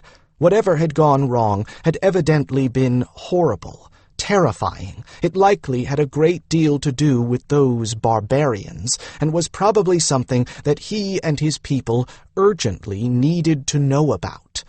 But there was a more immediate need, to soothe the child enough so that he could ride without falling apart. The sooner he got back to camp, the better. Snowfire had never had a little brother, but he had played the role of confidant and helper a time or two in the past, to warriors, mages, and younger scouts. "Hush now," he soothed, putting his good, though leather-layered arm about the boy's shoulder, close enough to give emotional support, not so close as to be intrusive. He knew before the boy did, by the imperceptible tensing of the lad's muscles, when he was coming too close, and backed off a bit. "Here, you may come with me, and we will go to my people. I promise you will be quite safe enough with us, eh? Then, when you are rested, you will talk to us, tell us what happened. Perhaps we can help. Even if we cannot, we will see to it that you are safe, warm and safe, and well fed." The boy only nodded, and Snowfire mounted, lending the boy a hand so that he could swing up to sit behind the saddle instead of being carried like so much baggage. The boy must have ridden this way before. He put his foot carefully on top of Snowfire's, trusted his weight to Snowfire's arm, and got himself up behind the Taledras with a minimum of awkwardness. And there he sat, his arms around Snowfire's waist to hold him in place. His sobs had ended, but as he held tightly to Snowfire's waist, the Taledras felt him shivering, and not with cold, but with suppressed emotion and shock. He was very near a breaking point, and Snowfire wanted him to be safely in the hands of someone who could deal with his trauma before he came to that breaking point. Nightwind was an empath as well as a Tronde-Irin, and she would be the best person for the child at this moment. Snowfire clucked to the horse, which lengthened its stride readily into a slow canter. Evidently, it already preferred Snowfire over its previous masters. It seemed as if this was something more serious than a single boy and a few sadistic barbarians. Perhaps this situation was more than his little group could deal with. After all, they already had quite a bit on their plate. After the danger from the Mage storms had ended, magic had been shattered like a broken crystal. The matrixed pattern of ley lines and nodes was gone, as if it had never been, and the energies that had once flowed in them were spread evenly across the face of the land. This had left the more powerful mages at something of a loss, but the Taledras already had a plan in place to deal with such a contingency. They were a long-sighted and patient people when it came to making and fulfilling plans. They would move with urgency when speed was called for, or could wait for generations to lay something in place. Magic flowed like water, and like water it would not remain spread out over the land for long. If left to itself, it would form its own rivers and pools, or ley lines and nodes, or it could be guided into paths that could be carved for it. The sooner those paths were established, the sooner it could be persuaded to follow those paths, and would flow as it had before, and the less likely it would be that stagnant pools would form, warping creatures and plants, as had happened before, in the Pelagirs, after the Mage Wars were ended. There were many more Taledras now than there had been then, with a great deal more experience, and now that there was no geas laid upon them by the Star-Eyed to cleanse the land, they were free to go out into it and rectify the situation before it became necessary to do those cleansings. More to the point, since no creature ever acts against its own best interest, even though they may act in enlightened self-interest, if it was the Taledras mages who re-established the ley lines and nodes in a matrix, they would be able to arrange and key them so that it did themselves and their allies the most good. But, conversely, if they left an area unmanaged, it would be altogether likely for other mages to come in and arrange things to their liking. This was the reason for the groups of Taledras traveling about now, dealing with change beasts, working to link the local magics up with the greater systems already established. The Crown of Valdemar had not only given its blessing to the massive venture, but had funded their needs and ordered support to be given by guard, herald, and citizen, with free passage papers and more. That the now legendary Taledras adept Darkwind had the ear of the Queen in the matter had not hurt a bit. Altruistically, the Hawk brothers and their chosen allies were able to rid the land of some very unpleasant creatures. Realistically, they were creating a matrix that better supported their own heartstones than even the original had. In the future, it would assure them of more than adequate power for virtually anything they wished to do. Could it be that some other rival mages had decided on the same plan? Of course it could, he told himself. In this case, it wouldn't take an adept to see what the advantage in it would be. It would only take a perceptive master, in fact, or someone very educated in the nature of types of magical energy and its tendencies, to plan out a local-scale version of... Snowfire, you need help. Your mind is wandering. Deal with the situation in the here and now, and discuss the implications of your speculations over a good meal by the fire later on. Well, the best thing he could do now would be to get the boy to a place where he could feel safe. Perhaps, after some food and calming, this young Darian could bring himself to reveal what had happened. Surely, in Nightwind's hands, that would not be long in coming. Whatever it was, Snowfire was certain there was going to be a great deal more to it than appeared on the surface.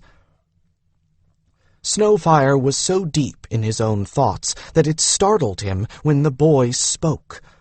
"Who are you? What are you doing here?" came the muffled voice from behind his back. He considered the language carefully before he replied.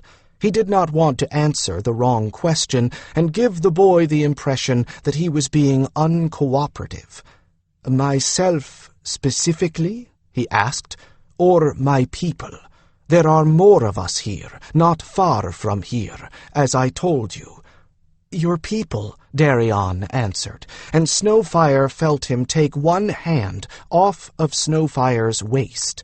He sniffed, and Snowfire fished in a pouch at his belt to give the lad a bit of unused bandage to wipe his nose with. Thank you," the boy said carefully. Interesting that his own thoughts had just been on that very subject, of why the Taledras were here. "We are a very special group of Taledras.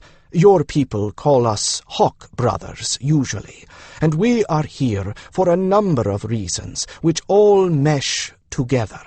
What know you of the Mage storms?" he asked. "I ask this because it is relevant to why we are here." He felt the boy shrug. "Not much," Darian admitted. "They upset the weather a bunch, made things bad around here, turned monsters loose. I guess they made it hard for mages to work." Snowfire thought for a moment and decided that the most complete, if abbreviated explanation would certainly not be amiss, and would fill up the time until the moment they arrived at the camp. And besides, it might help keep his mind off how his arm hurt. "I will go back to the very beginning, then, to the cause of it all. Once, so many hundreds of years ago that most of that time is lost even as a legend, there were many of what we know as the Great Mages. These were adepts beasts so powerful that they had the ability to actually create new creatures that had never existed before, to change the weather, or to make the rocks run like water. "Was that where the monsters came from?" Darian asked, as Snowfire paused. "Some of them created creatures that you would take to be monsters, I am sure," Snowfire told him, craning his head around to smile at the boy with encouragement. "But I think that the monsters you speak of were all created later, and I am coming to that. One of these great mages was very evil, and he made war on the rest. In the end, there was only one left to oppose him. That one invented a kind of weapon that was so terrible that he swore he would only use it if he himself were dying. He made 2 of these, and when the time came that he was indeed dying, killed by a slow poison delivered by an assassin loyal to the evil mage, he sent one into the hands of the evil mage himself, and triggered the other in his own place." "Why?" Darian asked. Snowfire suppressed a smile at that oldest of children's questions. "Because," he said patiently, "the way that this weapon worked was to release all of the magic contained within every object within a certain area. It released all of the magic in the good mage's tower, at the same time as the other released all of the magic in the evil mage's stronghold. Now, think for a moment about how powerful these 2 men were, and think how much magic must have been released. Why, in the case of the good mage, his very tower had been built with and relied upon thousands of magic devices. Then think what must have been contained in that tower and around it." The boy pondered that for a moment, then shuddered convulsively. "That must have been big and awful," he said in a subdued voice. "Worse than a forest fire." "Much worse," Snowfire assured him. "Where the good mage once lived is now the Dorisha Plains. Where the evil one lived is now Lake Evendim. Since both those places were strongholds among hills, that should give you an idea how dreadful it was. I assure you nothing that was caught inside where the bounds of the plains and the lake are now survived. That cataclysm completely reshaped the world, it was so powerful, and the effects of 2 of the weapons being triggered simultaneously were worse and more complicated than the good mage had ever dreamed possible. Having 2 of them go off created the first mage storms, and those, in their turn, created the Pelegir Hills and the Pelegiris Forest. "Huh," the boy digested that. "I thought they just were. I thought the forest had always been like that." "They were created by the cataclysm and the mage storms that followed," Snowfire replied. "And it was longer ago than I think you would dream possible, and the Pelegirs extended far out beyond what is now Valdemar.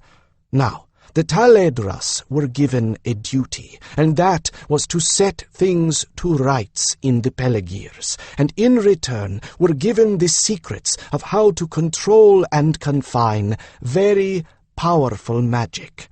And the odd thing is that we were very nearly done with that task when the mage storms returned. And they returned because not only did they reshape the world, they made an echo of themselves back across time, exactly like the waves of a stone tossed into a quiet pool will reach the shore and reflect back again." He paused. "Do you see what I am saying?"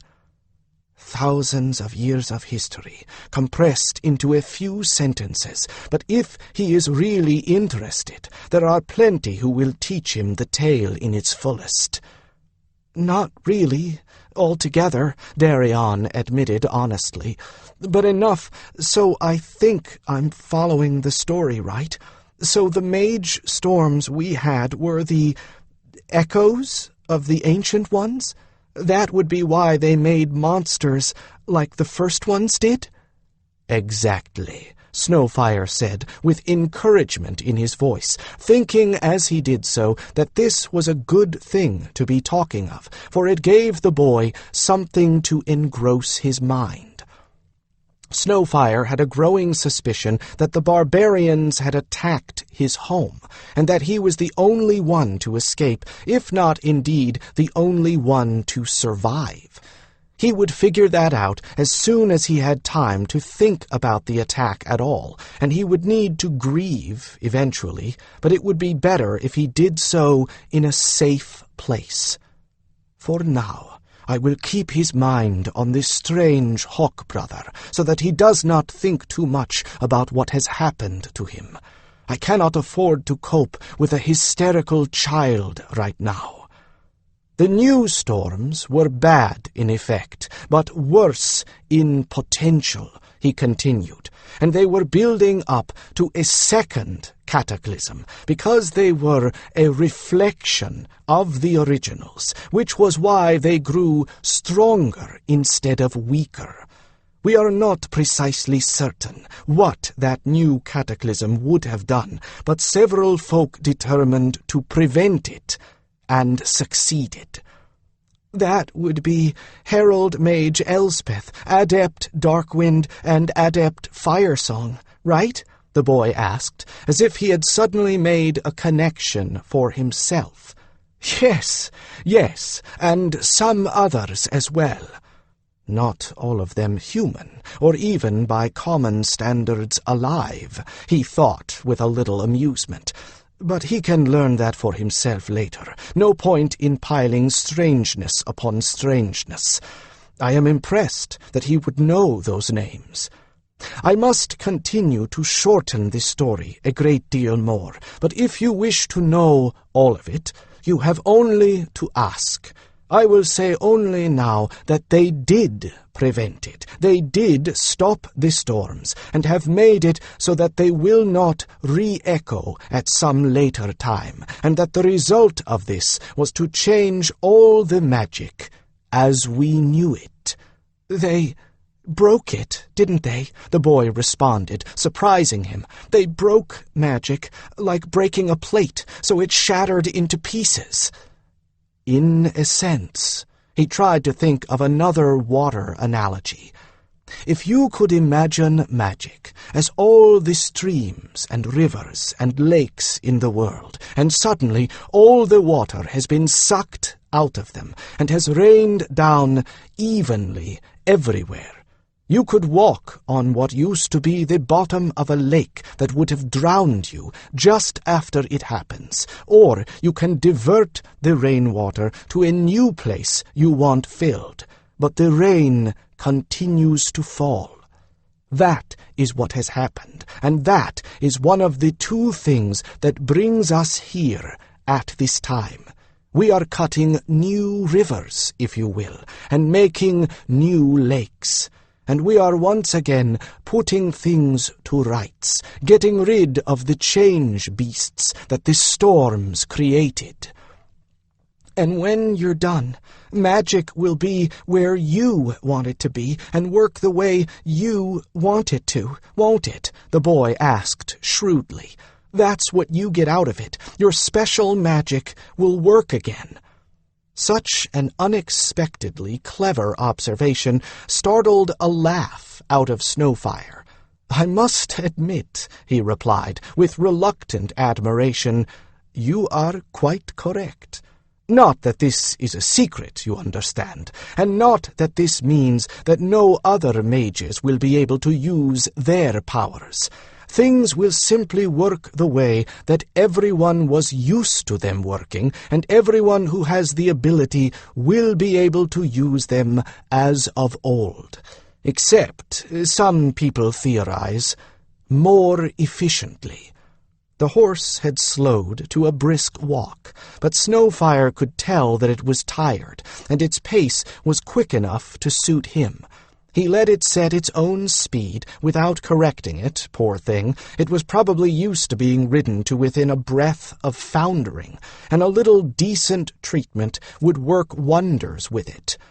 "So, why are you doing this? The Hawk brothers, I mean," Darian asked. "Couldn't anybody do this? Like the Herald Mages or the Fireflower Mages or something?" "They could," Snowfire admitted, "and in some places they probably are. We are doing it here because we know how.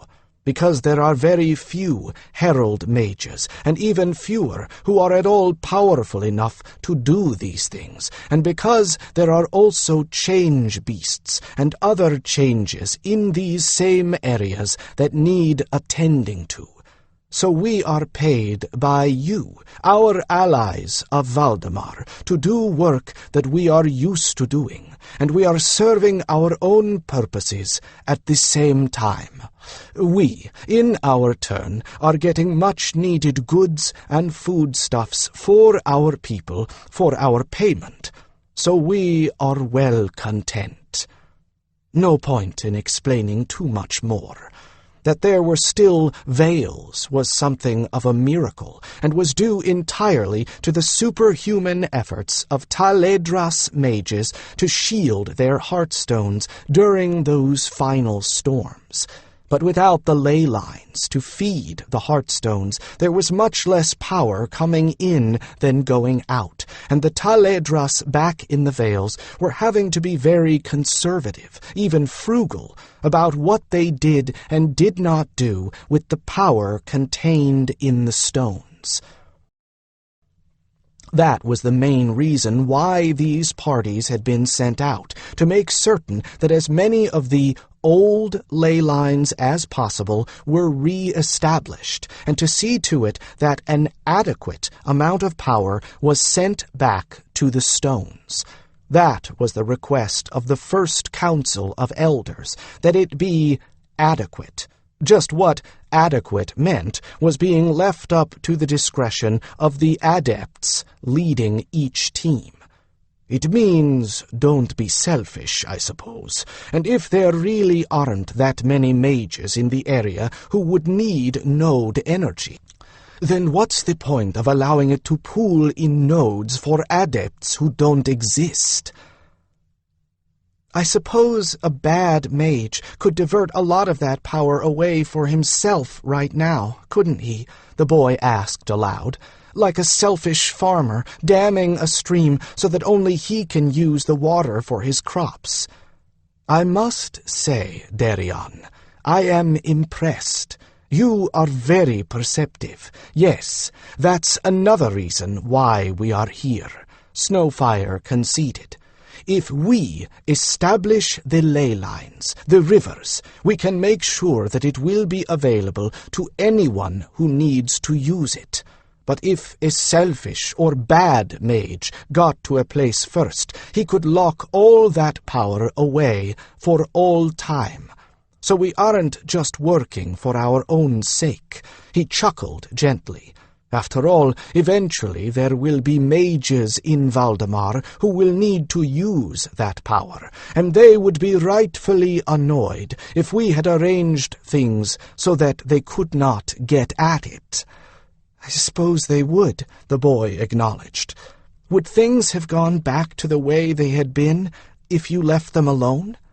That we don't know, Snowfire admitted.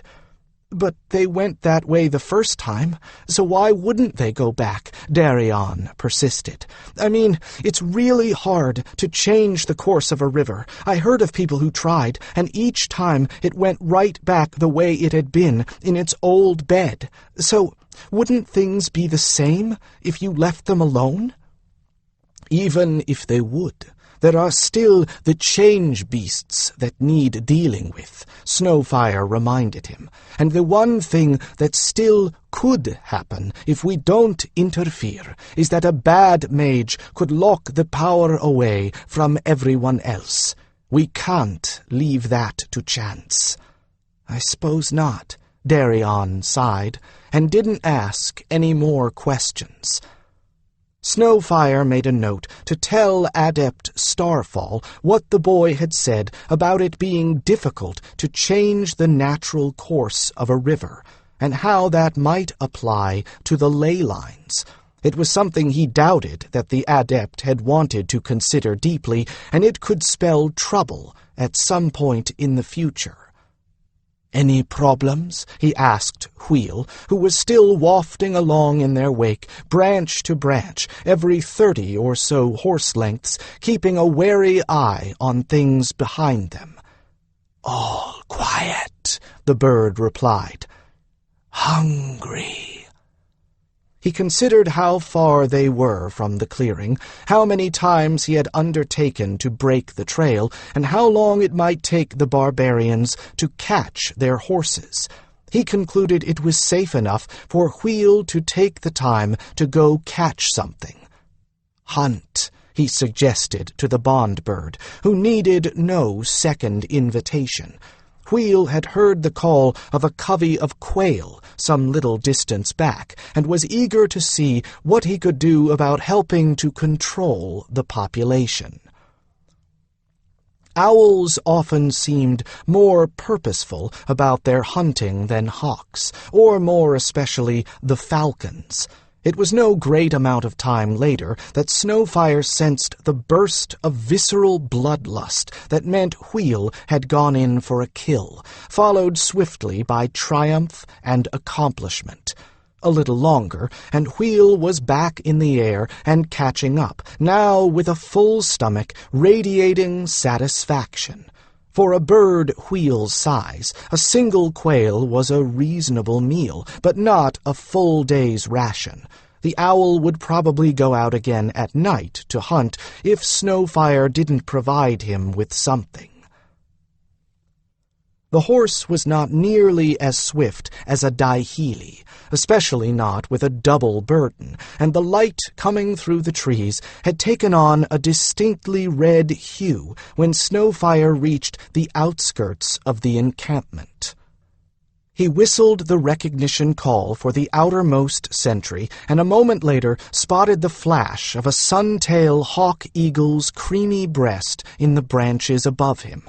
3 of the scouts were bonded to suntails, so it could have been any one of the 3 who were standing watch, but he thought it was Ear, Sky Shadow's second-year bird. "Go in ahead," he told Wheel, wearily glad that it was a suntail and not one of the forest gyres, who were fond of teasing the big owl. Not that they would ever harm Wheel, nor would Wheel ever retaliate with anything more than an irritated beak snap, but Wheel was a ponderously serious bird in many ways, and being teased put him in a bad mood. Just at the moment, having his bond bird grumbling and hunched in a tree was a situation Snowfire didn't want to be forced to endure on top of his other pains. His arm hurt more and more as they rode, and given a choice, he wanted most to see Nightwind and have it tended to, then drink his weight in pain-killing tea and sleep for about a day. The last of his energy ran out shortly before they reached camp. Fortunately, the boy had been cooperative and quiet during most of that time, and his questions and conversation had been polite and subdued the rest of the time. Perhaps he had sensed that Snowfire was not feeling up to conversation. The horse took them through some truly spectacular territory, and he wished vaguely that he was feeling good enough to appreciate it.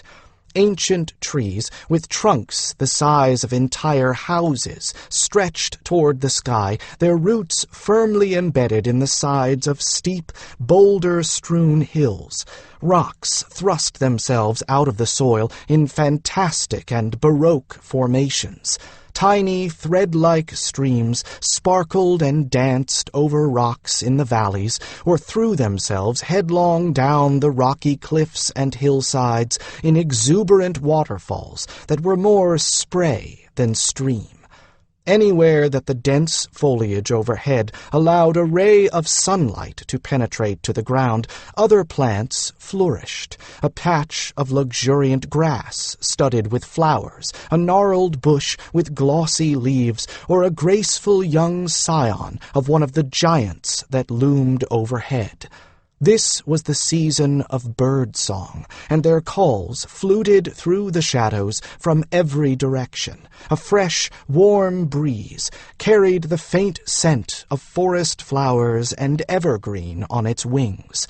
The only problem, so far as Snowfire was concerned, was that his throbbing arm got in the way of being able to enjoy his surroundings.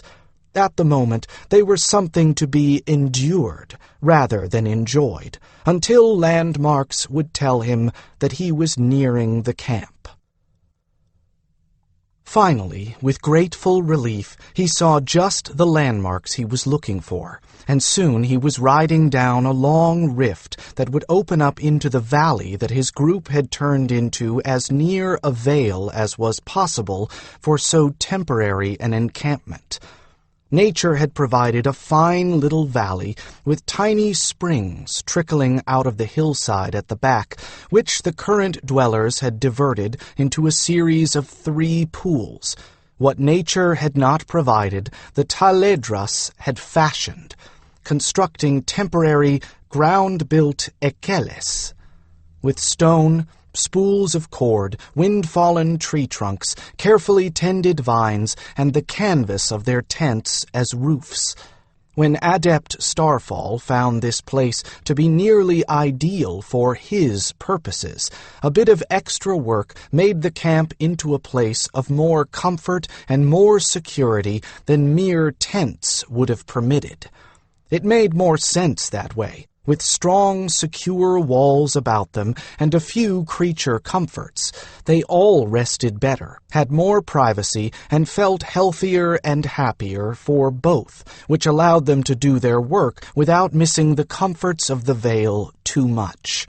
The spring-fed pools gave them 1 for drinking water, 1 for washing, and 1 that could be heated with dozens of fire-warmed stones, or, for those with the gift, with magic, for soaking weary bodies. They would be here for as long as it took Starfall to impose his will on the newly forming magic matrices, and for as long as it took to find and deal with any change beasts that were still in the area, probably into fall. Snowfire was very glad for those creature comforts waiting for him, especially the hot pool. He certainly felt that he had earned them. A fellow called Sunleaf, who was bonded to a forest gyre, had an interesting sort of magic with plants that allowed him to bend them to his purposes and accelerate their growth in a way that was quite remarkable.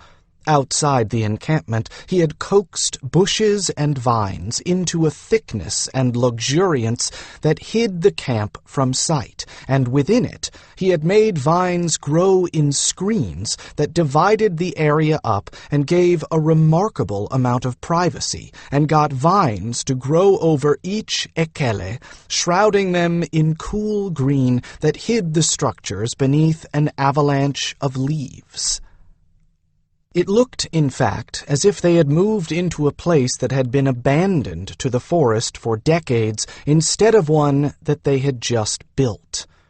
Snowfire sensed the boys' interest as they rode into the valley and toward the little welcoming party of 3 that awaited them. It was a small welcoming party, and Snowfire blessed the Adept's good sense. as it was composed of only Taledras, who would not alarm the boy, the adept himself, gentle Trondiirin Nightwind, and the youngest of the scouts, Winter Sky, who was something of a protege of Snowfire's and shared his ekele. Of course, Winter Sky mostly had the ekele to himself, since Snowfire spent a great deal of time with Nightwind. None of the three could possibly frighten the boy, who'd had enough fright for one day, though Starfall looked very imposing, and probably more like the boy had imagined a Taledras to look than Snowfire did. Winter Sky wore the same scouting garb that Snowfire did, but Nightwind and Starfall showed the other faces of Taledras' life in their dress. Starfall wore the trailing robes, jewelry, and embroideries of someone who does not expect to be covering a great deal of territory in wild forest, and Nightwind the comfortable, colorful, loose garments of someone who does expect to be doing a great deal of physical and practical labor, but who does not have to worry about fading into the landscape. Starfall's waist-length hair hung loose, with a minimum of ornaments braided into it. Winter Sky's hair was dyed in leaf patterns and confined in a single tail, and Nightwind's was still dark, for she practiced little magic and had never lived in a vale with a heartstone to bleach her hair. She was, in fact, not Kevala at all, but Keleshia, the lost clan of the ancient days come up out of the farthest west. But at the moment, all Snowfire could think of was how glad he was to see them all. He slid down off the horse and found his legs unexpectedly wobbly. He managed to save himself from embarrassment by holding for a moment to the pommel of the saddle and offered the boy his good hand as an aid to get down. Darian smiled at him wanly. "You don't look so good," he said, with that blunt frankness of a child who hasn't yet figured out that one doesn't always have to voice what one observes. "I can manage to get down myself." And he did. But his legs were just as wobbly as Snowfire's when he slid off the horse's rump and landed on the ground, though in his case it was probably from a mixture of fatigue and unaccustomed riding than from pain. "This is Darian Valdemar," Snowfire told the others in Valdemaran. "He's never seen Taledras before, and he knows nothing of us. Darian, this is Adept Starfall, who is our elder and the leader of this group. This is Trondiirin Nightwind, who is going to patch up the tears in your hide, as she does for the rest of us who have the misfortune to run through brambles." Darian rubbed some of his scratches with a bit of self-conscious embarrassment, even though some of them were deep, and he had many bruises as well. "And this is Winter Sky." He looked askance at the younger man, who grinned at Darian and finished the sentence. "Winter Sky, who will share his quarters with you and Snowfire, unless you prefer to camp alone in a tent, or have us make some other arrangements." The young man winked. "I pledge you I do not snore. My Valdemaran is the best of all of us, save the mighty hunter Snowfire, so I thought I'd volunteer our ekele. It's always better to have people about who know your tongue fairly well. Snowfire does snore, though." Darian was clearly getting overwhelmed. His eyes looked a trifle glazed, his face was pale, and his expression bewildered. "I don't mind. I mean, that would be good. Whatever you like."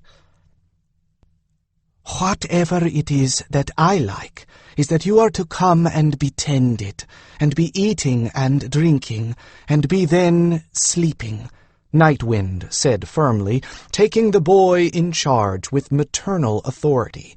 The boy yielded to her with relief and gratitude, and she ushered him off.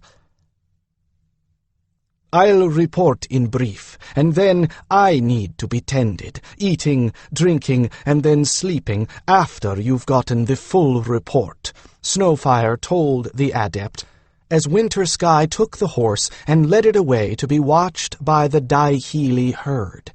Wheel saw the boy being chased by northern barbarians.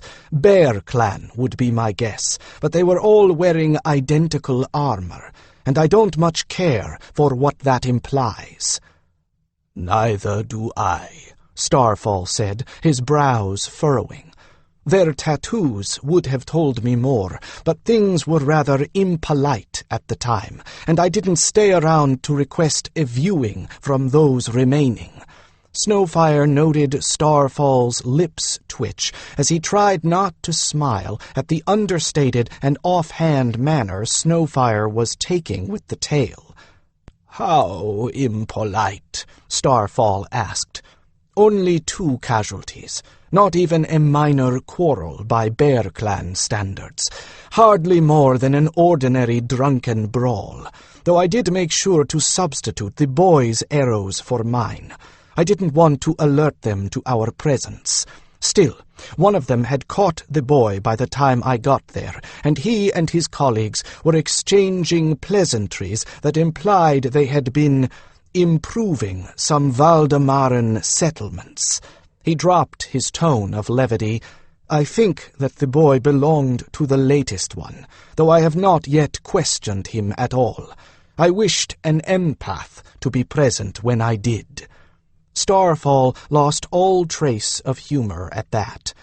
"So, you have barbarians in identical armor, what amounts to something more serious than a little banditry, and all this a good bit farther south than we should expect to see mountain tribes.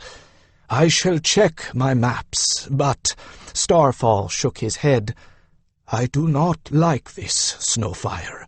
"Neither do I, since the barbarians don't move in groups larger than a dozen without having a shaman mage along with them." Snowfire had been letting what he knew about the northern tribes dig itself out of his memories during the last part of the journey. He was better at recollection when he allowed the memories to surface on their own.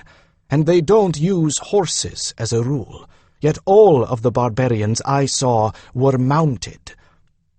"This isn't sounding very promising."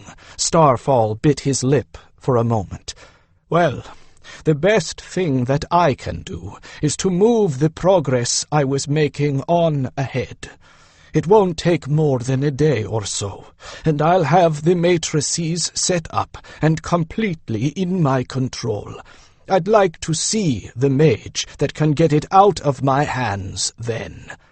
"I wouldn't," Snowfire replied, "but if there was someone able to do that, he'd have challenged you already, so the worst we'll have to deal with is someone your equal. I think we can do that."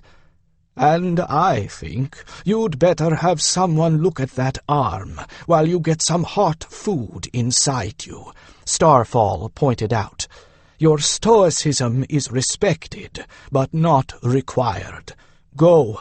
You can make a more detailed report after you've rested and gotten properly patched up, and by then the boy will be rested too, and we can find out why barbarians on horses were chasing him."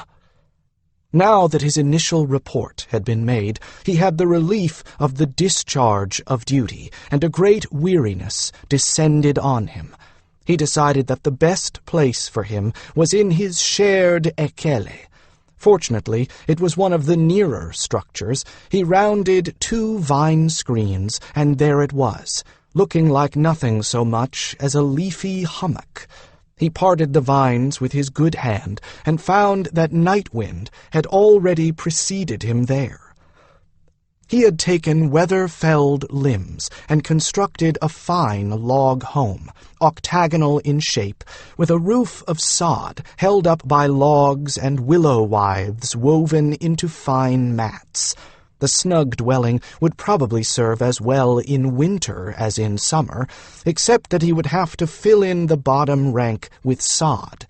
He had left off the bottom rank of logs on 4 of the 8 sides so as to allow the movement of air through the place. A cool breeze came in at the level of the floor and went out at the smoke hole in the middle. It had been a great deal of extra work to make this ekele, but he reckoned it had been worth the work. A lantern with a mage light in it hung from one of the ceiling logs. His sleeping place and Wheel's perch were on the far right as one came in the door, and Winter Sky's sleeping pad and Tiek's perch were on the left. That left a cooking place in the middle, and any gear they shared near the door. Now there was a third sleeping place at the rear, with the boy sitting sleepily on it, and Nightwind beside him. Snowfire saw at once that someone had left a young rabbit on Wheel's perch, which meant Wheel would not have to hunt tonight. Pleased by the courtesy, he slipped back out before Nightwind noticed he was there, and called Wheel to the fist. The owl dropped down on his arm with customary aplomb and ducked his head as Snowfire brought him in. This time the boy, who did not seem to be noticing much, reacted very strongly and positively to Wheel. His mouth formed a silent, "Oh," and his eyes went round, but there was no sign of fear in him. Nightwind noticed the lad's reaction and smiled over her shoulder at Snowfire.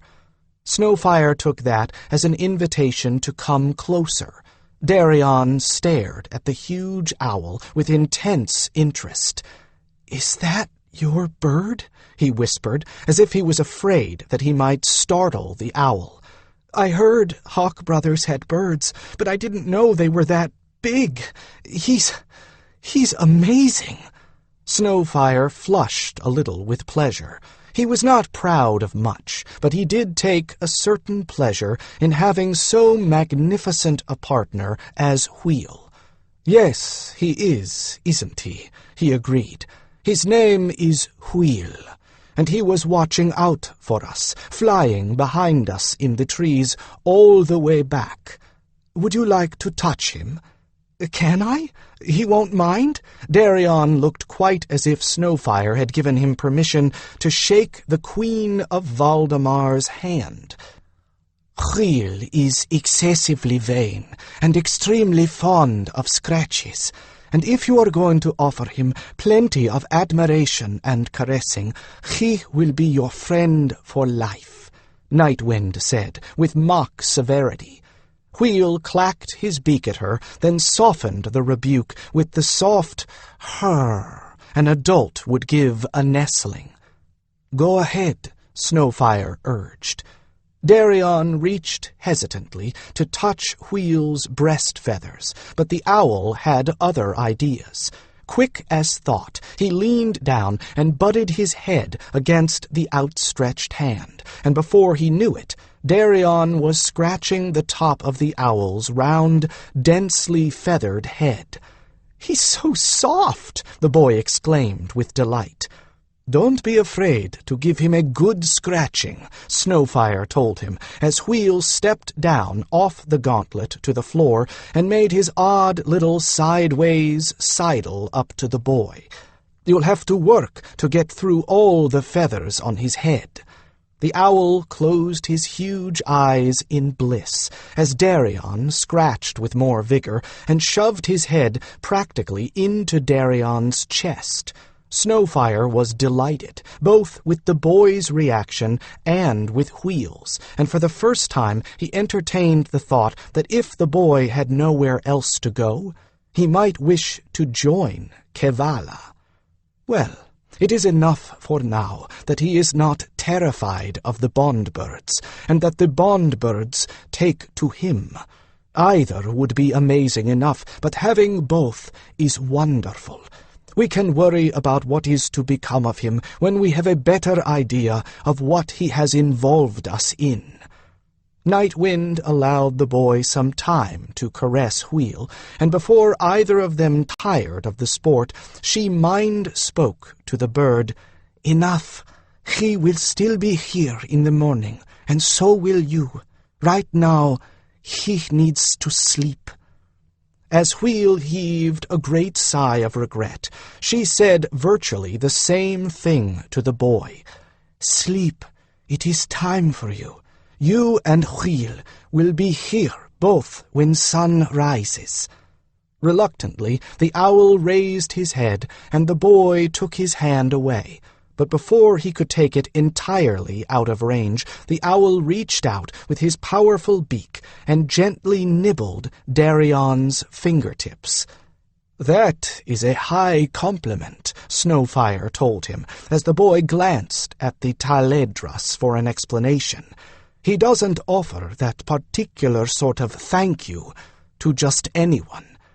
Darian looked dazzled, and as Wheel waddled toward his perch with an owl's awkward and ungainly ground gait, Snowfire got one of the larger body feathers, about the size of the boy's hand, from a little basket he had woven of pine needles and tacked to the logs on his side to hold molted feathers. He lifted Wheel up to the perch. Given the owl's huge wingspan, he preferred that Wheel not use his wings inside the ekele, then gave the feather to Darian. The boy took it with shy thanks and occupied himself with stroking and examining it. "That was neatly done," Night Wind complimented him. "I was having trouble getting him to relax enough for the drug I gave him in his tea to work. I want him to be drowsy when you and Starfall question him." "Thank Wheel for cooperating so nicely," Snowfire replied, as she pushed him over to his own sleeping pad and began unwrapping the bandage on his arm.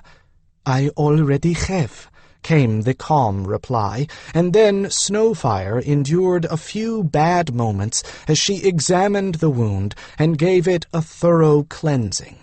Once it was clean, however, she was quick to put a numbing salve on it, so that when she stitched it up for him, he scarcely felt the prick of the needle. The boy watched them intently, but with a detachment that Snowfire thought was probably thanks to the drug. "I am very concerned by the little I have sensed from this boy," Night Wind told him. "He is quite traumatized, and on the whole, I am concerned about what will happen to him when he allows himself to feel the emotions he is holding inside." "I got the impression that he doesn't show half of what he is feeling," Snowfire confirmed, as Starfall tapped the door frame lightly, then entered. "He keeps things to himself, I think," she told Snowfire. "His griefs are many, and not all concerned with whatever led him to us. Once he allows one to be free, the others may come flying out. That will be good for him, but it will be a hard time as well." She looked troubled. "I cannot tell you if your questions will trigger this release. They may, or they may not." "Whether they do or not, we need to know why Snowfire found him in the predicament that he was in," Starfall pointed out. "And the sooner we know, the better. Darian, now that you have eaten and rested, we would like you to tell us what happened to you," Snowfire said in his best Valdemaran. The boy nodded. He looked awake, but not entirely alert. "Those men that were chasing me, there were fighters like them that attacked Errol's Grove," he said plaintively. "I guess the militia went to stop them, but they probably didn't have a chance." "How many men?" Starfall asked quickly. "What were they like?" "It wasn't just men. It was some kind of monster, too, and I didn't actually count how many there were, but they were in ranks of 5, and I saw 10 times 5 ranks, and I know I didn't see all of them," Darian said, growing agitated, as Nightwind put a steadying hand on his arm. "There were just a lot, an awful lot. I was out in the woods getting some tree fungus that we needed, and I saw smoke and fire and came running back. When I got there, everybody was running away, and this whole army was on the road to the bridge. They had lots of armor and all kinds of pikes and swords and things, and not all of them were men. They were kind of half bear and half man. And there was another thing, a monster or a demon or something, that wasn't anything like a man at all, and it was leading them. It was riding on this big lizard. A spasm of pain swept over the boy's face, and Snowfire made a mental note to find out who or what began with J that the boy avoided talking about so carefully. That might be the key to releasing some of that pent-up grief. "The bridge got destroyed, set afire to keep them off, but they came across the river anyway. That's when I ran, and I got away from the first lot, but those others were deeper in the forest and came after me when they saw me." Starfall and Snowfire exchanged looks. This did not sound very good. "Did the others of your village get away from this army?" Snowfire asked. "Did they have somewhere to go for help?" The boy frowned for a moment, then shrugged. "I didn't see anybody get caught," he said finally, "and I guess they must have run to Kelm's Keep. Lord Breon has got a whole garrison of his own, and Kelm's Keep's fortified, they say. He has messengers and things he could send for the guard, so that's probably where everybody went." "Now, what about the men who chased you?" Snowfire asked. "How did that happen?" The boy winced with chagrin. "I ran into them," he admitted. "I didn't think there was any way they could have got ahead of me, and I ran into them 'cause I wasn't looking for anyone. They came after me, and I headed for that clearing 'cause there's places in there I could have hid, and they couldn't have brought their horses over those loose rocks, but one of them caught me, and that's where you showed up, and that's all." "That will do. I'll have the others gather, and we can discuss this when you are ready," Starfall said, as he got to his feet and headed for the door of the Ekele. "I'll be there as soon as the boy is asleep," Snowfire promised, and turned his attention back to Darian. "Wheel won't have to hunt for himself tonight, so even though Winter Sky and I will be gone for a little, Wheel will be with you," Snowfire told him, then asked the one question that was still puzzling him. "Darian, did you really intend to go after those 2 barbarians with your rabbit bow?" "I had to," Darian replied sleepily. "I knew you were hurt, and I didn't think you'd seen them. I knew I couldn't do much unless I got a lucky shot, but maybe I'd distract them, and for sure they'd make a noise so you would know that they were there." "Well, that was good planning," Snowfire told him, and was rewarded with a sleepy smile that faded into drugged slumber. He waited until he was certain that Darian's sleep was too deep to be easily broken, then got up to go outside, leaving Wheel to keep a vigilant eye on the boy. "Watch and guard," he told the bond-bird, keeping things simple. People had been known to have odd reactions to drugs, and children in particular were prone to sleepwalking after a severe trauma. Snowfire was not in the least deceived by the boy's apparent calm. Nightwind said that there was great emotion, ready to burst out at any moment, and he believed her. "Find me if something happens." Wheel roused his feathers and heard his agreement. Now that he was full of rabbit, he was quite content to stay in one place with a foot tucked up beneath his breast feathers. Snowfire joined the rest of the group around the small fire that Nightwind kept feeding with herbs to keep the insects away. He accepted a mug of cool water from the spring from Winter Sky with a nod of thanks and took his place in the council session that had formed. "I've told the others what the boy told us," Starfall explained, as firelight flickered and cast odd shadows on his face. "And the very first question I can think of is whether we should involve ourselves at all." "I don't think we can, to tell you the truth," replied Winter Sky regretfully. "I mean, this sounds like an army, and we have how many? Not quite 20 humans, twice that in the Daihili herd, a couple of Hertasi, and a griffin. We aren't exactly equipped to be fighting battles either."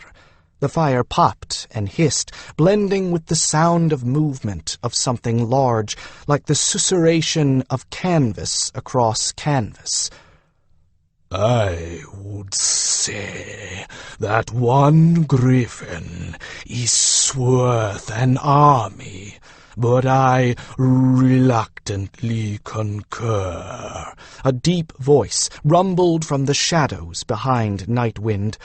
"It only takes a single arrow." "It isn't just an army of men, but of change children as well, and that means a mage is deep in it somewhere," Starfall put in. "Unless what the boy saw were just costumes or disguises, and I can't imagine why barbarians would bother wearing disguises." "It sounds to me as if someone managed to reconcile a great many Bear Clan septs," Snowfire mused. "Maybe. Well, this is a wild surmise, but from what I know about the northern tribes, they attach heavy religious and emotional significance to their totems, and a lot of emphasis is put on taking on the attributes of those totems. Now, what would happen if a mage came along, perhaps in the guise of a shaman, who could give them physical attributes of their totems?" "He'd own the clan to the point of being able to reconcile all the feuds between the septs," Starfall said flatly. "And there was someone who managed that once." "Yes." The shadow behind Nightwind rose and loomed up over her head. "Yes, there was. And we all know his cursed name." The shadow resolved itself into a shape, and the shape into a creature with the mantling wings and head of a raptor, but a raptor of enormous size, and with 4 limbs instead of 2. "He was called Mar." "I don't think we're in any danger of seeing another Maar, Kelvrin," Nightwind soothed. "It's all right." But Starfall frowned. "Perhaps, and perhaps not.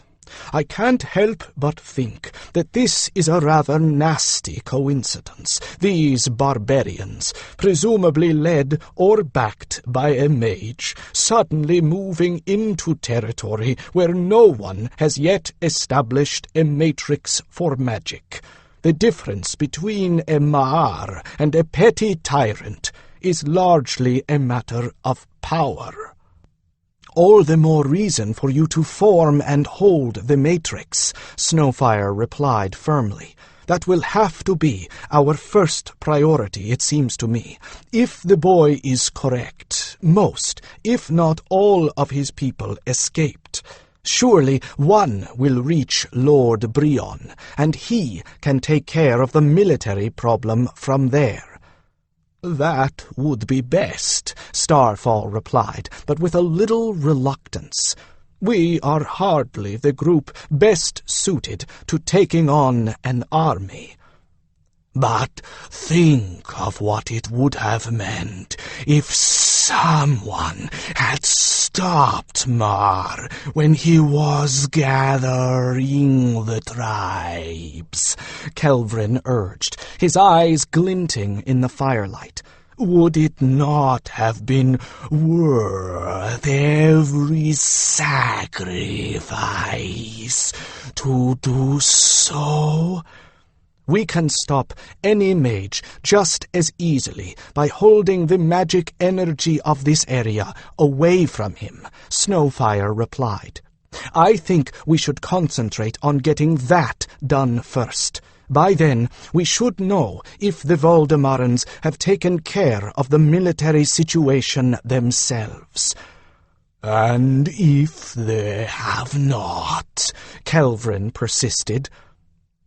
We'll deal with that when we come to it, Starfall said firmly, ending the debate. The griffin folded his wings, feathers making a cloth-on-cloth sound as they slid across each other into precise order. Very well. I will be ready. And if they do remember Mar and his ways... Kelvin reached for a log of firewood and purposefully splintered it into several pieces merely by squeezing it. Then I will ensure that they remember griffins as well.